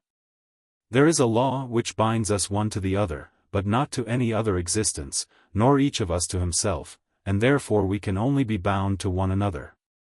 So that whether a person says that a thing is or becomes, he must say that it is or becomes to or of or in relation to something else. But he must not say or allow anyone else to say that anything is or becomes absolutely. Such is our conclusion. Theaetetus. Very true, Socrates. Socrates. Then, if that which acts upon me has relation to me and to no other, I and no other am the percipient of it? Theaetetus. Of course. Socrates. Then my perception is true to me, being inseparable from my own being, and, as Protagoras says, to myself I am judge of what is and what is not to me. Theaetetus. I suppose so. Socrates. How then, if I never err, and if my mind never trips in the conception of being or becoming, can I fail of knowing that which I perceive? Theaetetus. You cannot. Socrates. Then you were quite right in affirming that knowledge is only perception. And the meaning turns out to be the same, whether with Homer and Heraclitus, and all that company, you say that all is motion and flux, or with the great sage Protagoras. That man is the measure of all things. Or with Theaetetus, that, given these premises, perception is knowledge. Am I not right, Theaetetus, and is not this your newborn child, of which I have delivered you? What say you? Theaetetus. I cannot but agree, Socrates. Socrates. Then this is the child, however he may turn out, which you and I have with difficulty brought into the world. And now that he is born, we must run round the hearth with him, and see whether he is worth rearing, or is only a wind egg and a sham. Is he to be reared in any case, and not exposed?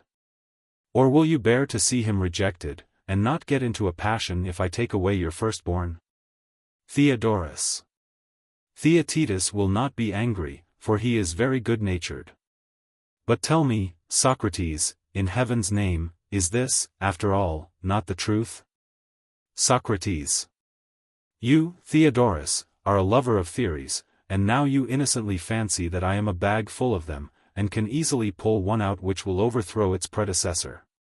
But you do not see that in reality none of these theories come from me, they all come from him who talks with me. I only know just enough to extract them from the wisdom of another, and to receive them in a spirit of fairness.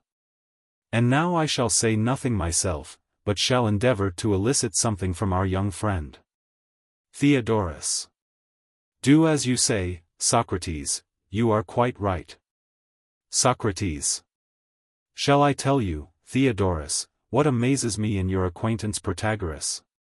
Theodorus. What is it? Socrates. I am charmed with his doctrine, that what appears is to each one, but I wonder that he did not begin his book on truth with a declaration that a pig or a dog-faced baboon, or some other yet stranger monster which has sensation, is the measure of all things. Then he might have shown a magnificent contempt for our opinion of him by informing us at the outset that while we were reverencing him like a god for his wisdom he was no better than a tadpole. Not to speak of his fellow men, would not this have produced an overpowering effect? For if truth is only sensation, and no man can discern another's feelings better than he, or has any superior right to determine whether his opinion is true or false, but each, as we have several times repeated, is to himself the sole judge, and everything that he judges is true and right, why, my friend, should Protagoras be preferred to the place of wisdom and instruction, and deserve to be well paid, and we poor ignoramuses have to go to him, if each one is the measure of his own wisdom? Must he not be talking ad captandum in all this? I say nothing of the ridiculous predicament in which my own midwifery and the whole art of dialectic is placed. For the attempt to supervise or refute the notions or opinions of others would be a tedious and enormous piece of folly, if to each man his own are right. And this must be the case if Protagoras' truth is the real truth, and the philosopher is not merely amusing himself by giving oracles out of the shrine of his book. Theodorus. He was a friend of mine, Socrates, as you were saying, and therefore I cannot have him refuted by my lips, nor can I oppose you when I agree with you. Please, then, to take Theaetetus again, he seemed to answer very nicely. Socrates. If you were to go into a Lacedaemonian palestra, Theodorus, would you have a right to look on at the naked wrestlers, some of them making a poor figure, if you did not strip and give them an opportunity of judging of your own person? Theodorus. Why not, Socrates, if they would allow me, as I think you will, in consideration of my age and stiffness. Let some more supple youth try a fall with you, and do not drag me into the gymnasium. Socrates. Your will is my will, Theodorus, as the proverbial philosophers say, and therefore I will return to the sage Theaetetus. Tell me, Theaetetus, in reference to what I was saying. Are you not lost in wonder, like myself, when you find that all of a sudden you are raised to the level of the wisest of men, or indeed of the gods? For you would assume the measure of Protagoras to apply to the gods as well as men? Theaetetus. Certainly I should, and I confess to you that I am lost in wonder. At first hearing, I was quite satisfied with the doctrine, that whatever appears is to each one, but now the face of things has changed. Socrates. Why, my dear boy, you are young, and therefore your ear is quickly caught and your mind influenced by popular arguments. Protagoras, or someone speaking on his behalf, will doubtless say in reply, "Good people, young and old, you meet and harangue, and bring in the gods, whose existence or non-existence I banish from writing and speech, or you talk about the reason of man being degraded to the level of the brutes, which is a telling argument with the multitude. But not one word of proof or demonstration do you offer. All is probability with you, and yet surely you and Theaetetus had better reflect whether you are disposed to admit of probability and figures of speech in matters of such importance. He or any other mathematician who argued from probabilities and likelihoods in geometry, would not be worth an ace. Theaetetus. But neither you nor we, Socrates, would be satisfied with such arguments. Socrates. Then you and Theaetetus mean to say that we must look at the matter in some other way? Theaetetus. Yes, in quite another way.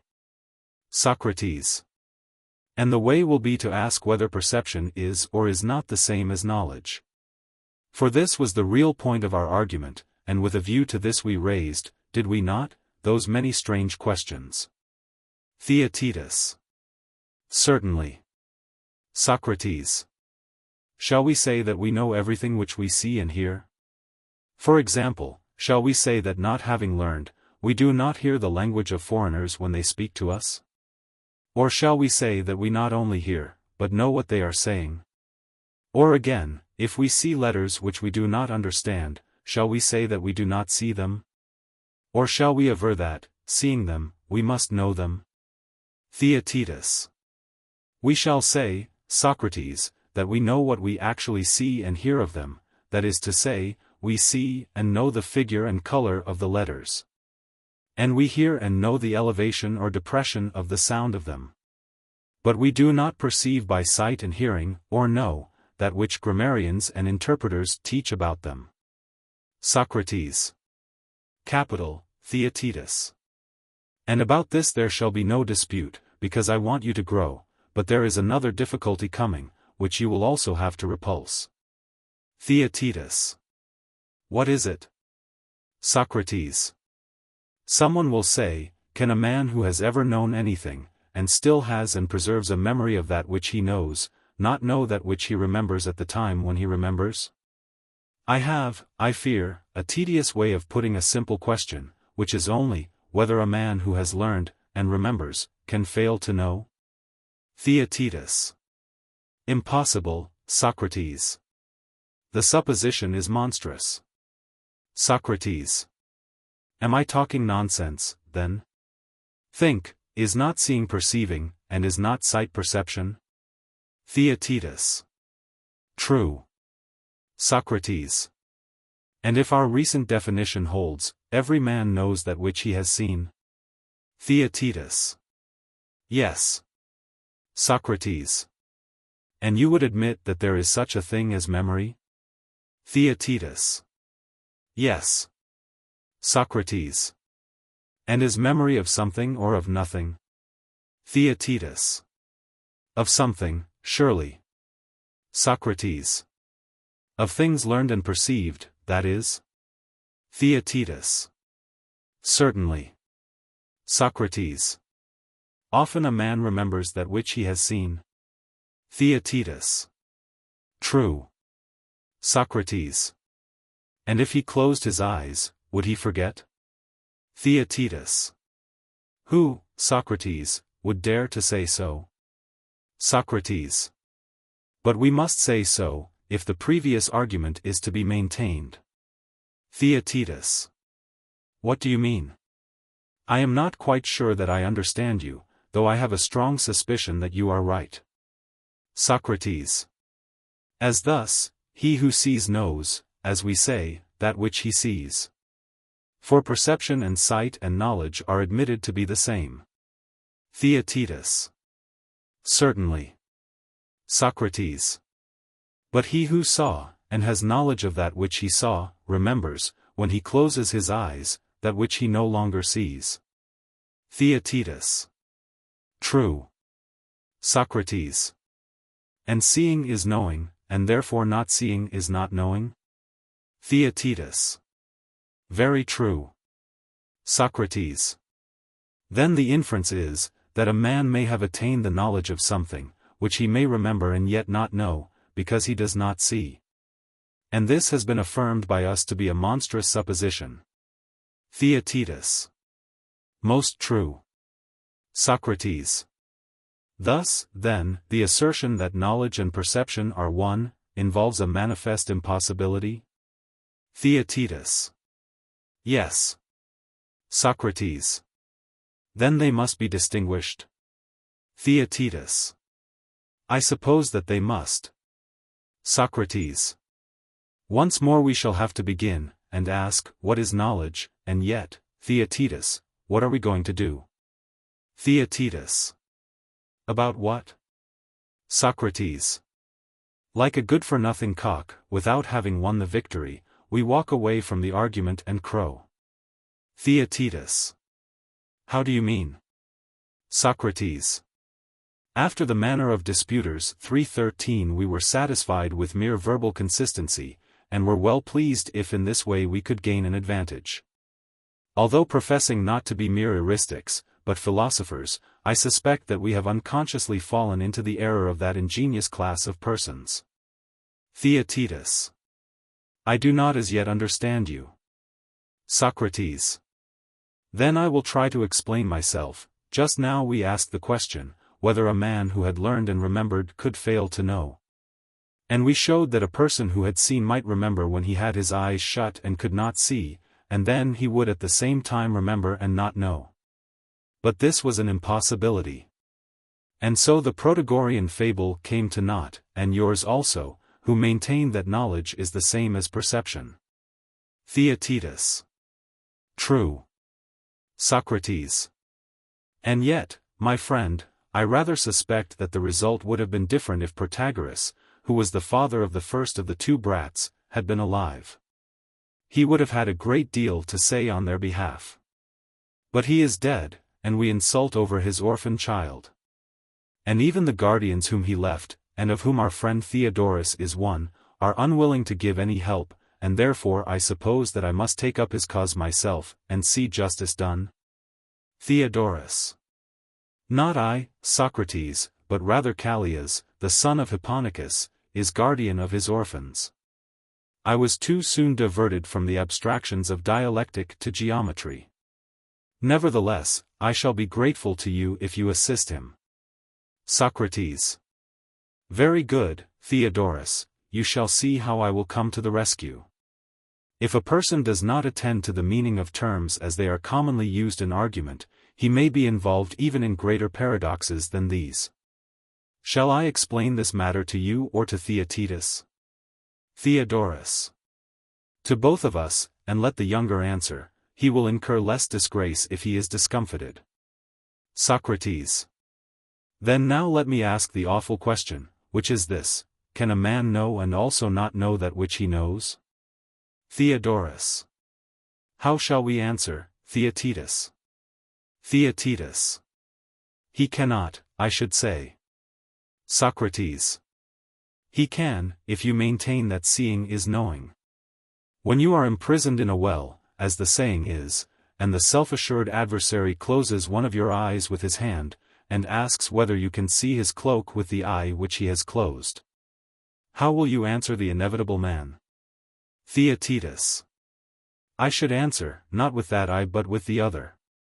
Socrates. Then you see and do not see the same thing at the same time. Theaetetus. Yes, in a certain sense. Socrates.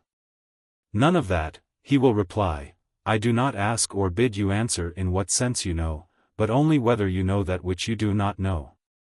You have been proved to see that which you do not see, and you have already admitted that seeing is knowing, and that not seeing is not knowing. I leave you to draw the inference. Theaetetus. Yes, the inference is the contradictory of my assertion. Socrates. Yes, my marvel, and there might have been yet worse things in store for you, if an opponent had gone on to ask whether you can have a sharp and also a dull knowledge. And whether you can know near, but not at a distance, or know the same thing with more or less intensity, and so on without end. Such questions might have been put to you by a light-armed mercenary, who argued for pay.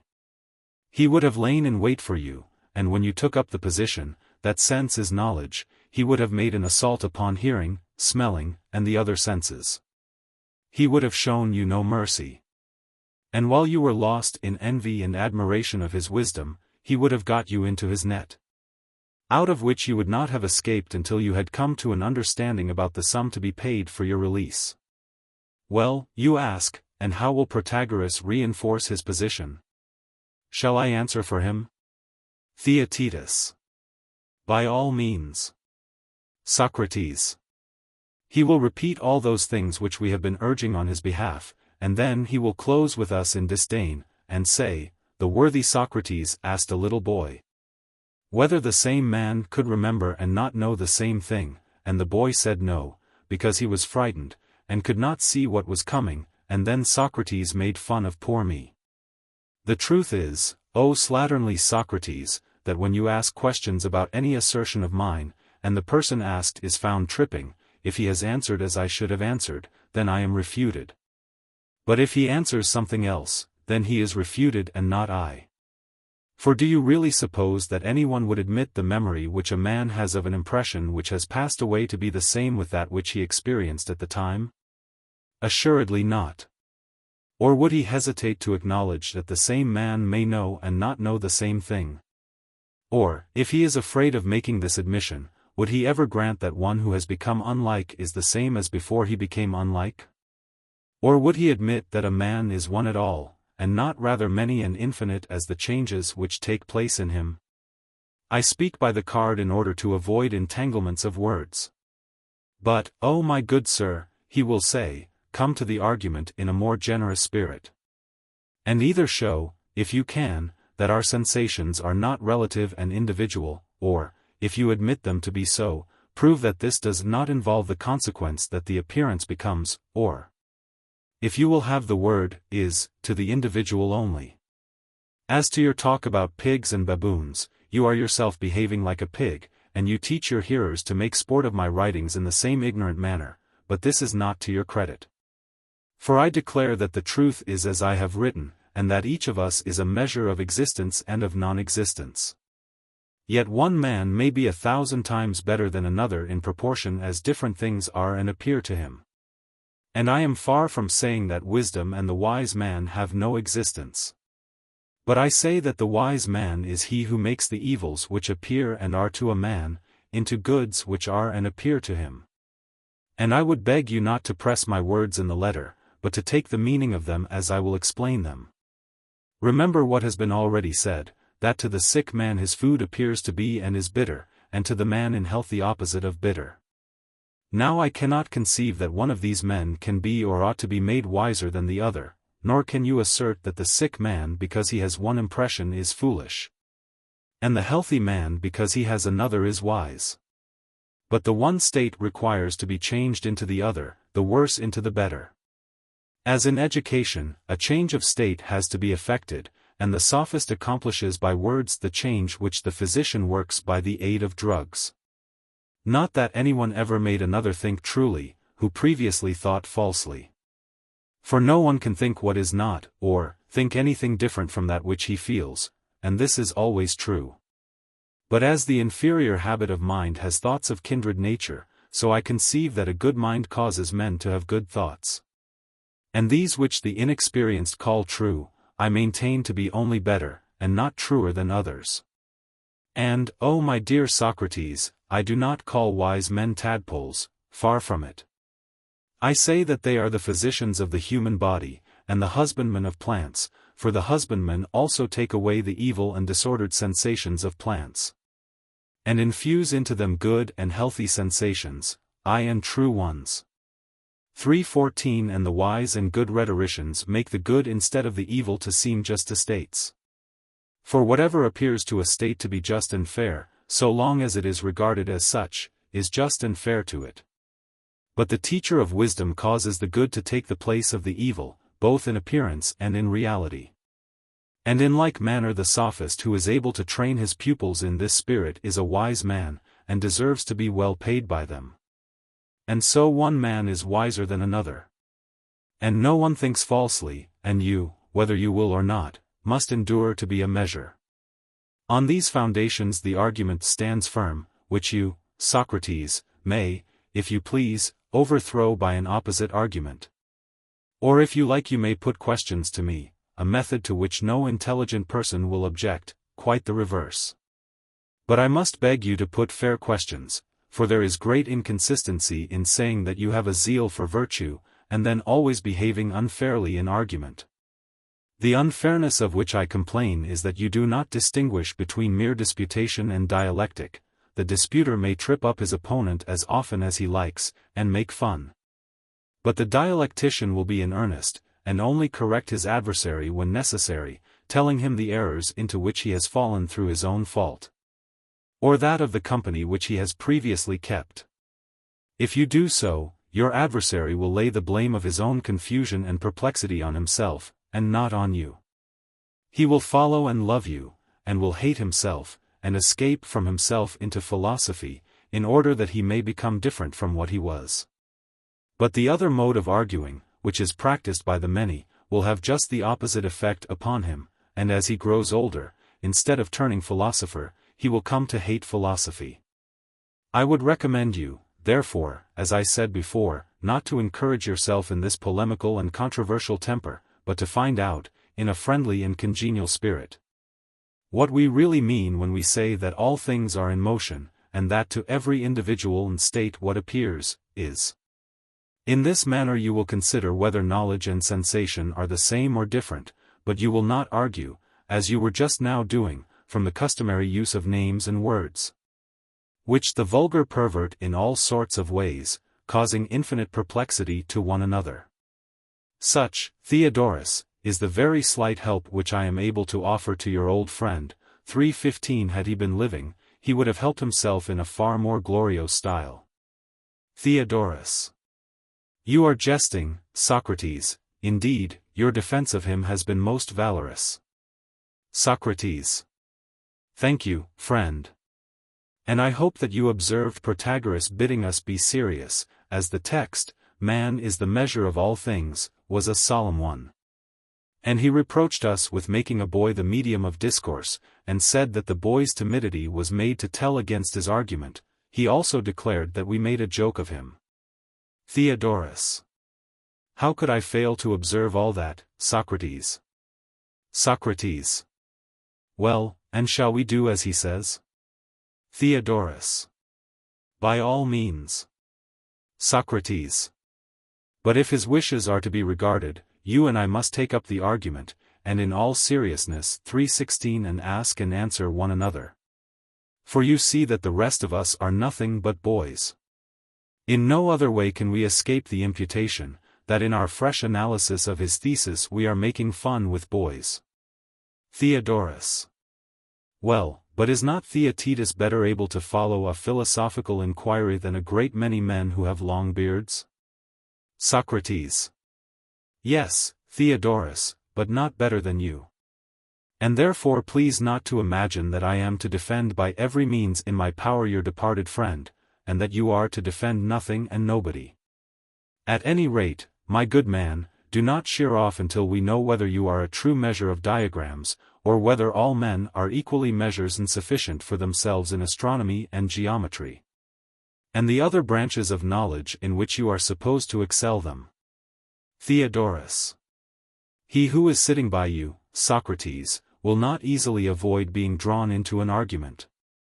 And when I said just now that you would excuse me, and not, like the Lacedaemonians, compel me to strip and fight, I was talking nonsense. I should rather compare you to Siren, who threw travelers from the rocks. For the Lacedaemonian rule is, strip or depart. But you seem to go about your work more after the fashion of Antaeus. You will not allow anyone who approaches you to depart until you have stripped him. And he has been compelled to try a fall with you in argument. Socrates. There, Theodorus, you have hit off precisely the nature of my complaint, but I am even more pugnacious than the giants of old, for I have met with no end of heroes. Many a Heracles, many a Theseus, mighty in words, has broken my head, nevertheless I am always at this rough exercise, which inspires me like a passion. Please, then, to try a fall with me, whereby you will do yourself good as well as me. Theodorus. I consent, lead me whither you will, for I know that you are like destiny. No man can escape from any argument which you may weave for him. But I am not disposed to go further than you suggest. Socrates. Once will be enough. And now take particular care that we do not again unwittingly expose ourselves to the reproach of talking childishly. Theodorus. I will do my best to avoid that error. Socrates.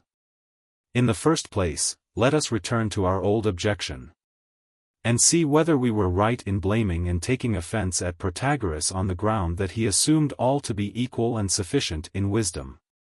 Although he admitted that there was a better and worse, and that in respect of this, some who as he said were the wise excelled others. Theodorus. Very true. Socrates. Had Protagoras been living and answered for himself, instead of our answering for him, there would have been no need of our reviewing or reinforcing the argument.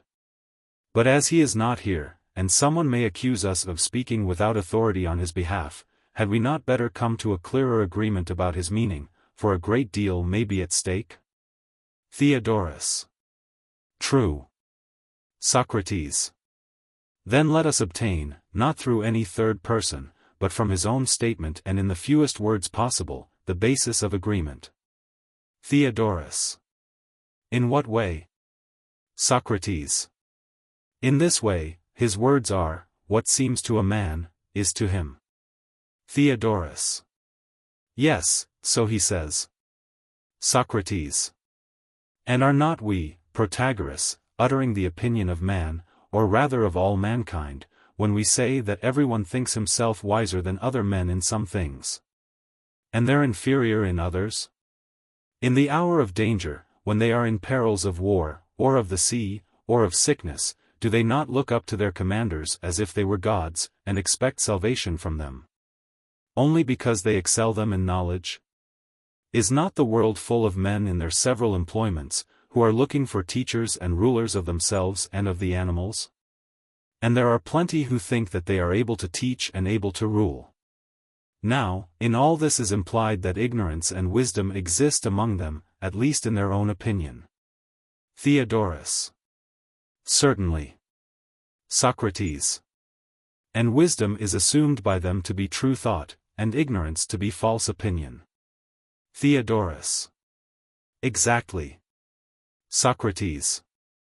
How then, Protagoras, would you have us treat the argument? Shall we say that the opinions of men are always true, or sometimes true and sometimes false? In either case, the result is the same, and their opinions are not always true, but sometimes true and sometimes false. For tell me, Theodorus, do you suppose that you yourself, or any other follower of Protagoras, would contend that no one deems another ignorant or mistaken in his opinion? Theodorus. The thing is incredible, Socrates. Socrates. And yet that absurdity is necessarily involved in the thesis which declares man to be the measure of all things. Theodorus. How so? Socrates. Why, suppose that you determine in your own mind something to be true, and declare your opinion to me, let us assume, as he argues, that this is true to you. Now, if so, you must either say that the rest of us are not the judges of this opinion or judgment of yours, or that we judge you always to have a true opinion. But are there not thousands upon thousands who, whenever you form a judgment, take up arms against you and are of an opposite judgment and opinion, deeming that you judge falsely? Theodorus. Yes, indeed, Socrates, thousands and tens of thousands, as Homer says, who give me a world of trouble. Socrates. Well, but are we to assert that what you think is true to you and false to the 10,000 others? Theodorus. No other inference seems to be possible. Socrates. And how about Protagoras himself? If neither he nor the multitude thought, as indeed they do not think, that man is the measure of all things, must it not follow that the truth of which Protagoras wrote would be true to no one? But if you suppose that he himself thought this, and that the multitude does not agree with him, you must begin by allowing that in whatever proportion the many are more than one, in that proportion his truth is more untrue than true. Theaetetus.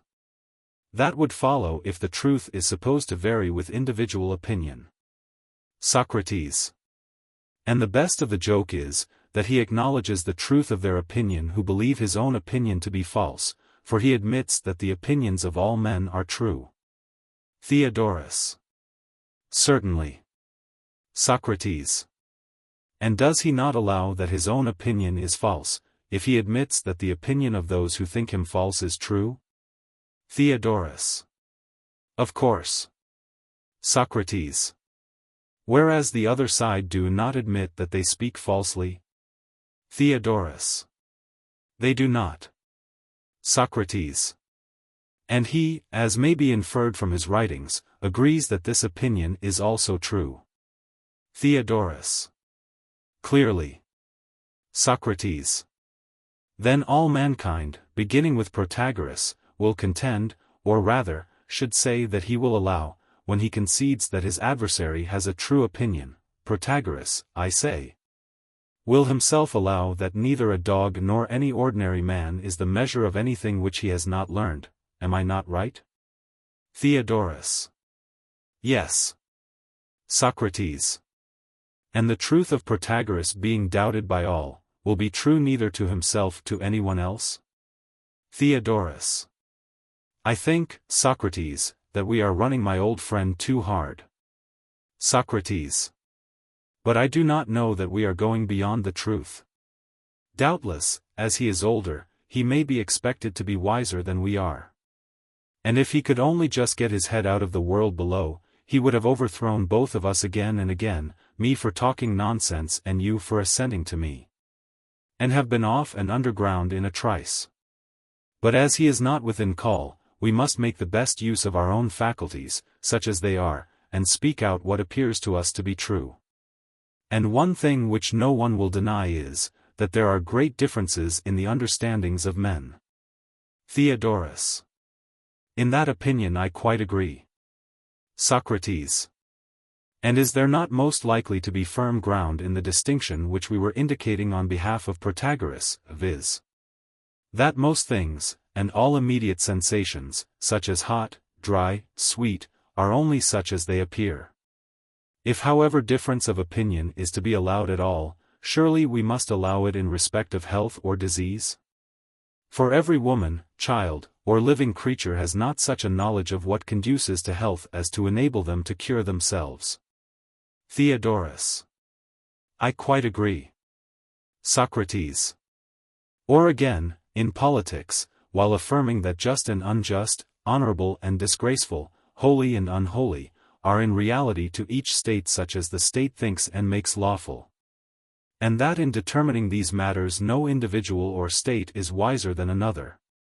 Still the followers of Protagoras will not deny that in determining what is or is not expedient for the community one state is wiser and one counselor better than another. They will scarcely venture to maintain that what a city enacts in the belief that it is expedient will always be really expedient.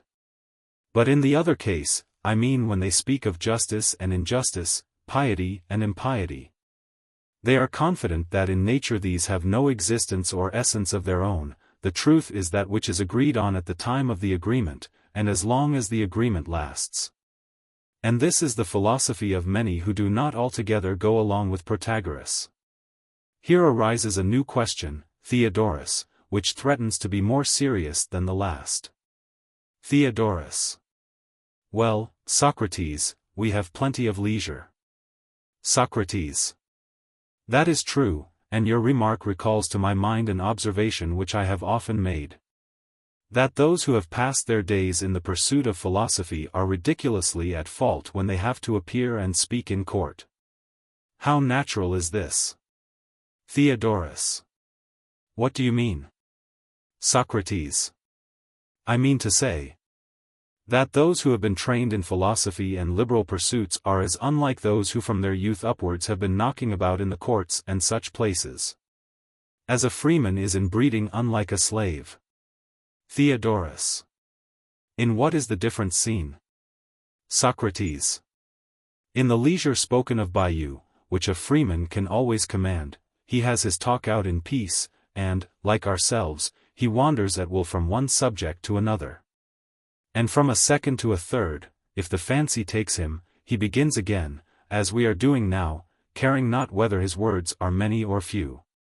His only aim is to attain the truth. But the lawyer is always in a hurry. There is the water of the clepsydra driving him on, and not allowing him to expatiate at will, and there is his adversary standing over him, enforcing his rights. The indictment, which in their phraseology is termed the affidavit, is recited at the time, and from this he must not deviate. He is a servant, and is continually disputing about a fellow servant before his master, who is seated, and has the cause in his hands. The trial is never about some indifferent matter, but always concerns himself, and often the race is for his life. The consequence has been, that he has become keen and shrewd. He has learned how to flatter his master in word and indulge him in deed, but his soul is small and unrighteous. His condition, which has been that of a slave from his youth upwards, has deprived him of growth and uprightness and independence. Dangers and fears, which were too much for his truth and honesty, came upon him in early years, when the tenderness of youth was unequal to them, and he has been driven into crooked ways. From the first he has practiced deception and retaliation, and has become stunted and warped. And so he has passed out of youth into manhood, having no soundness in him, and is now, as he thinks, a master in wisdom. Such is the lawyer, Theodorus. Will you have the companion picture of the philosopher, who is of our brotherhood, or shall we return to the argument? Do not let us abuse the freedom of digression which we claim.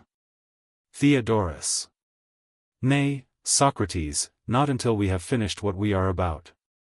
For you truly said that we belong to a brotherhood which is free, and are not the servants of the argument, but the argument is our servant, and must wait our leisure. Who is our judge? Or where is the spectator having any right to censure or control us, as he might the poets? Socrates. Then, as this is your wish, I will describe the leaders. For there is no use in talking about the inferior sort.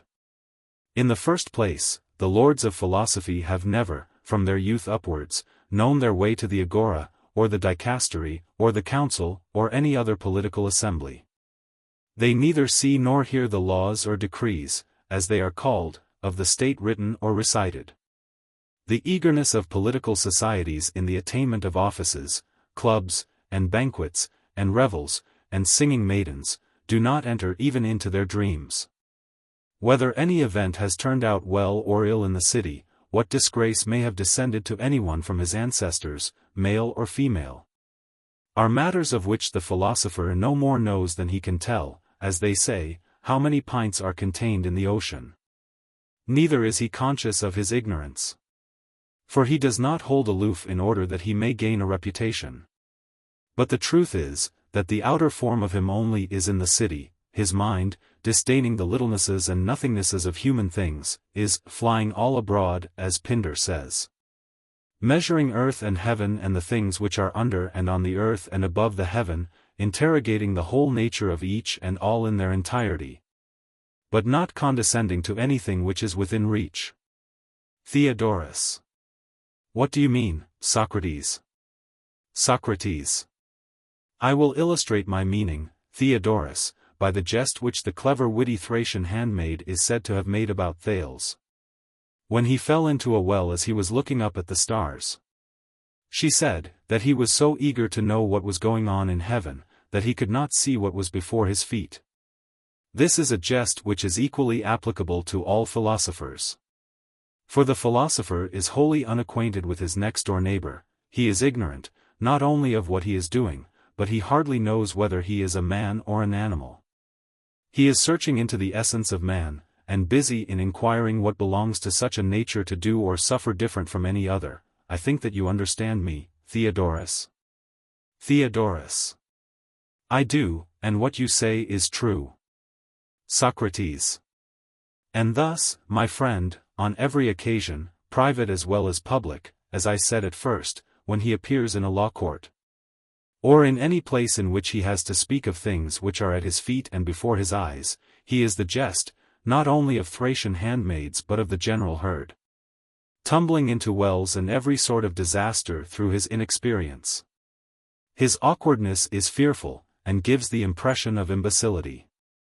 When he is reviled, he has nothing personal to say in answer to the civilities of his adversaries, for he knows no scandals of anyone, and they do not interest him. And therefore he is laughed at for his sheepishness. And when others are being praised and glorified, in the simplicity of his heart he cannot help going into fits of laughter, so that he seems to be a downright idiot. When he hears a tyrant or king eulogized, he fancies that he is listening to the praises of some keeper of cattle, a swineherd, or shepherd, or perhaps a cowherd, who is congratulated on the quantity of milk which he squeezes from them. And he remarks that the creature whom they tend, and out of whom they squeeze the wealth, is of a less tractable and more insidious nature. Then, again, he observes that the great man is of necessity as ill-mannered and uneducated as any shepherd, for he has no leisure, and he is surrounded by a wall, which is his mountain pen. Hearing of enormous landed proprietors of 10,000 acres and more, our philosopher deems this to be a trifle, because he has been accustomed to think of the whole earth. And when they sing the praises of family, and say that someone is a gentleman because he can show 7 generations of wealthy ancestors, he thinks that their sentiments only betray a dull and narrow vision in those who utter them, and who are not educated enough to look at the whole, nor to consider that every man has had thousands and 10,000s of progenitors, and among them have been rich and poor, kings and slaves, Hellenes and barbarians, innumerable. And when people pride themselves on having a pedigree of 25 ancestors, which goes back to Heracles, the son of Amphitryon, he cannot understand their poverty of ideas. Why are they unable to calculate that Amphitryon had a 25th ancestor, who might have been anybody, and was such as fortune made him, and he had a 50th, and so on? He amuses himself with the notion that they cannot count, and thinks that a little arithmetic would have got rid of their senseless vanity. Now, in all these cases our philosopher is derided by the vulgar, partly because he is thought to despise them, and also because he is ignorant of what is before him, and always at a loss. Theodorus. That is very true, Socrates.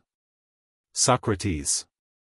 But, oh my friend, when he draws the other into upper air, and gets him out of his pleas and rejoinders into the contemplation of justice and injustice in their own nature and in their difference from one another and from all other things, or from the commonplaces about the happiness of a king or of a rich man to the consideration of government, and of human happiness and misery in general, what they are, and how a man is to attain the one and avoid the other, when that narrow, keen, little legal mind is called to account about all this, he gives the philosopher his revenge. For dizzied by the height at which he is hanging, whence he looks down into space, which is a strange experience to him, he being dismayed, and lost, and stammering broken words, is laughed at. Not by Thracian handmaidens or any other uneducated persons, for they have no eye for the situation, but by every man who has not been brought up a slave. Such are the two characters, Theodorus, the one of the freeman, who has been trained in liberty and leisure, whom you call the philosopher. Him we cannot blame because he appears simple and of no account when he has to perform some menial task, such as packing up bedclothes, or flavoring a sauce or fawning speech. The other character is that of the man who is able to do all this kind of service smartly and neatly, but knows not how to wear his cloak like a gentleman. Still less with the music of discourse can he hymn the true life or right which is lived by immortals or men blessed of heaven. Theodorus. If you could only persuade everybody, Socrates, as you do me, of the truth of your words, there would be more peace and fewer evils among men. Socrates. Evils, Theodorus, can never pass away, for there must always remain something which is antagonistic to good. Having no place among the gods in heaven, of necessity they hover around the mortal nature, and this earthly sphere. Wherefore we ought to fly away from earth to heaven as quickly as we can. And to fly away is to become like God, as far as this is possible, and to become like Him, is to become holy, just, and wise. But, O my friend, you cannot easily convince mankind that they should pursue virtue or avoid vice, not merely in order that a man may seem to be good, which is the reason given by the world. And in my judgment is only a repetition of an old wives' fable. Whereas, the truth is that God is never in any way unrighteous, He is perfect righteousness, and he of us who is the most righteous is most like Him. Herein is seen the true cleverness of a man, and also his nothingness and want of manhood. For to know this is true wisdom and virtue, and ignorance of this is manifest folly and vice. All other kinds of wisdom or cleverness, which seem only, such as the wisdom of politicians, or the wisdom of the arts, are coarse and vulgar. The unrighteous man, or the sayer and doer of unholy things, had far better not be encouraged in the illusion that his roguery is clever. For men glory in their shame, they fancy that they hear others saying of them, these are not mere good-for-nothing persons, mere burdens of the earth. But such as men should be who mean to dwell safely in a state. Let us tell them that they are all the more truly what they do not think they are because they do not know it. For they do not know the penalty of injustice, which above all things they ought to know, not stripes and death, as they suppose, which evildoers often escape, but a penalty which cannot be escaped. Theaetetus. What is that? Socrates. There are two patterns eternally set before them. The one blessed and divine, the other godless and wretched, but they do not see them, or perceive that in their utter folly and infatuation they are growing like the one and unlike the other. By reason of their evil deeds. And the penalty is, that they lead a life answering to the pattern which they are growing like. And if we tell them, that unless they depart from their cunning, the place of innocence will not receive them after death. And that here on earth, they will live ever in the likeness of their own evil selves. And with evil friends, when they hear this they in their superior cunning will seem to be listening to the talk of idiots. Theaetetus. Very true, Socrates. Socrates. Too true, my friend, as I well know. There is, however, one peculiarity in their case, when they begin to reason in private about their dislike of philosophy, if they have the courage to hear the argument out, and do not run away. They grow at last strangely discontented with themselves. Their rhetoric fades away, and they become helpless as children. These however are digressions from which we must now desist, or they will overflow, and drown the original argument. To which, if you please, we will now return. Theaetetus. For my part, Socrates, would rather have the digressions, for at my age I find them easier to follow. But if you wish, let us go back to the argument. Socrates. Had we not reached the point at which the partisans of the perpetual flux, who say that things are as they seem to each one, were confidently maintaining that the ordinances which the state commanded and thought just, were just to the state which imposed them, while they were in force. This was especially asserted of justice. But as to the good, no one had any longer the hardihood to contend of any ordinances which the state thought and enacted to be good that these, while they were in force, were really good. He who said so would be playing with the name good, and would not touch the real question. It would be a mockery, would it not? Theaetetus. Certainly it would. Socrates. He ought not to speak of the name, but of the thing which is contemplated under the name. Theaetetus. Right. Socrates.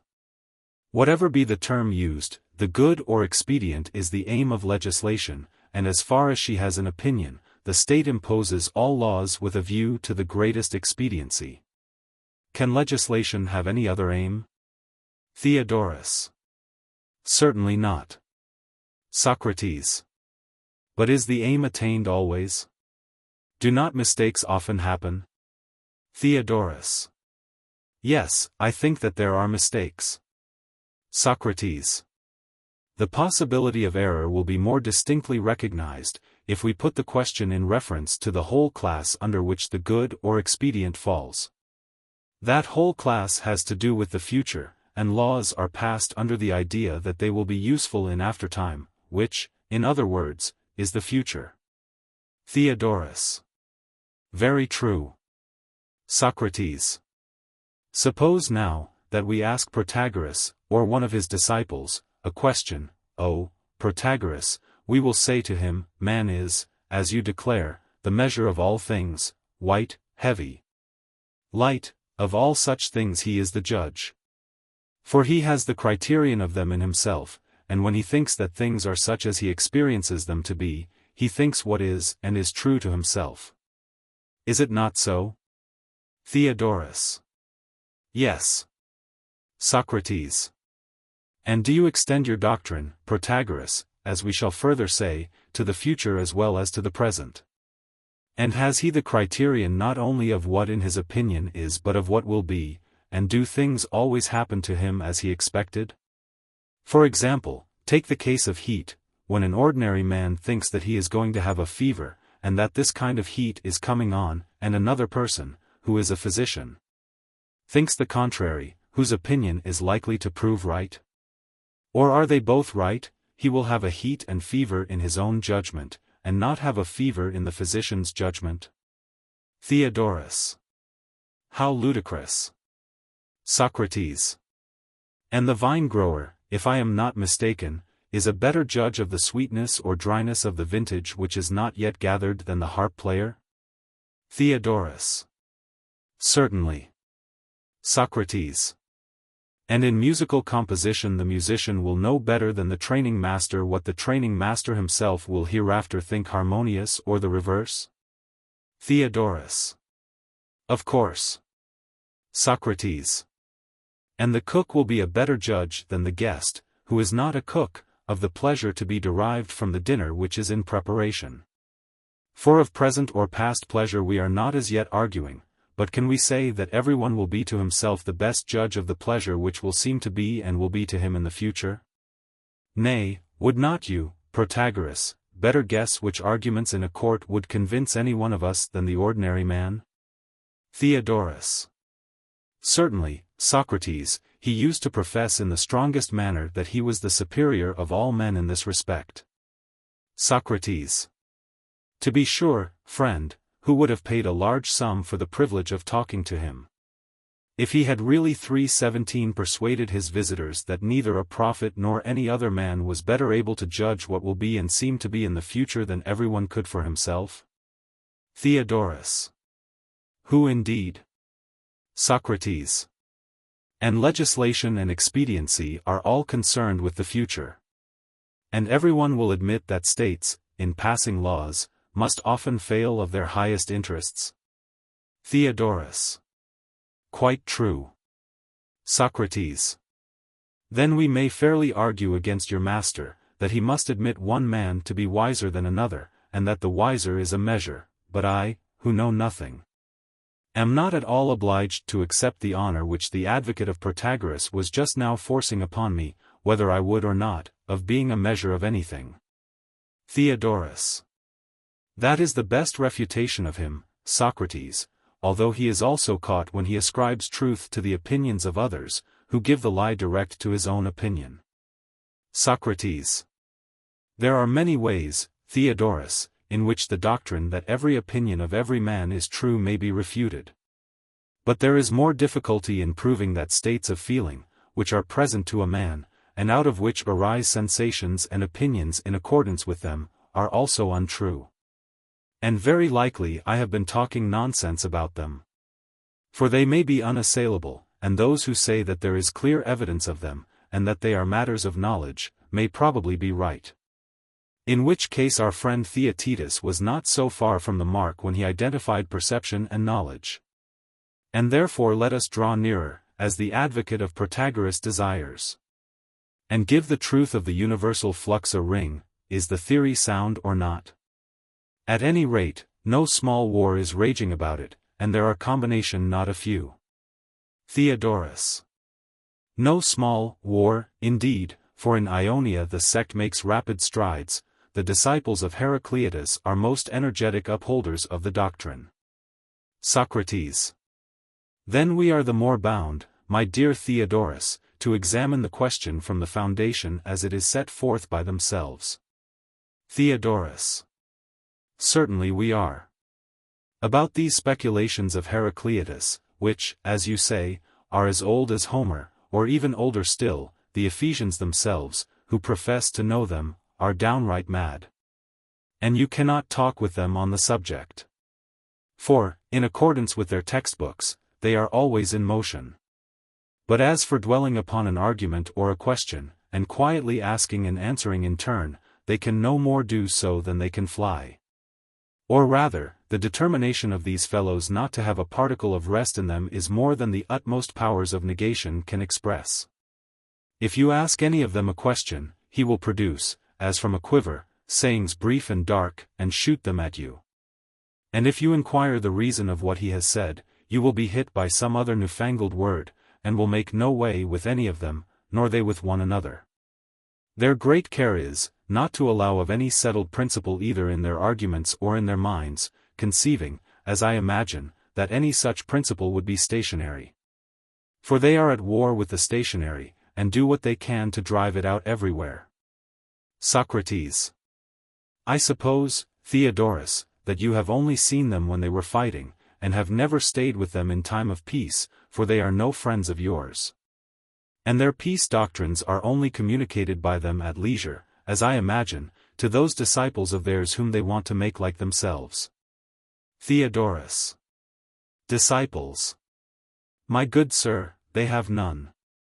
Men of their sort are not one another's disciples, but they grow up at their own sweet will, and get their inspiration anywhere, each of them saying of his neighbor that he knows nothing.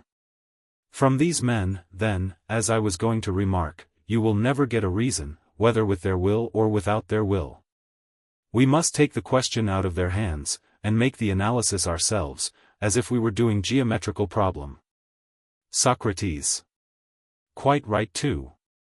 But as touching the aforesaid problem, have we not heard from the ancients, who concealed their wisdom from the many in poetical figures, that Oceanus and Tethys, the origin of all things, are streams, and that nothing is at rest? And now the moderns, in their superior wisdom, have declared the same openly, that the cobbler too may hear and learn of them.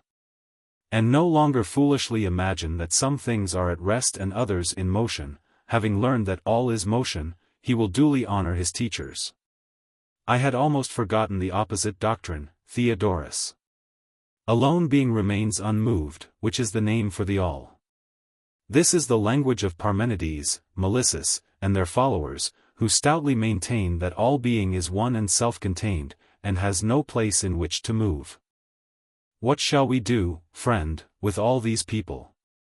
For, advancing step by step, we have imperceptibly got between the combatants, and, unless we can protect our retreat, we shall pay the penalty of our rashness, like the players in the palestra who are caught upon the line, and are dragged different ways by the two parties.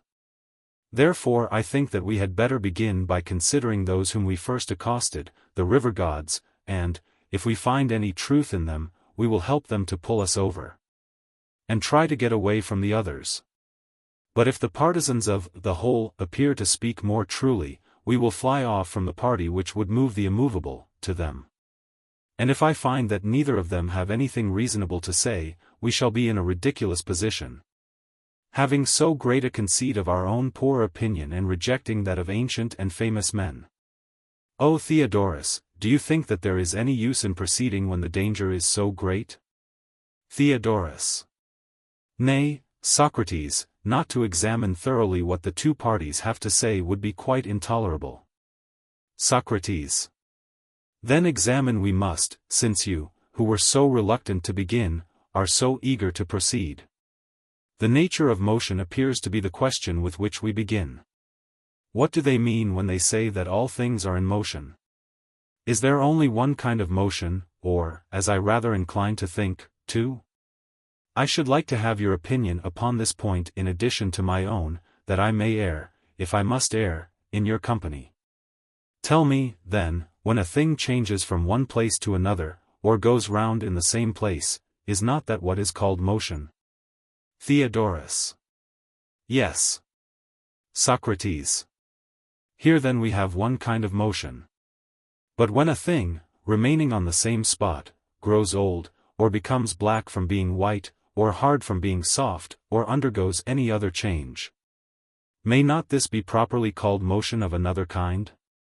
Theodorus. I think so. Socrates.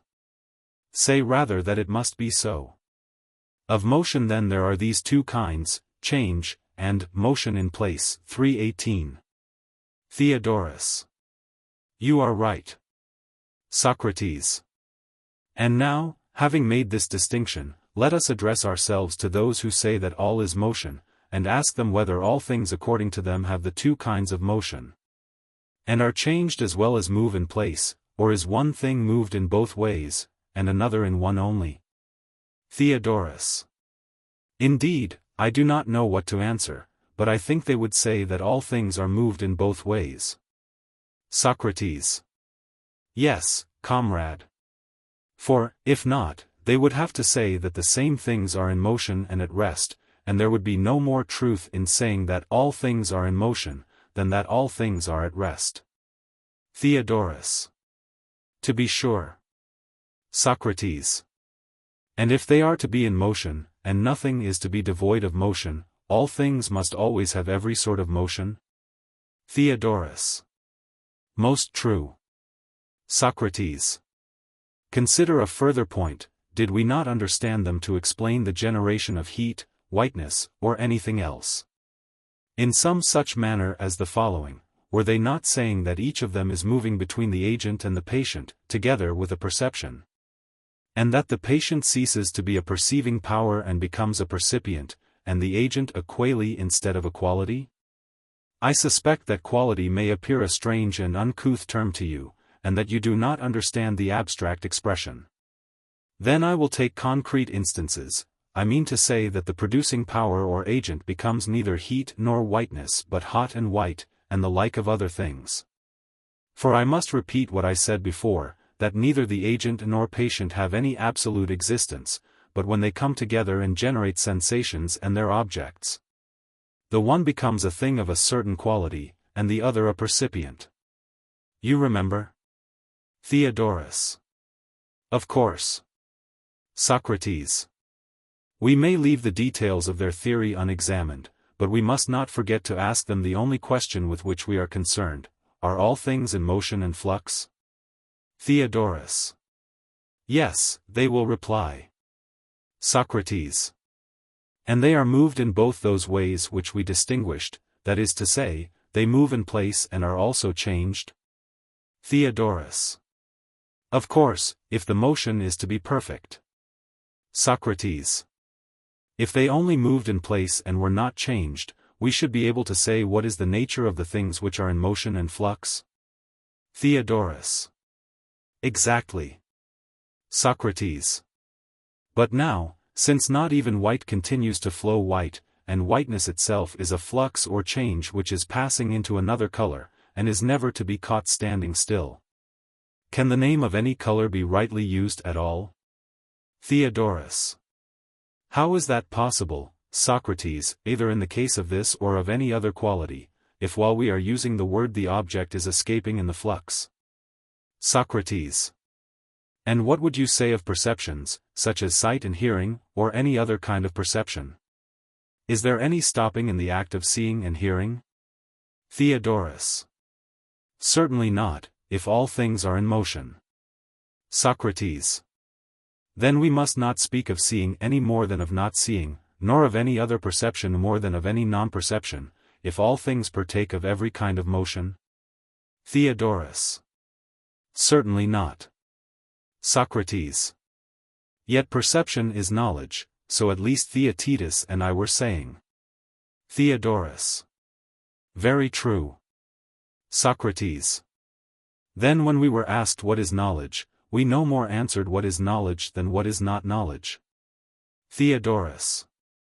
I suppose not. Socrates. Here, then, is a fine result. We corrected our first answer in our eagerness to prove that nothing is at rest. But if nothing is at rest, every answer upon whatever subject is equally right. You may say that a thing is or is not thus, or, if you prefer, becomes thus. And if we say becomes, we shall not then hamper them with words expressive of rest. Theodorus. Quite true. Socrates. Yes, Theodorus, except in saying thus and not thus. But you ought not to use the word thus, for there is no motion in thus or in not thus. The maintainers of the doctrine have as yet no words in which to express themselves, and must get a new language. I know of no word that will suit them, except perhaps know-how, which is perfectly indefinite. Theodorus. Yes, that is a manner of speaking in which they will be quite at home. Socrates. And so, Theodorus, we have got rid of your friend without assenting to his doctrine, that every man is the measure of all things, a wise man only is a measure. Neither can we allow that knowledge is perception, certainly not on the hypothesis of a perpetual flux, unless perchance our friend Theaetetus is able to convince us that it is. Theodorus. Very good, Socrates, and now that the argument about the doctrine of Protagoras has been completed, I am absolved from answering, for this was the agreement. Theaetetus. Not, Theodorus, until you and Socrates have discussed the doctrine of those who say that all things are at rest, as you were proposing. Theodorus. You, Theaetetus, who are a young rogue, must not instigate your elders to a breach of faith, but should prepare to answer Socrates in the remainder of the argument. Theaetetus. Yes, if he wishes, but I would rather have heard about the doctrine of rest. Theodorus. Invite Socrates to an argument, invite horsemen to the open plain. Do but ask him, and he will answer. Socrates. Nevertheless, Theodorus, I am afraid that I shall not be able to comply with the request of Theaetetus. Theodorus. Not comply. For what reason? Socrates. My reason is that I have a kind of reverence. Not so much for Melissus and the others, who say that all is one and at rest, as for the great leader himself, Parmenides, venerable and awful, as in Homeric language he may be called. Him I should be ashamed to approach in a spirit unworthy of him. I met him when he was an old man, and I was a mere youth, and he appeared to me to have a glorious depth of mind. And I am afraid that we may not understand his words, and may be still further from understanding his meaning. Above all, I fear that the nature of knowledge, which is the main subject of our discussion, may be thrust out of sight by the unbidden guests who will come pouring in upon our feast of discourse. If we let them in, besides, the question which is now stirring is of immense extent, and will be treated unfairly if only considered by the way. Or if treated adequately and at length, will put into the shade the other question of knowledge. Neither the one nor the other can be allowed. But I must try by my art of midwifery to deliver Theaetetus of his conceptions about knowledge. Theaetetus. Very well, do so if you will. Socrates. Then now, Theaetetus, take another view of the subject. You answered that knowledge is perception? Theaetetus. I did. Socrates. And if anyone were to ask you, with what does a man see black and white colors? And with what does he hear high and low sounds? You would say, if I am not mistaken, with the eyes and with the ears. Theaetetus. I should. Socrates. The free use of words and phrases, rather than minute precision, is generally characteristic of a liberal education, and the opposite is pedantic. But sometimes precision is necessary, and I believe that the answer which you have just given is open to the charge of incorrectness. For which is more correct, to say that we see or hear with the eyes and with the ears, or through the eyes and through the ears? Theaetetus. I should say, through, Socrates, rather than with. Socrates. Yes, my boy, for no one can suppose that in each of us, as in a sort of Trojan horse, there are perched a number of unconnected senses, which do not all meet in some one nature. The mind, or whatever we please to call it, of which they are the instruments, and with which through them we perceive objects of sense. Theaetetus. I agree with you in that opinion. Socrates. The reason why I am thus precise is, because I want to know whether, when we perceive black and white through the eyes, and again, other qualities through other organs, we do not perceive them with one and the same part of ourselves, and, if you were asked, you might refer all such perceptions to the body. Perhaps, however, I had better allow you to answer for yourself and not interfere. Tell me, then, are not the organs through which you perceive warm and hard and light and sweet, organs of the body? Theaetetus. Of the body, certainly. Socrates. And you would admit that what you perceive through one faculty you cannot perceive through another. The objects of hearing, for example, cannot be perceived through sight, or the objects of sight through hearing? Theaetetus. Of course not. Socrates. If you have any thought about both of them, this common perception cannot come to you, either through the one or the other organ? Theaetetus. It cannot. Socrates. How about sounds and colors? In the first place you would admit that they both exist. Theaetetus. Yes. Socrates. And that either of them is different from the other, and the same with itself? Theaetetus. Certainly. Socrates. And that both are two and each of them one? Theaetetus. Yes. Socrates. You can further observe whether they are like or unlike one another? Theaetetus. I dare say.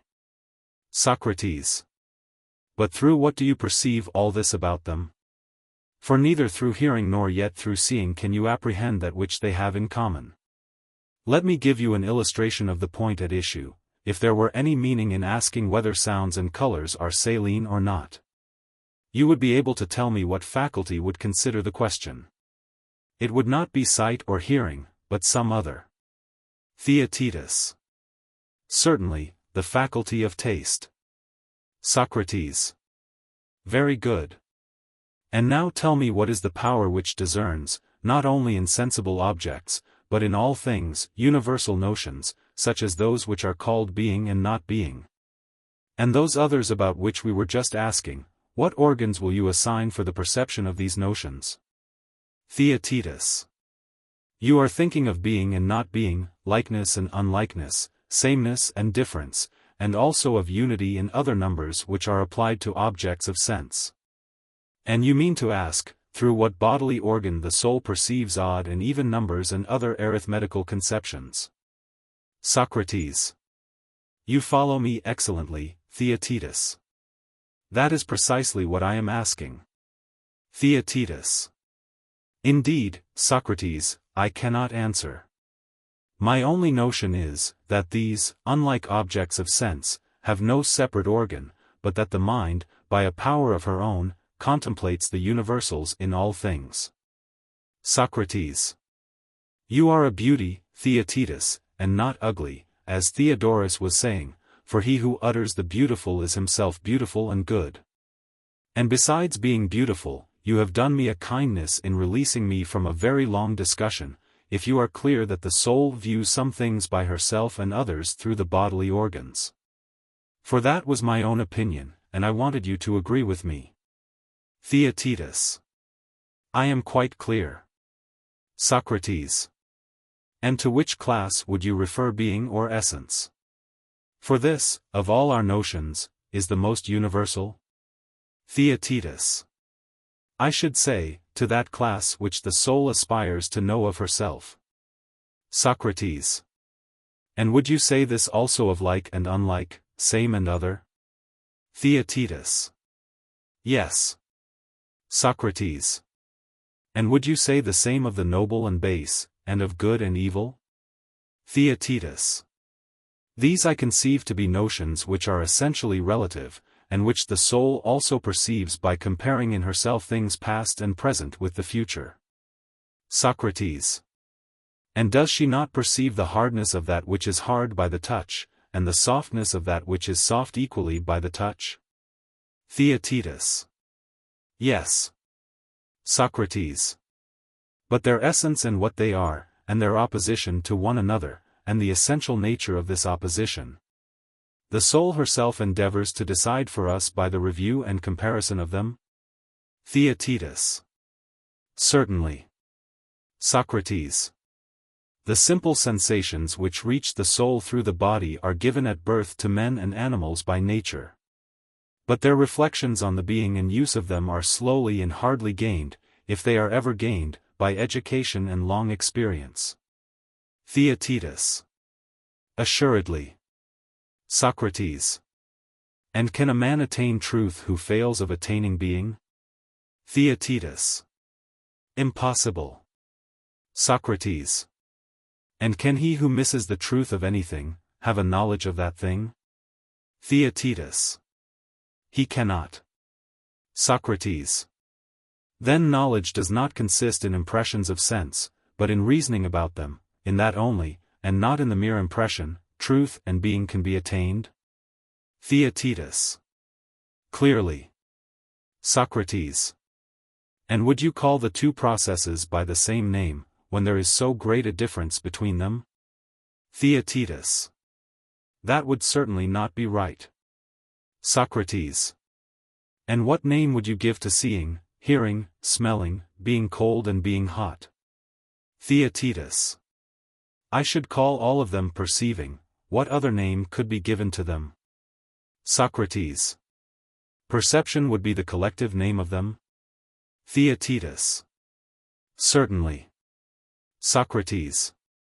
Which, as we say, has no part in the attainment of truth any more than of being? Theaetetus. Certainly not. Socrates. And therefore not in science or knowledge? Theaetetus. No. Socrates. Then perception, Theaetetus, can never be the same as knowledge or science? Theaetetus. Clearly not, Socrates. And knowledge has now been most distinctly proved to be different from perception. Socrates. But the original aim of our discussion was to find out rather what knowledge is than what it is not. At the same time we have made some progress, for we no longer seek for knowledge in perception at all, but in that other process, however called, in which the mind is alone and engaged with being. Theaetetus. You mean, Socrates, if I am not mistaken, what is called thinking or opining? Socrates. You conceive truly. And now, my friend, please to begin again at this point.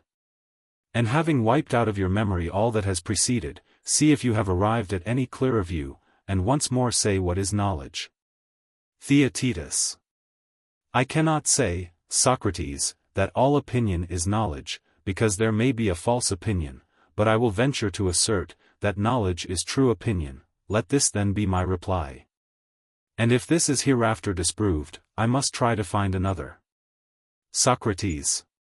That is the way in which you ought to answer, Theaetetus, and not in your former hesitating strain, for if we are bold we shall gain one of two advantages. Either we shall find what we seek, or we shall be less likely to think that we know what we do not know. In either case we shall be richly rewarded. And now, what are you saying? Are there two sorts of opinion, one true and the other false, and do you define knowledge to be the true? Theaetetus. Yes, according to my present view. Socrates. Is it still worth our while to resume the discussion touching opinion? Theaetetus. To what are you alluding? Socrates. There is a point which often troubles me, and is a great perplexity to me, both in regard to myself and others. I cannot make out the nature or origin of the mental experience to which I refer. Theaetetus. Pray what is it? Socrates. How there can be false opinion, that difficulty still troubles the eye of my mind, and I am uncertain whether I shall leave the question, or begin over again in a new way. Theaetetus. Begin again, Socrates, at least if you think that there is the slightest necessity for doing so. Were not you and Theodorus just now remarking very truly, that in discussions of this kind we may take our own time? Socrates. You are quite right, and perhaps there will be no harm in retracing our steps and beginning again. Better a little which is well done, than a great deal imperfectly. Theaetetus. Certainly. Socrates. Well, and what is the difficulty? Do we not speak of false opinion, and say that one man holds a false and another a true opinion, as though there were some natural distinction between them? Theaetetus. We certainly say so. Socrates. All things and everything are either known or not known. I leave out of view the intermediate conceptions of learning and forgetting, because they have nothing to do with our present question. Theaetetus. There can be no doubt, Socrates, if you exclude these, that there is no other alternative but knowing or not knowing a thing. Socrates. That point being now determined, must we not say that he who has an opinion, must have an opinion about something which he knows or does not know? Theaetetus. He must. Socrates. He who knows, cannot but know, and he who does not know, cannot know. Theaetetus. Of course. Socrates. What shall we say then? When a man has a false opinion, does he think that which he knows to be some other thing which he knows, and knowing both, is he at the same time ignorant of both? Theaetetus. That, Socrates, is impossible. Socrates. But perhaps he thinks of something which he does not know as some other thing which he does not know. For example, he knows neither Theaetetus nor Socrates, and yet he fancies that Theaetetus is Socrates, or Socrates Theaetetus? Theaetetus. How can he? Socrates. But surely he cannot suppose what he knows to be what he does not know, or what he does not know to be what he knows? Theaetetus. That would be monstrous. Socrates. Where, then, is false opinion? For if all things are either known or unknown, there can be no opinion which is not comprehended under this alternative, and so false opinion is excluded. Theaetetus. Most true. Socrates.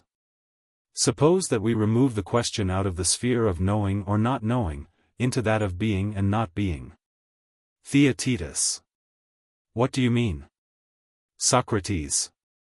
May we not suspect the simple truth to be that he who thinks about anything, that which is not, will necessarily think what is false? Whatever in other respects may be the state of his mind? Theaetetus. That, again, is not unlikely, Socrates. Socrates. Then suppose someone to say to us, Theaetetus, is it possible for any man to think that which is not, either as a self-existent substance or as a predicate of something else? And suppose that we answer, yes, he can, when he thinks what is not true. That will be our answer? Theaetetus. Yes. Socrates. But is there any parallel to this? Theaetetus. What do you mean? Socrates. Can a man see something and yet see nothing? Theaetetus. Impossible. Socrates. But if he sees any one thing, he sees something that exists. Do you suppose that what is one is ever to be found among non-existing things? Theaetetus. I do not. Socrates. He then who sees some one thing, sees something which is? Theaetetus. Clearly. Socrates. And he who hears anything, hears some one thing, and hears that which is? Theaetetus. Yes. Socrates.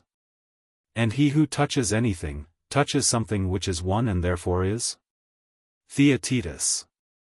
That again is true. Socrates. And does not he who thinks, think some one thing? Theaetetus. Certainly. Socrates. And does not he who thinks some one thing, think something which is? Theaetetus. I agree. Socrates. Then he who thinks of that which is not, thinks of nothing. Theaetetus. Clearly. Socrates. And he who thinks of nothing, does not think at all. Theaetetus. Obviously. Socrates. Then no one can think that which is not, either as a self-existent substance or as a predicate of something else. Theaetetus. Clearly not. Socrates.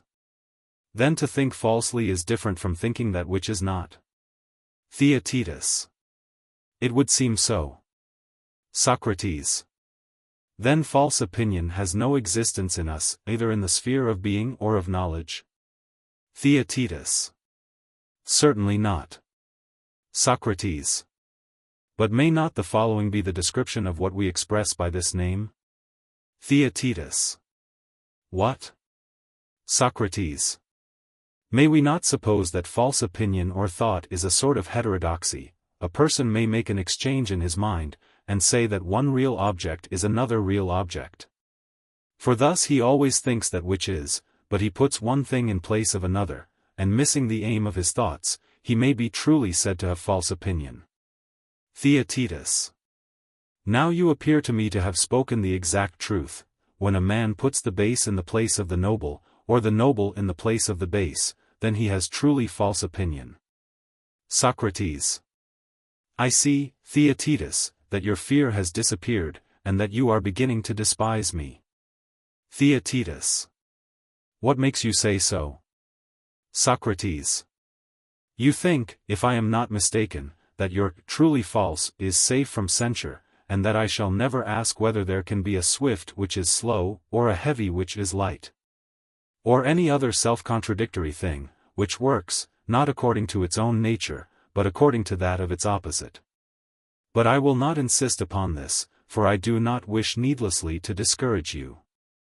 And so you are satisfied that false opinion is heterodoxy, or the thought of something else? Theaetetus. I am. Socrates.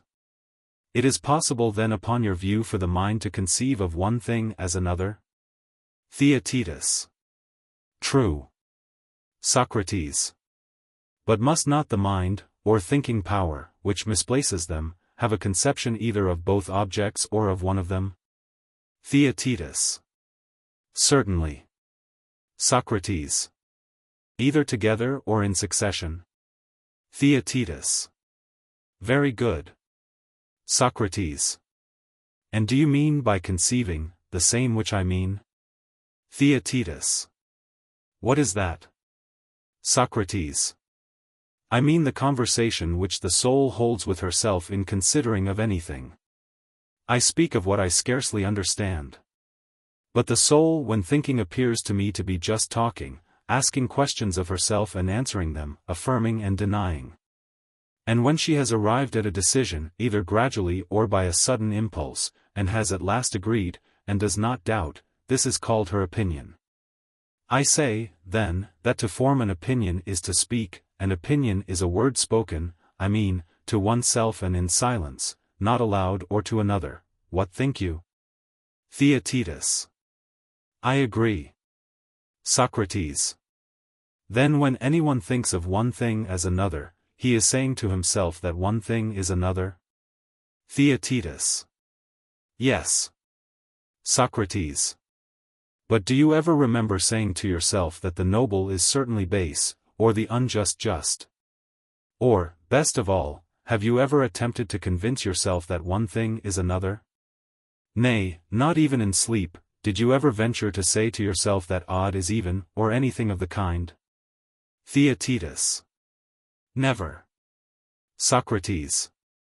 And do you suppose that any other man, either in his senses or out of them, ever seriously tried to persuade himself that an ox is a horse, or that two are one?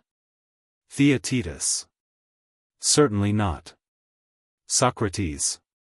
But if thinking is talking to oneself, no one speaking and thinking of two objects, and apprehending them both in his soul, will say and think that the one is the other of them. And I must add, that even you, lover of dispute as you are, had better let the word other alone. Not insist that one and other are the same. 319. I mean to say, that no one thinks the noble to be base, or anything of the kind. Theaetetus. I will give up the word other, Socrates. And I agree to what you say. Socrates. If a man has both of them in his thoughts, he cannot think that the one of them is the other? Theaetetus. True. Socrates. Neither, if he has one of them only in his mind and not the other, can he think that one is the other? Theaetetus. True. For we should have to suppose that he apprehends that which is not in his thoughts at all. Socrates. Then no one who has either both or only one of the two objects in his mind can think that the one is the other. And therefore, he who maintains that false opinion is heterodoxy is talking nonsense, for neither in this, any more than in the previous way, can false opinion exist in us. Theaetetus. No. Socrates. But if, Theaetetus, this is not admitted, we shall be driven into many absurdities. Theaetetus. What are they? Socrates. I will not tell you until I have endeavored to consider the matter from every point of view. For I should be ashamed of us if we were driven in our perplexity to admit the absurd consequences of which I speak. But if we find the solution, and get away from them, we may regard them only as the difficulties of others, and the ridicule will not attach to us.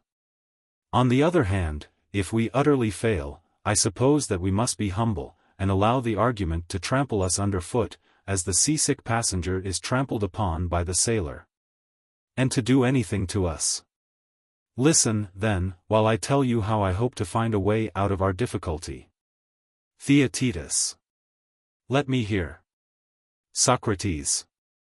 I think that we were wrong in denying that a man could think what he knew to be what he did not know, and that there is a way in which such a deception is possible. Theaetetus. You mean to say, as I suspected at the time, that I may know Socrates, and at a distance see someone who is unknown to me, and whom I mistake for him, then the deception will occur? Socrates.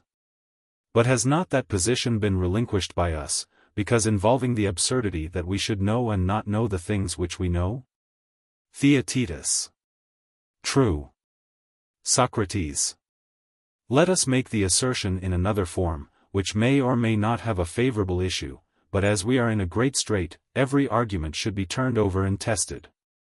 Tell me, then, whether I am right in saying that you may learn a thing which at one time you did not know? Theaetetus. Certainly you may. Socrates. And another and another? Theaetetus. Yes. Socrates. I would have you imagine, then, that there exists in the mind of man a block of wax, which is of different sizes in different men. Harder, moister, and having more or less of purity in one than another, and in some of an intermediate quality. Theaetetus. I see. Socrates. Let us say that this tablet is a gift of memory, the mother of the muses. And that when we wish to remember anything which we have seen, or heard, or thought in our own minds, we hold the wax to the perceptions and thoughts. And in that material receive the impression of them as from the seal of a ring. And that we remember and know what is imprinted as long as the image lasts, but when the image is effaced, or cannot be taken, then we forget and do not know. Theaetetus. Very good. Socrates. Now, when a person has this knowledge, and is considering something which he sees or hears, may not false opinion arise in the following manner? Theaetetus. In what manner? Socrates. When he thinks what he knows, sometimes to be what he knows, and sometimes to be what he does not know. We were wrong before in denying the possibility of this. Theaetetus. And how would you amend the former statement? Socrates. I should begin by making a list of the impossible cases which must be excluded. 1. No one can think one thing to be another when he does not perceive either of them, but has the memorial or seal of both of them in his mind. Nor can any mistaking of one thing for another occur, when he only knows one, and does not know, and has no impression of the other. Nor can he think that one thing which he does not know is another thing which he does not know, or that what he does not know is what he knows. Nor, too, that one thing which he perceives is another thing which he perceives, or that something which he perceives is something which he does not perceive. Or that something which he does not perceive is something else which he does not perceive, or that something which he does not perceive is something which he perceives. Nor again, 3, can he think that something which he knows and perceives, and of which he has the impression coinciding with sense, is something else which he knows and perceives, and of which he has the impression coinciding with sense.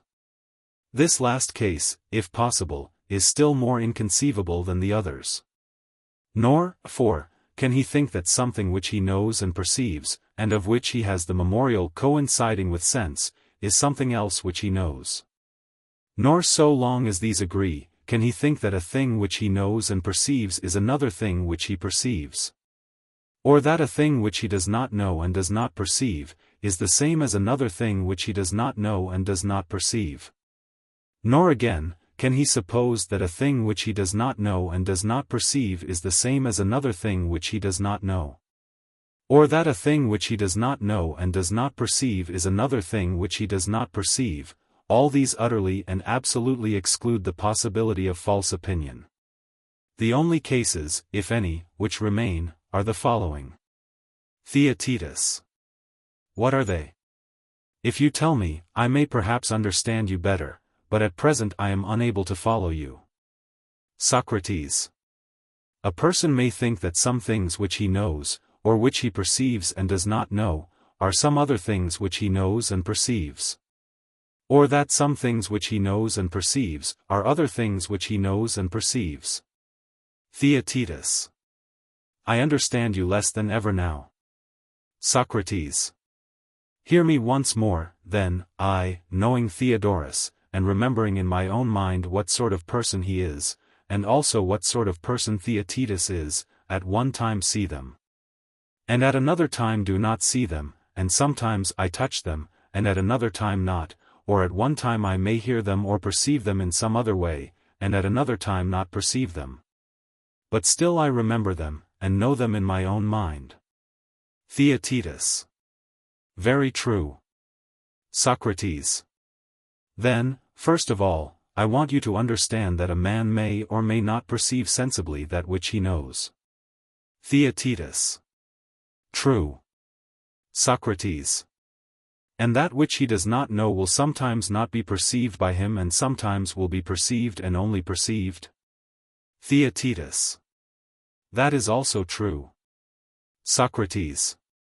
See whether you can follow me better now. Socrates can recognize Theodorus and Theaetetus, but he sees neither of them, nor does he perceive them in any other way. He cannot then by any possibility imagine in his own mind that Theaetetus is Theodorus. Am I not right? Theaetetus. You are quite right.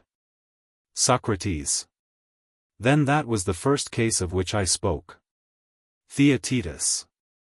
Yes. Socrates. The second case was, that I, knowing one of you and not knowing the other, and perceiving neither, can never think him whom I know to be him whom I do not know. Theaetetus. True. Socrates.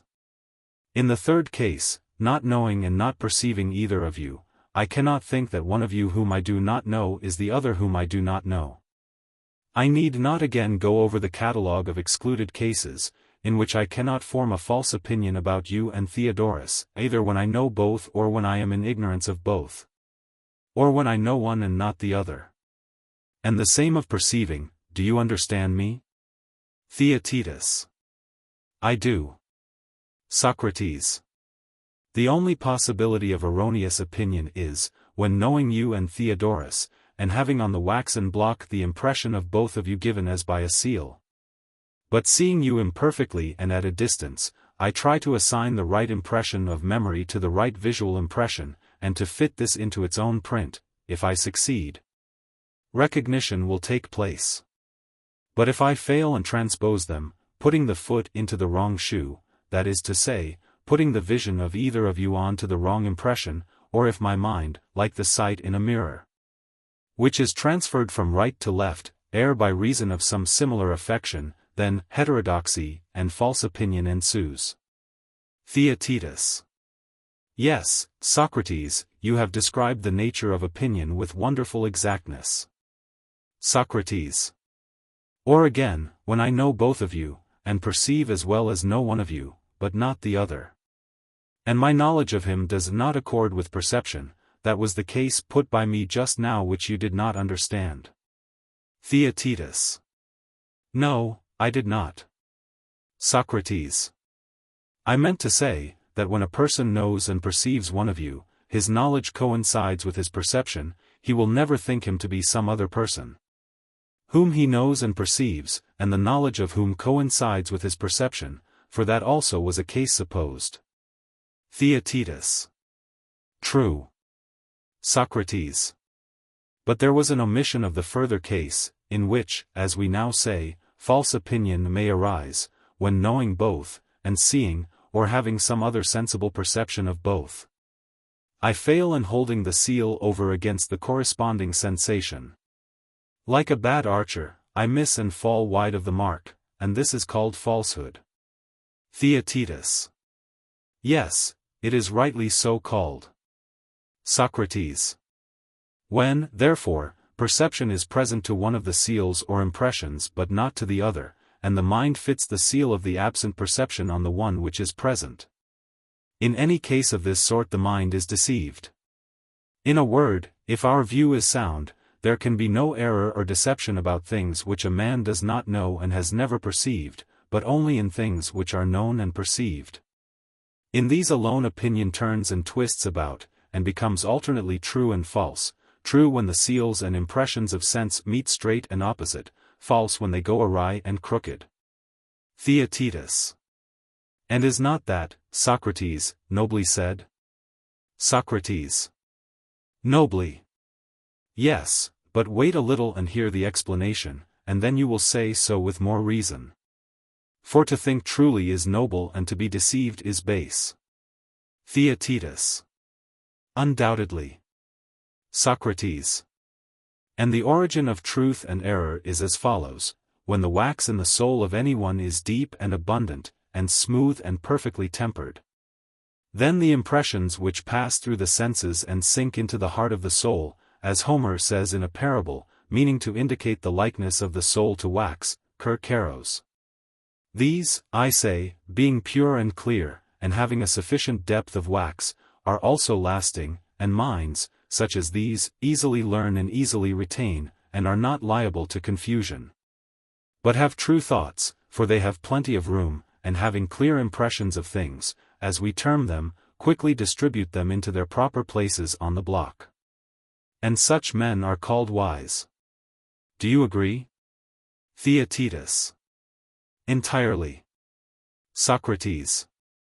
But when the heart of anyone is shaggy, a quality which the all-wise poet commends, or muddy and of impure wax, or very soft, or very hard, then there is a corresponding defect in the mind. The soft are good at learning, but apt to forget, and the hard are the reverse. The shaggy and rugged and gritty, or those who have an admixture of earth or dung in their composition, have the impressions indistinct, as also the hard, for there is no depth in them. And the soft too are indistinct, for their impressions are easily confused and effaced. Yet greater is the indistinctness when they are all jostled together in a little soul, which has no room. These are the natures which have false opinion. For when they see or hear or think of anything, they are slow in assigning the right objects to the right impressions, in their stupidity they confuse them, and are apt to see and hear and think amiss, and such men are said to be deceived in their knowledge of objects, and ignorant. Theaetetus. No man, Socrates, can say anything truer than that. Socrates. Then now we may admit the existence of false opinion in us. Theaetetus. Certainly. Socrates. And of true opinion also? Theaetetus. Yes. Socrates. We have at length satisfactorily proven beyond a doubt there are these two sorts of opinion. Theaetetus. Undoubtedly. Socrates. Alas, Theaetetus, what a tiresome creature is a man who is fond of talking. Theaetetus. What makes you say so? Socrates. Because I am disheartened at my own stupidity and tiresome garrulity, for what other term will describe the habit of a man who is always arguing on all sides of a question? Whose dullness cannot be convinced, and who will never leave off. Theaetetus. But what puts you out of heart? Socrates. I am not only out of heart, but in positive despair. For I do not know what to answer if anyone were to ask me, O Socrates. Have you indeed discovered that false opinion arises neither in the comparison of perceptions with one another or yet in thought, but in union of thought and perception? Yes, I shall say, with the complacence of one who thinks that he has made a noble discovery. Theaetetus. I see no reason why we should be ashamed of our demonstration, Socrates. Socrates. He will say, you mean to argue that the man whom we only think of and do not see, cannot be confused with the horse which we do not see or touch, but only think of and do not perceive? That I believe to be my meaning, I shall reply. Theaetetus. Quite right. Socrates. Well, then, he will say, according to that argument, the number 11, which is only thought, can never be mistaken for 12, which is only thought. How would you answer him? Theaetetus. I should say that a mistake may very likely arise between the 11 or 12 which are seen or handled. But that no similar mistake can arise between the 11 and 12 which are in the mind. Socrates. Well, but do you think that no one ever put before his own mind 5 and 7, I do not mean 5 or 7 men or horses, but 5 or 7 in the abstract, which, as we say, are recorded on the waxen block, and in which false opinion is held to be impossible?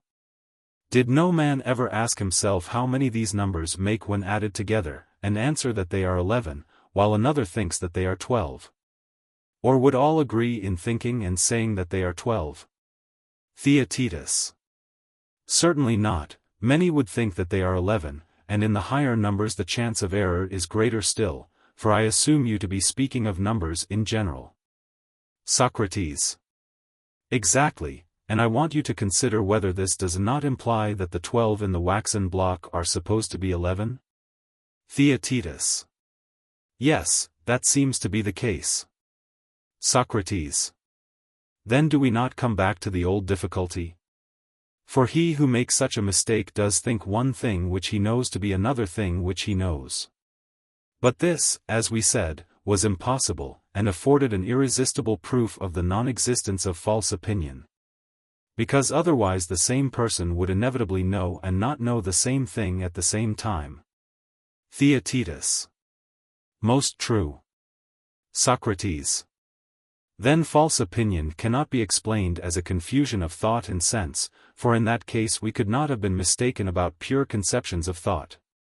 And thus we are obliged to say, either that false opinion does not exist, or that a man may not know that which he knows. Which alternative do you prefer? Theaetetus. It is hard to determine, Socrates. Socrates. And yet the argument will scarcely admit of both. But, as we are at our wits' end, suppose that we do a shameless thing? Theaetetus. What is it? Socrates. Let us attempt to explain the verb to know. Theaetetus. And why should that be shameless? Socrates. You seem not to be aware that the whole of our discussion from the very beginning has been a search after knowledge, of which we are assumed not to know the nature. Theaetetus. Nay, but I am well aware. Socrates. And is it not shameless when we do not know what knowledge is, to be explaining the verb to know? The truth is, Theaetetus, that we have long been infected with logical impurity. Thousands of times have we repeated the words, we know, and do not know, and we have or have not science or knowledge, as if we could understand what we are saying to one another. So long as we remain ignorant about knowledge. And at this moment we are using the words, we understand, we are ignorant, as though we could still employ them when deprived of knowledge or science. Theaetetus. But if you avoid these expressions, Socrates, how will you ever argue at all?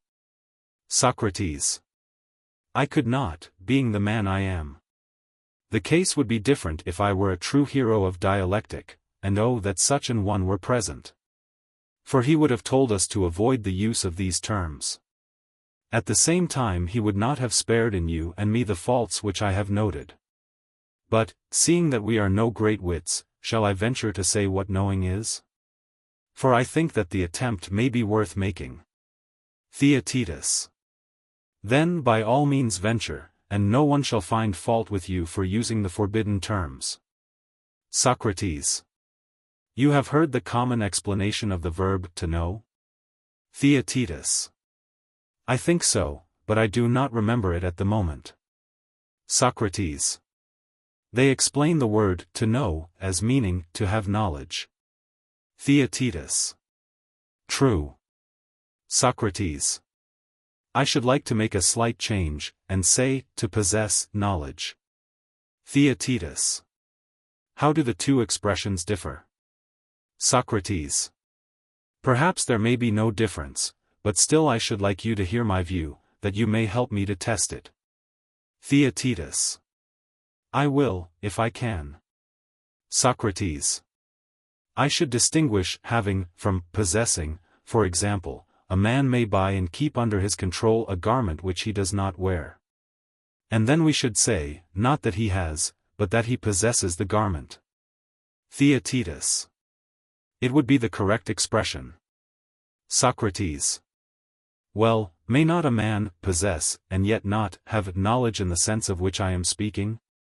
As you may suppose a man to have caught wild birds, doves or any other birds, and to be keeping them in an aviary which he has constructed at home. We might say of him in one sense, that he always has them because he possesses them, might we not? Theaetetus. Yes. Socrates. And yet, in another sense, he has none of them. But they are in his power, and he has got them under his hand in an enclosure of his own, and can take and have them whenever he likes.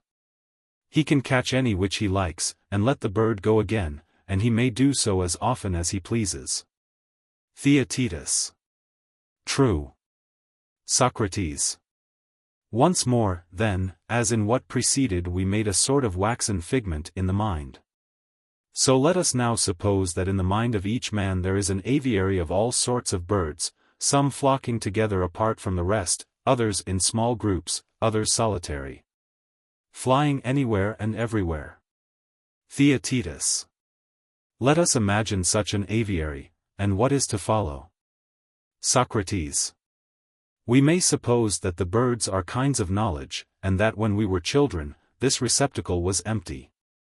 Whenever a man has gotten and detained in the enclosure a kind of knowledge, he may be said to have learned or discovered the thing which is the subject of the knowledge, and this is to know. Theaetetus. Granted. Socrates. And further, when anyone wishes to catch any of these knowledges or sciences, and having taken, to hold it, and again to let them go, how will he express himself? Will he describe the catching of them and the original possession in the same words? I will make my meaning clearer by an example. You admit that there is an art of arithmetic? Theaetetus. To be sure. Socrates. Conceive this under the form of a hunt after the science of odd and even in general. Theaetetus. I follow. Socrates. Having the use of the art, the arithmetician, if I am not mistaken, has the conceptions of number under his hand, and can transmit them to another. Theaetetus. Yes. Socrates. And when transmitting them he may be said to teach them, and when receiving to learn them, and when receiving to learn them. And when having them in possession in the aforesaid aviary he may be said to know them. Theaetetus. Exactly. Socrates. Attend to what follows. Must not the perfect arithmetician know all numbers, for he has the science of all numbers in his mind? Theaetetus. True. Socrates. And he can reckon abstract numbers in his head, or things about him which are numerable. Theaetetus. Of course he can. Socrates. And to reckon is simply to consider how much such and such a number amounts to. Theaetetus. Very true.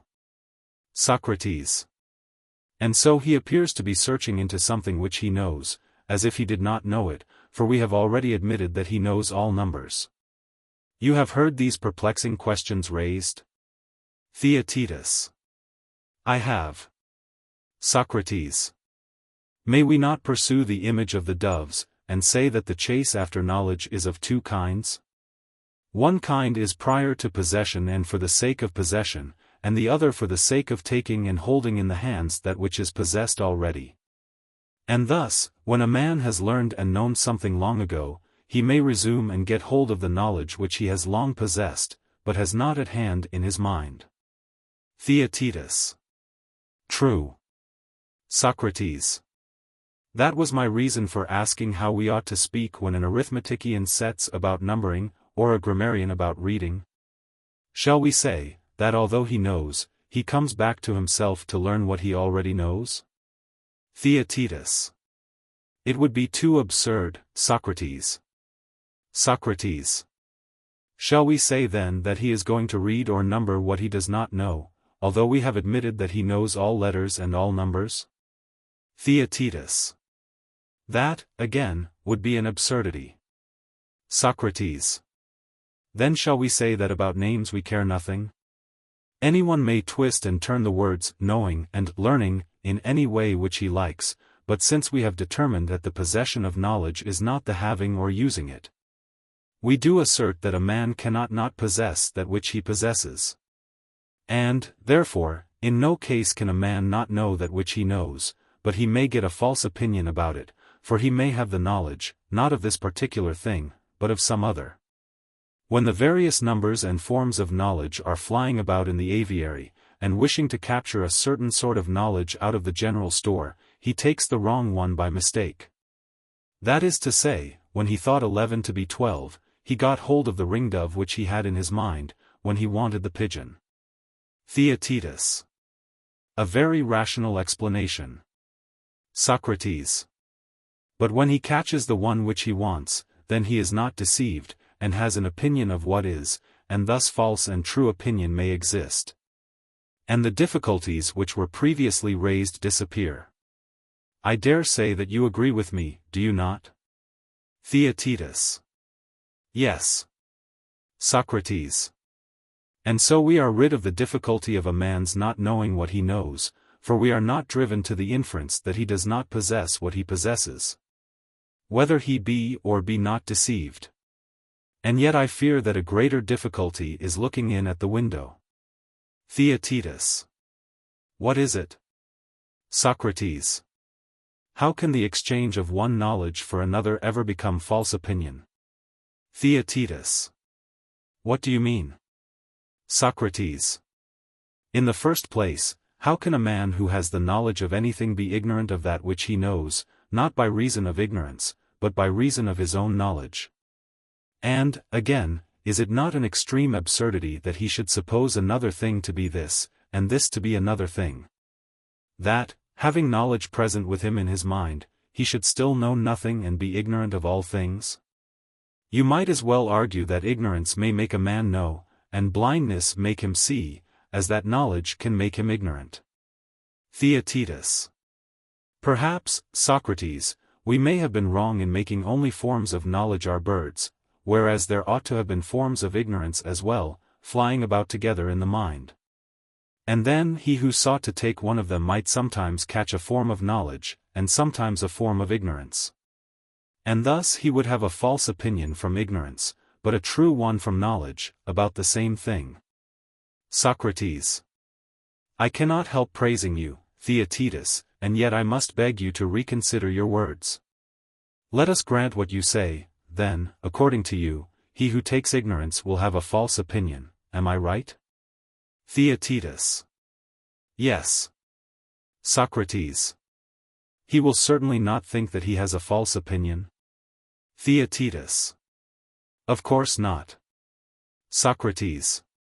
He will think that his opinion is true, and he will fancy that he knows the things about which he has been deceived. Theaetetus. Certainly. Socrates. Then he will think that he has captured knowledge and not ignorance. Theaetetus. Clearly. Socrates. And thus, after going a long way round, we are once more face to face with our original difficulty.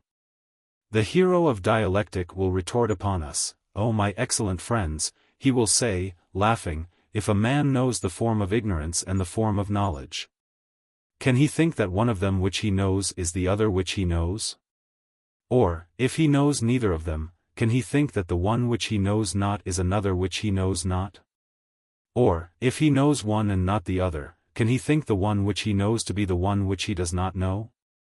Or the one which he does not know to be the one which he knows?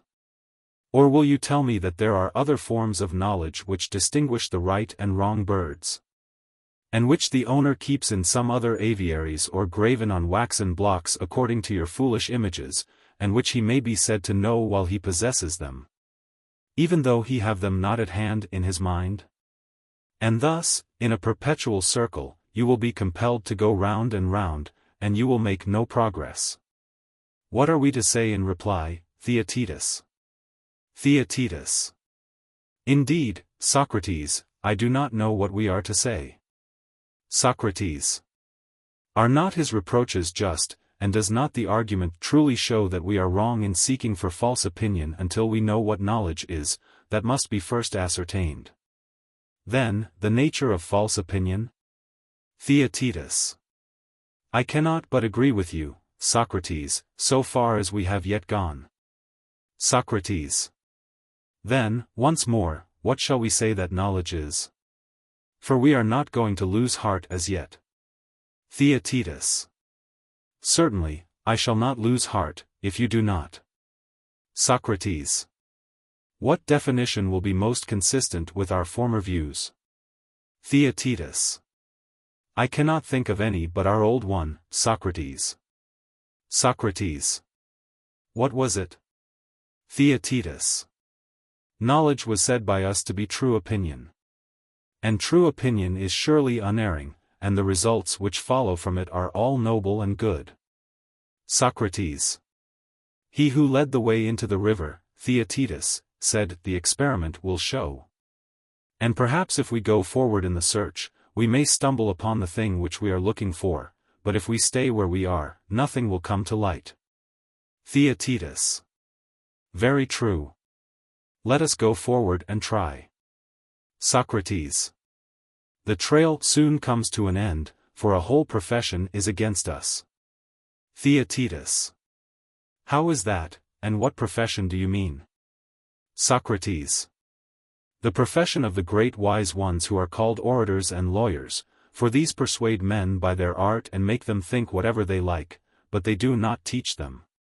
Do you imagine that there are any teachers in the world so clever as to be able to convince others of the truth about acts of robbery or violence, of which they were not eyewitnesses, while a little water is flowing in the clepsydra? Theaetetus. Certainly not, they can only persuade them. Socrates. And would you not say that persuading them is making them have an opinion? Theaetetus. To be sure. Socrates. When, therefore, judges are justly persuaded about matters which you can know only by seeing them, and not in any other way, and when thus judging of them from report they attain a true opinion about them, they judge without knowledge, and yet are rightly persuaded, if they have judged well. Theaetetus. Certainly. Socrates. And yet, O my friend, if true opinion in law courts 320 and knowledge are the same, the perfect judge could not have judged rightly without knowledge. And therefore I must infer that they are not the same. Theaetetus. That is a distinction, Socrates, which I have heard made by someone else, but I had forgotten it. He said that true opinion, combined with reason, was knowledge, but that the opinion which had no reason was out of the sphere of knowledge. And that things of which there is no rational account are not knowable, such was the singular expression which he used, and that things which have a reason or explanation are knowable. Socrates. Excellent, but then, how did he distinguish between things which are and are not knowable? I wish that you would repeat to me what he said, and then I shall know whether you and I have heard the same tale. Theaetetus. I do not know whether I can recall it. But if another person would tell me, I think that I could follow him. Socrates. Let me give you, then, a dream in return for a dream. Methought that I too had a dream. And I heard in my dream that the primeval letters or elements out of which you and I and all other things are compounded, have no reason or explanation. You can only name them, but no predicate can be either affirmed or denied of them, for in the one case existence, in the other non-existence is already implied, neither of which must be added. If you mean to speak of this or that thing by itself alone, it should not be called itself, or that, or each, or alone, or this, or the like, for these go about everywhere and are applied to all things, but are distinct from them. Whereas, if the first elements could be described, and had a definition of their own, they would be spoken of apart from all else. But none of these primeval elements can be defined. They can only be named, for they have nothing but a name, and the things which are compounded of them, as they are complex, are expressed by a combination of names. For the combination of names is the essence of a definition. Thus, then, the elements or letters are only objects of perception, and cannot be defined or known. But the syllables or combinations of them are known and expressed, and are apprehended by true opinion. When, therefore, anyone forms the true opinion of anything without rational explanation, you may say that his mind is truly exercised, but has no knowledge. For he who cannot give and receive a reason for a thing, has no knowledge of that thing. But when he adds rational explanation, then, he is perfected in knowledge and may be all that I have been denying of him. Was that the form in which the dream appeared to you? Theaetetus. Precisely. Socrates. And you allow and maintain that true opinion, combined with definition or rational explanation, is knowledge? Theaetetus. Exactly. Socrates. Then may we assume, Theaetetus, that today, and in this casual manner, we have found a truth which in former times many wise men have grown old and have not found? Theaetetus. At any rate, Socrates, I am satisfied with the present statement. Socrates. Which is probably correct, for how can there be knowledge apart from definition and true opinion? And yet there is one point in what has been said which does not quite satisfy me. Theaetetus. What was it? Socrates. What might seem to be the most ingenious notion of all, that the elements or letters are unknown, but the combination or syllables known. Theaetetus. And was that wrong? Socrates. We shall soon know, for we have as hostages the instances which the author of the argument himself used. Theaetetus. What hostages? Socrates. The letters, which are the clements. And the syllables, which are the combinations, he reasoned, did he not, from the letters of the alphabet? Theaetetus. Yes, he did. Socrates. Let us take them and put them to the test, or rather, test ourselves. What was the way in which we learned letters? And, first of all, are we right in saying that syllables have a definition, but that letters have no definition? Theaetetus. I think so. Socrates. I think so too. For, suppose that someone asks you to spell the first syllable of my name, Theaetetus, he says, what is so? Theaetetus. I should reply S and O. Socrates. That is the definition which you would give of the syllable? Theaetetus. I should. Socrates. I wish that you would give me a similar definition of the S. Theaetetus. But how can anyone, Socrates, tell the elements of an element? I can only reply, that S is a consonant, a mere noise, as of the tongue hissing. B, and most other letters, again, are neither vowel sounds nor noises. Thus letters may be most truly said to be undefined. For even the most distinct of them, which are the 7 vowels, have a sound only, but no definition at all. Socrates. Then, I suppose, my friend, that we have been so far right in our idea about knowledge? Theaetetus. Yes, I think that we have. Socrates. Well, but have we been right in maintaining that the syllables can be known, but not the letters? Theaetetus. I think so. Socrates. And do we mean by a syllable 2 letters, or if there are more, all of them, or a single idea which arises out of the combination of them? Theaetetus. I should say that we mean all the letters. Socrates. Take the case of the 2 letters S and O, which form the first syllable of my own name. Must not he who knows the syllable, know both of them? Theaetetus. Certainly. Socrates. He knows, that is, the S and O? Theaetetus. Yes. Socrates. But can he be ignorant of either singly and yet know both together? Theaetetus. Such a supposition, Socrates, is monstrous and unmeaning. Socrates. But if he cannot know both without knowing each, then if he is ever to know the syllable, he must know the letters first, and thus the fine theory has again taken wings and departed. Theaetetus.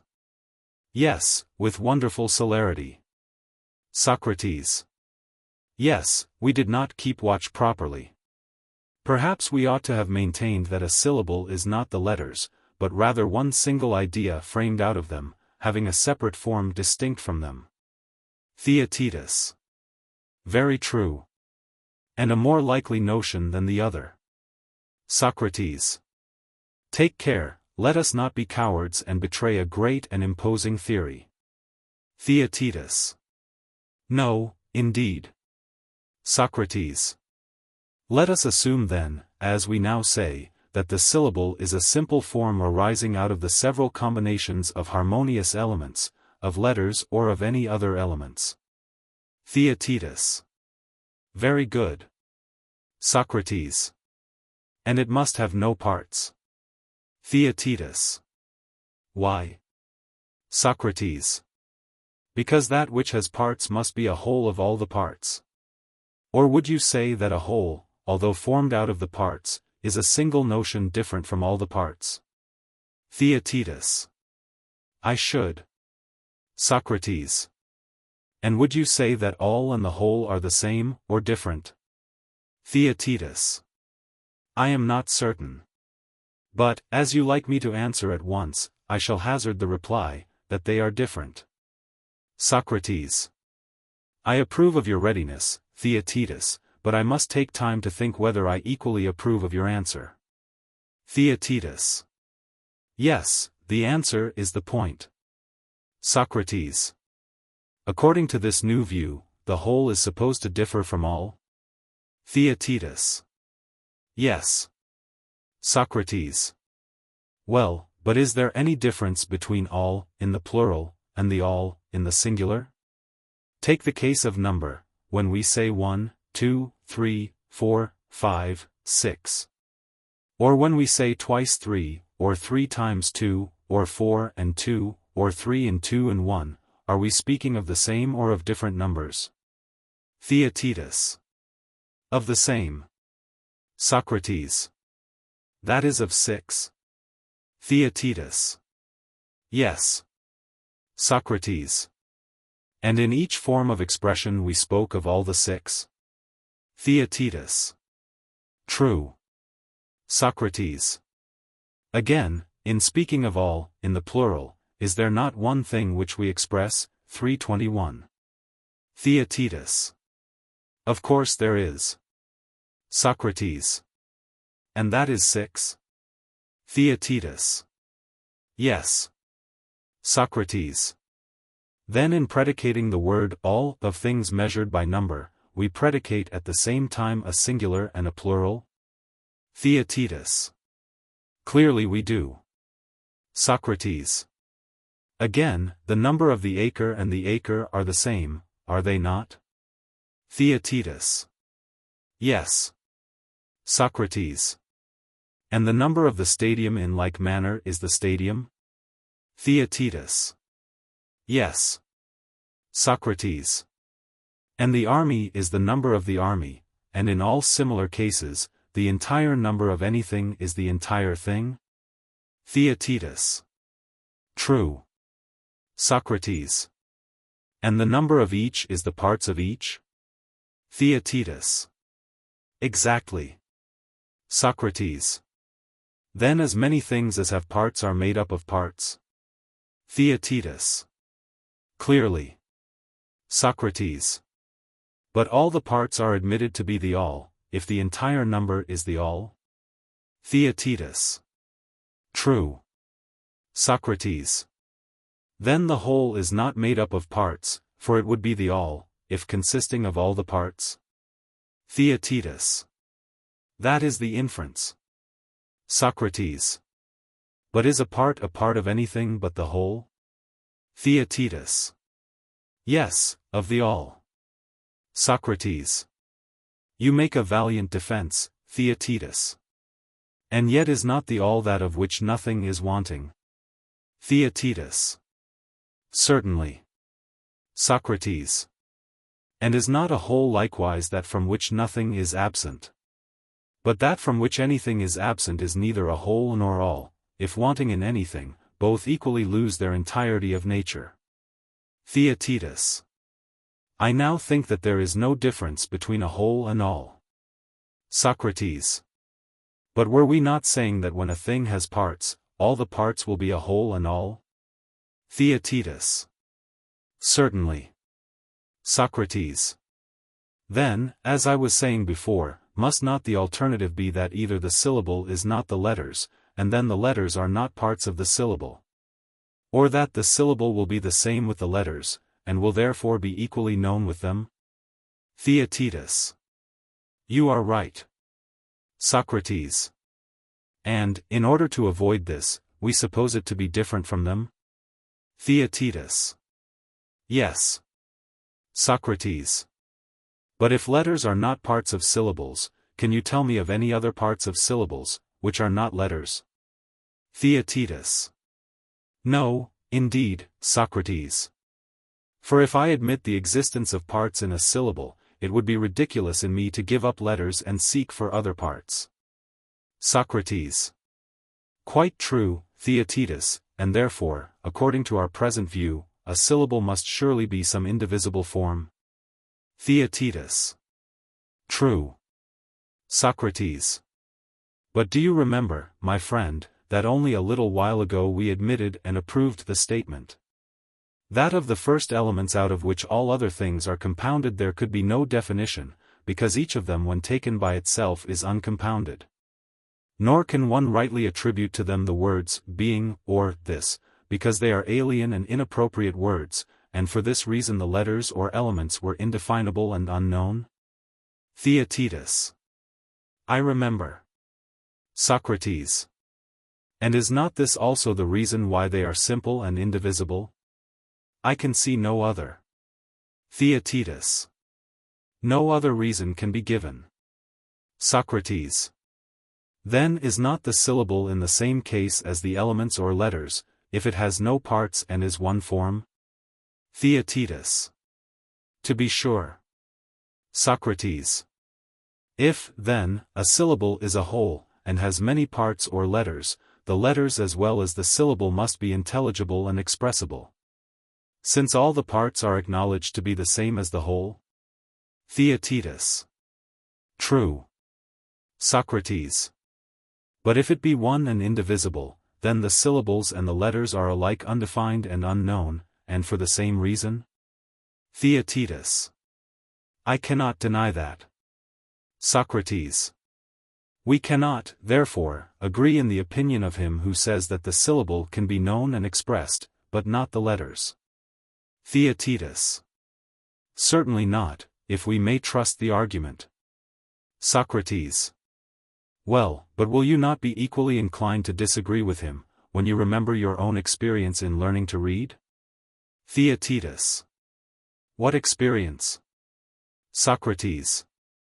Why, that in learning you were kept trying to distinguish the separate letters both by the eye and by the ear, in order that, when you heard them spoken or saw them written, you might not be confused by their position.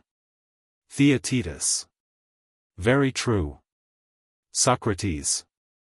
And is the education of the harp player complete unless he can tell what string answers to a particular note? The notes, as everyone would allow, are the elements or letters of music? Theaetetus. Exactly. Socrates. Then, if we argue from the letters and syllables which we know to other simples and compounds, we shall say that the letters or simple elements as a class are much more certainly known than the syllables, and much more indispensable to a perfect knowledge of any subject. And if someone says that the syllable is known and the letter unknown, we shall consider that either intentionally or unintentionally he is talking nonsense? Theaetetus. Exactly. Socrates. And there might be given other proofs of this belief, if I am not mistaken. But do not let us in looking for them lose sight of the question before us, which is the meaning of the statement. That right opinion with rational definition or explanation is the most perfect form of knowledge. Theaetetus. We must not. Socrates. Well, and what is the meaning of the term explanation? I think that we have a choice of three meanings. Theaetetus. What are they? Socrates. In the first place, the meaning may be, manifesting one's thought by the voice with verbs and nouns, imaging an opinion in the stream which flows from the lips, as in a mirror or water. Does not explanation appear to be of this nature?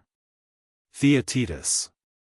Certainly, he who so manifests his thought, is said to explain himself. Socrates.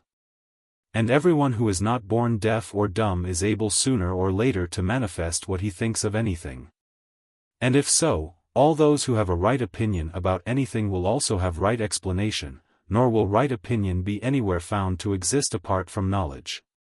Theaetetus. True. Socrates. Let us not, therefore, hastily charge him who gave this account of knowledge with uttering an unmeaning word. For perhaps he only intended to say, that when a person was asked what was the nature of anything, he should be able to answer his questioner by giving the elements of the thing. Theaetetus. As for example, Socrates. Socrates. As, for example, when Hesiod says that a wagon is made up of 100 planks. Now, neither you nor I could describe all of them individually, but if anyone asked what is a wagon, we should be content to answer, that a wagon consists of wheels, axle, body, rims, yoke. Theaetetus. Certainly. Socrates. And our opponent will probably laugh at us, just as he would if we professed to be grammarians and to give a grammatical account of the name of Theaetetus. And yet could only tell the syllables and not the letters of your name, that would be true opinion, and not knowledge. For knowledge, as has been already remarked, is not attained until, combined with true opinion, there is an enumeration of the elements out of which anything is composed. Theaetetus. Yes. Socrates. In the same general way, we might also have true opinion about a wagon. But he who can describe its essence by an enumeration of the 100 planks, adds rational explanation to true opinion, and instead of opinion has art and knowledge of the nature of a wagon. In that he attains to the whole through the elements. Theaetetus. And do you not agree in that view, Socrates? Socrates. If you do, my friend. But I want to know first, whether you admit the resolution of all things into their elements to be a rational explanation of them, and the consideration of them in syllables or larger combinations of them to be irrational. Is this your view? Theaetetus. Precisely. Socrates. Well, and do you conceive that a man has knowledge of any element who at one time affirms and at another time denies that element of something? Or thinks that the same thing is composed of different elements at different times? Theaetetus. Assuredly not. Socrates. And do you not remember that in your case and in that of others this often occurred in the process of learning to read? Theaetetus. You mean that I mistook the letters and misspelt the syllables? Socrates. Yes. Theaetetus. To be sure. I perfectly remember, and I am very far from supposing that they who are in this condition have knowledge. Socrates. When a person at the time of learning writes the name of Theaetetus, and thinks that he ought to write and does write th and e. But, again, meaning to write the name of Theodotorus, thinks that he ought to write and does write t and e, can we suppose that he knows the first syllables of your two names? Theaetetus. We have already admitted that such a one has not yet attained knowledge. Socrates. And in like manner be may enumerate without knowing them the second and third and fourth syllables of your name? Theaetetus. He may. Socrates. And in that case, when he knows the order of the letters and can write them out correctly, he has right opinion? Theaetetus. Clearly. Socrates. But although we admit that he has right opinion, he will still be without knowledge?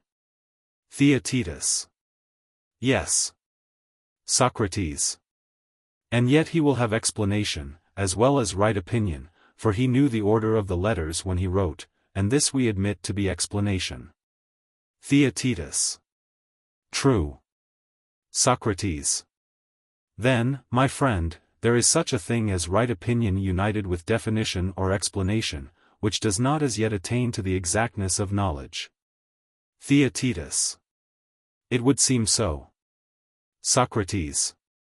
And what we fancied to be a perfect definition of knowledge is a dream only. But perhaps we had better not say so as yet, for were there not three explanations of knowledge, one of which must, as we said, be adopted by him who maintains knowledge to be true opinion combined with rational explanation? And very likely there may be found someone who will not prefer this but the third. Theaetetus. You are quite right, there is still one remaining. The first was the image or expression of the mind in speech, the second, which has just been mentioned, is a way of reaching the whole by an enumeration of the elements. But what is the third definition? Socrates. There is, further, the popular notion of telling the mark or sign of difference which distinguishes the thing in question from all others. Theaetetus. Can you give me any example of such a definition? Socrates. As, for example, in the case of the sun, I think that you would be contented with the statement that the sun is the brightest of the heavenly bodies which revolve about the earth. Theaetetus. Certainly. Socrates. Understand why. The reason is, as I was just now saying, that if you get at the difference and distinguishing characteristic of each thing, then, as many persons affirm, you will get at the definition or explanation of it. But while you lay hold only of the common and not of the characteristic notion, you will only have the definition of those things to which this common quality belongs. Theaetetus. I understand you, and your account of definition is in my judgment correct. Socrates. But he, who having right opinion about anything, can find out the difference which distinguishes it from other things will know that of which before he had only an opinion. Theaetetus. Yes, that is what we are maintaining. Socrates. Nevertheless, Theaetetus, on a nearer view, I find myself quite disappointed. The picture, which at a distance was not so bad, has now become altogether unintelligible. Theaetetus. What do you mean? Socrates. I will endeavor to explain. I will suppose myself to have true opinion of you, and if to this I add your definition, then I have knowledge, but if not, opinion only. Theaetetus. Yes. Socrates. The definition was assumed to be the interpretation of your difference. Theaetetus. True. Socrates. But when I had only opinion, I had no conception of your distinguishing characteristics. Theaetetus. I suppose not. Socrates. Then I must have conceived of some general or common nature which no more belonged to you than to another. Theaetetus. True. Socrates. Tell me, now, how in that case could I have formed a judgment of you any more than of anyone else? Suppose that I imagine Theaetetus to be a man who has nose, eyes, and mouth, and every other member complete. How would that enable me to distinguish Theaetetus from Theodorus, or from some outer barbarian? Theaetetus. How could it? Socrates. Or if I had further conceived of you, not only as having nose and eyes, but as having a snub nose and prominent eyes. Should I have any more notion of you than of myself and others who resemble me? Theaetetus. Certainly not. Socrates. Surely I can have no conception of Theaetetus until your snub-nosedness has left an impression on my mind different from the snub-nosedness of all others whom I have ever seen. And until your other peculiarities have a like distinctness. And so when I meet you tomorrow the right opinion will be recalled? Theaetetus. Most true. Socrates. Then right opinion implies the perception of differences? Theaetetus. Clearly. Socrates. What, then, shall we say of adding reason or explanation to right opinion? If the meaning is, that we should form an opinion of the way in which something differs from another thing, the proposal is ridiculous. Theaetetus. How so? Socrates. We are supposed to acquire a right opinion of the differences which distinguish one thing from another when we have already a right opinion of them. And so we go round and round, the revolution of the sidle, or pestle, or any other rotatory machine, in the same circles, is as nothing compared with such a requirement.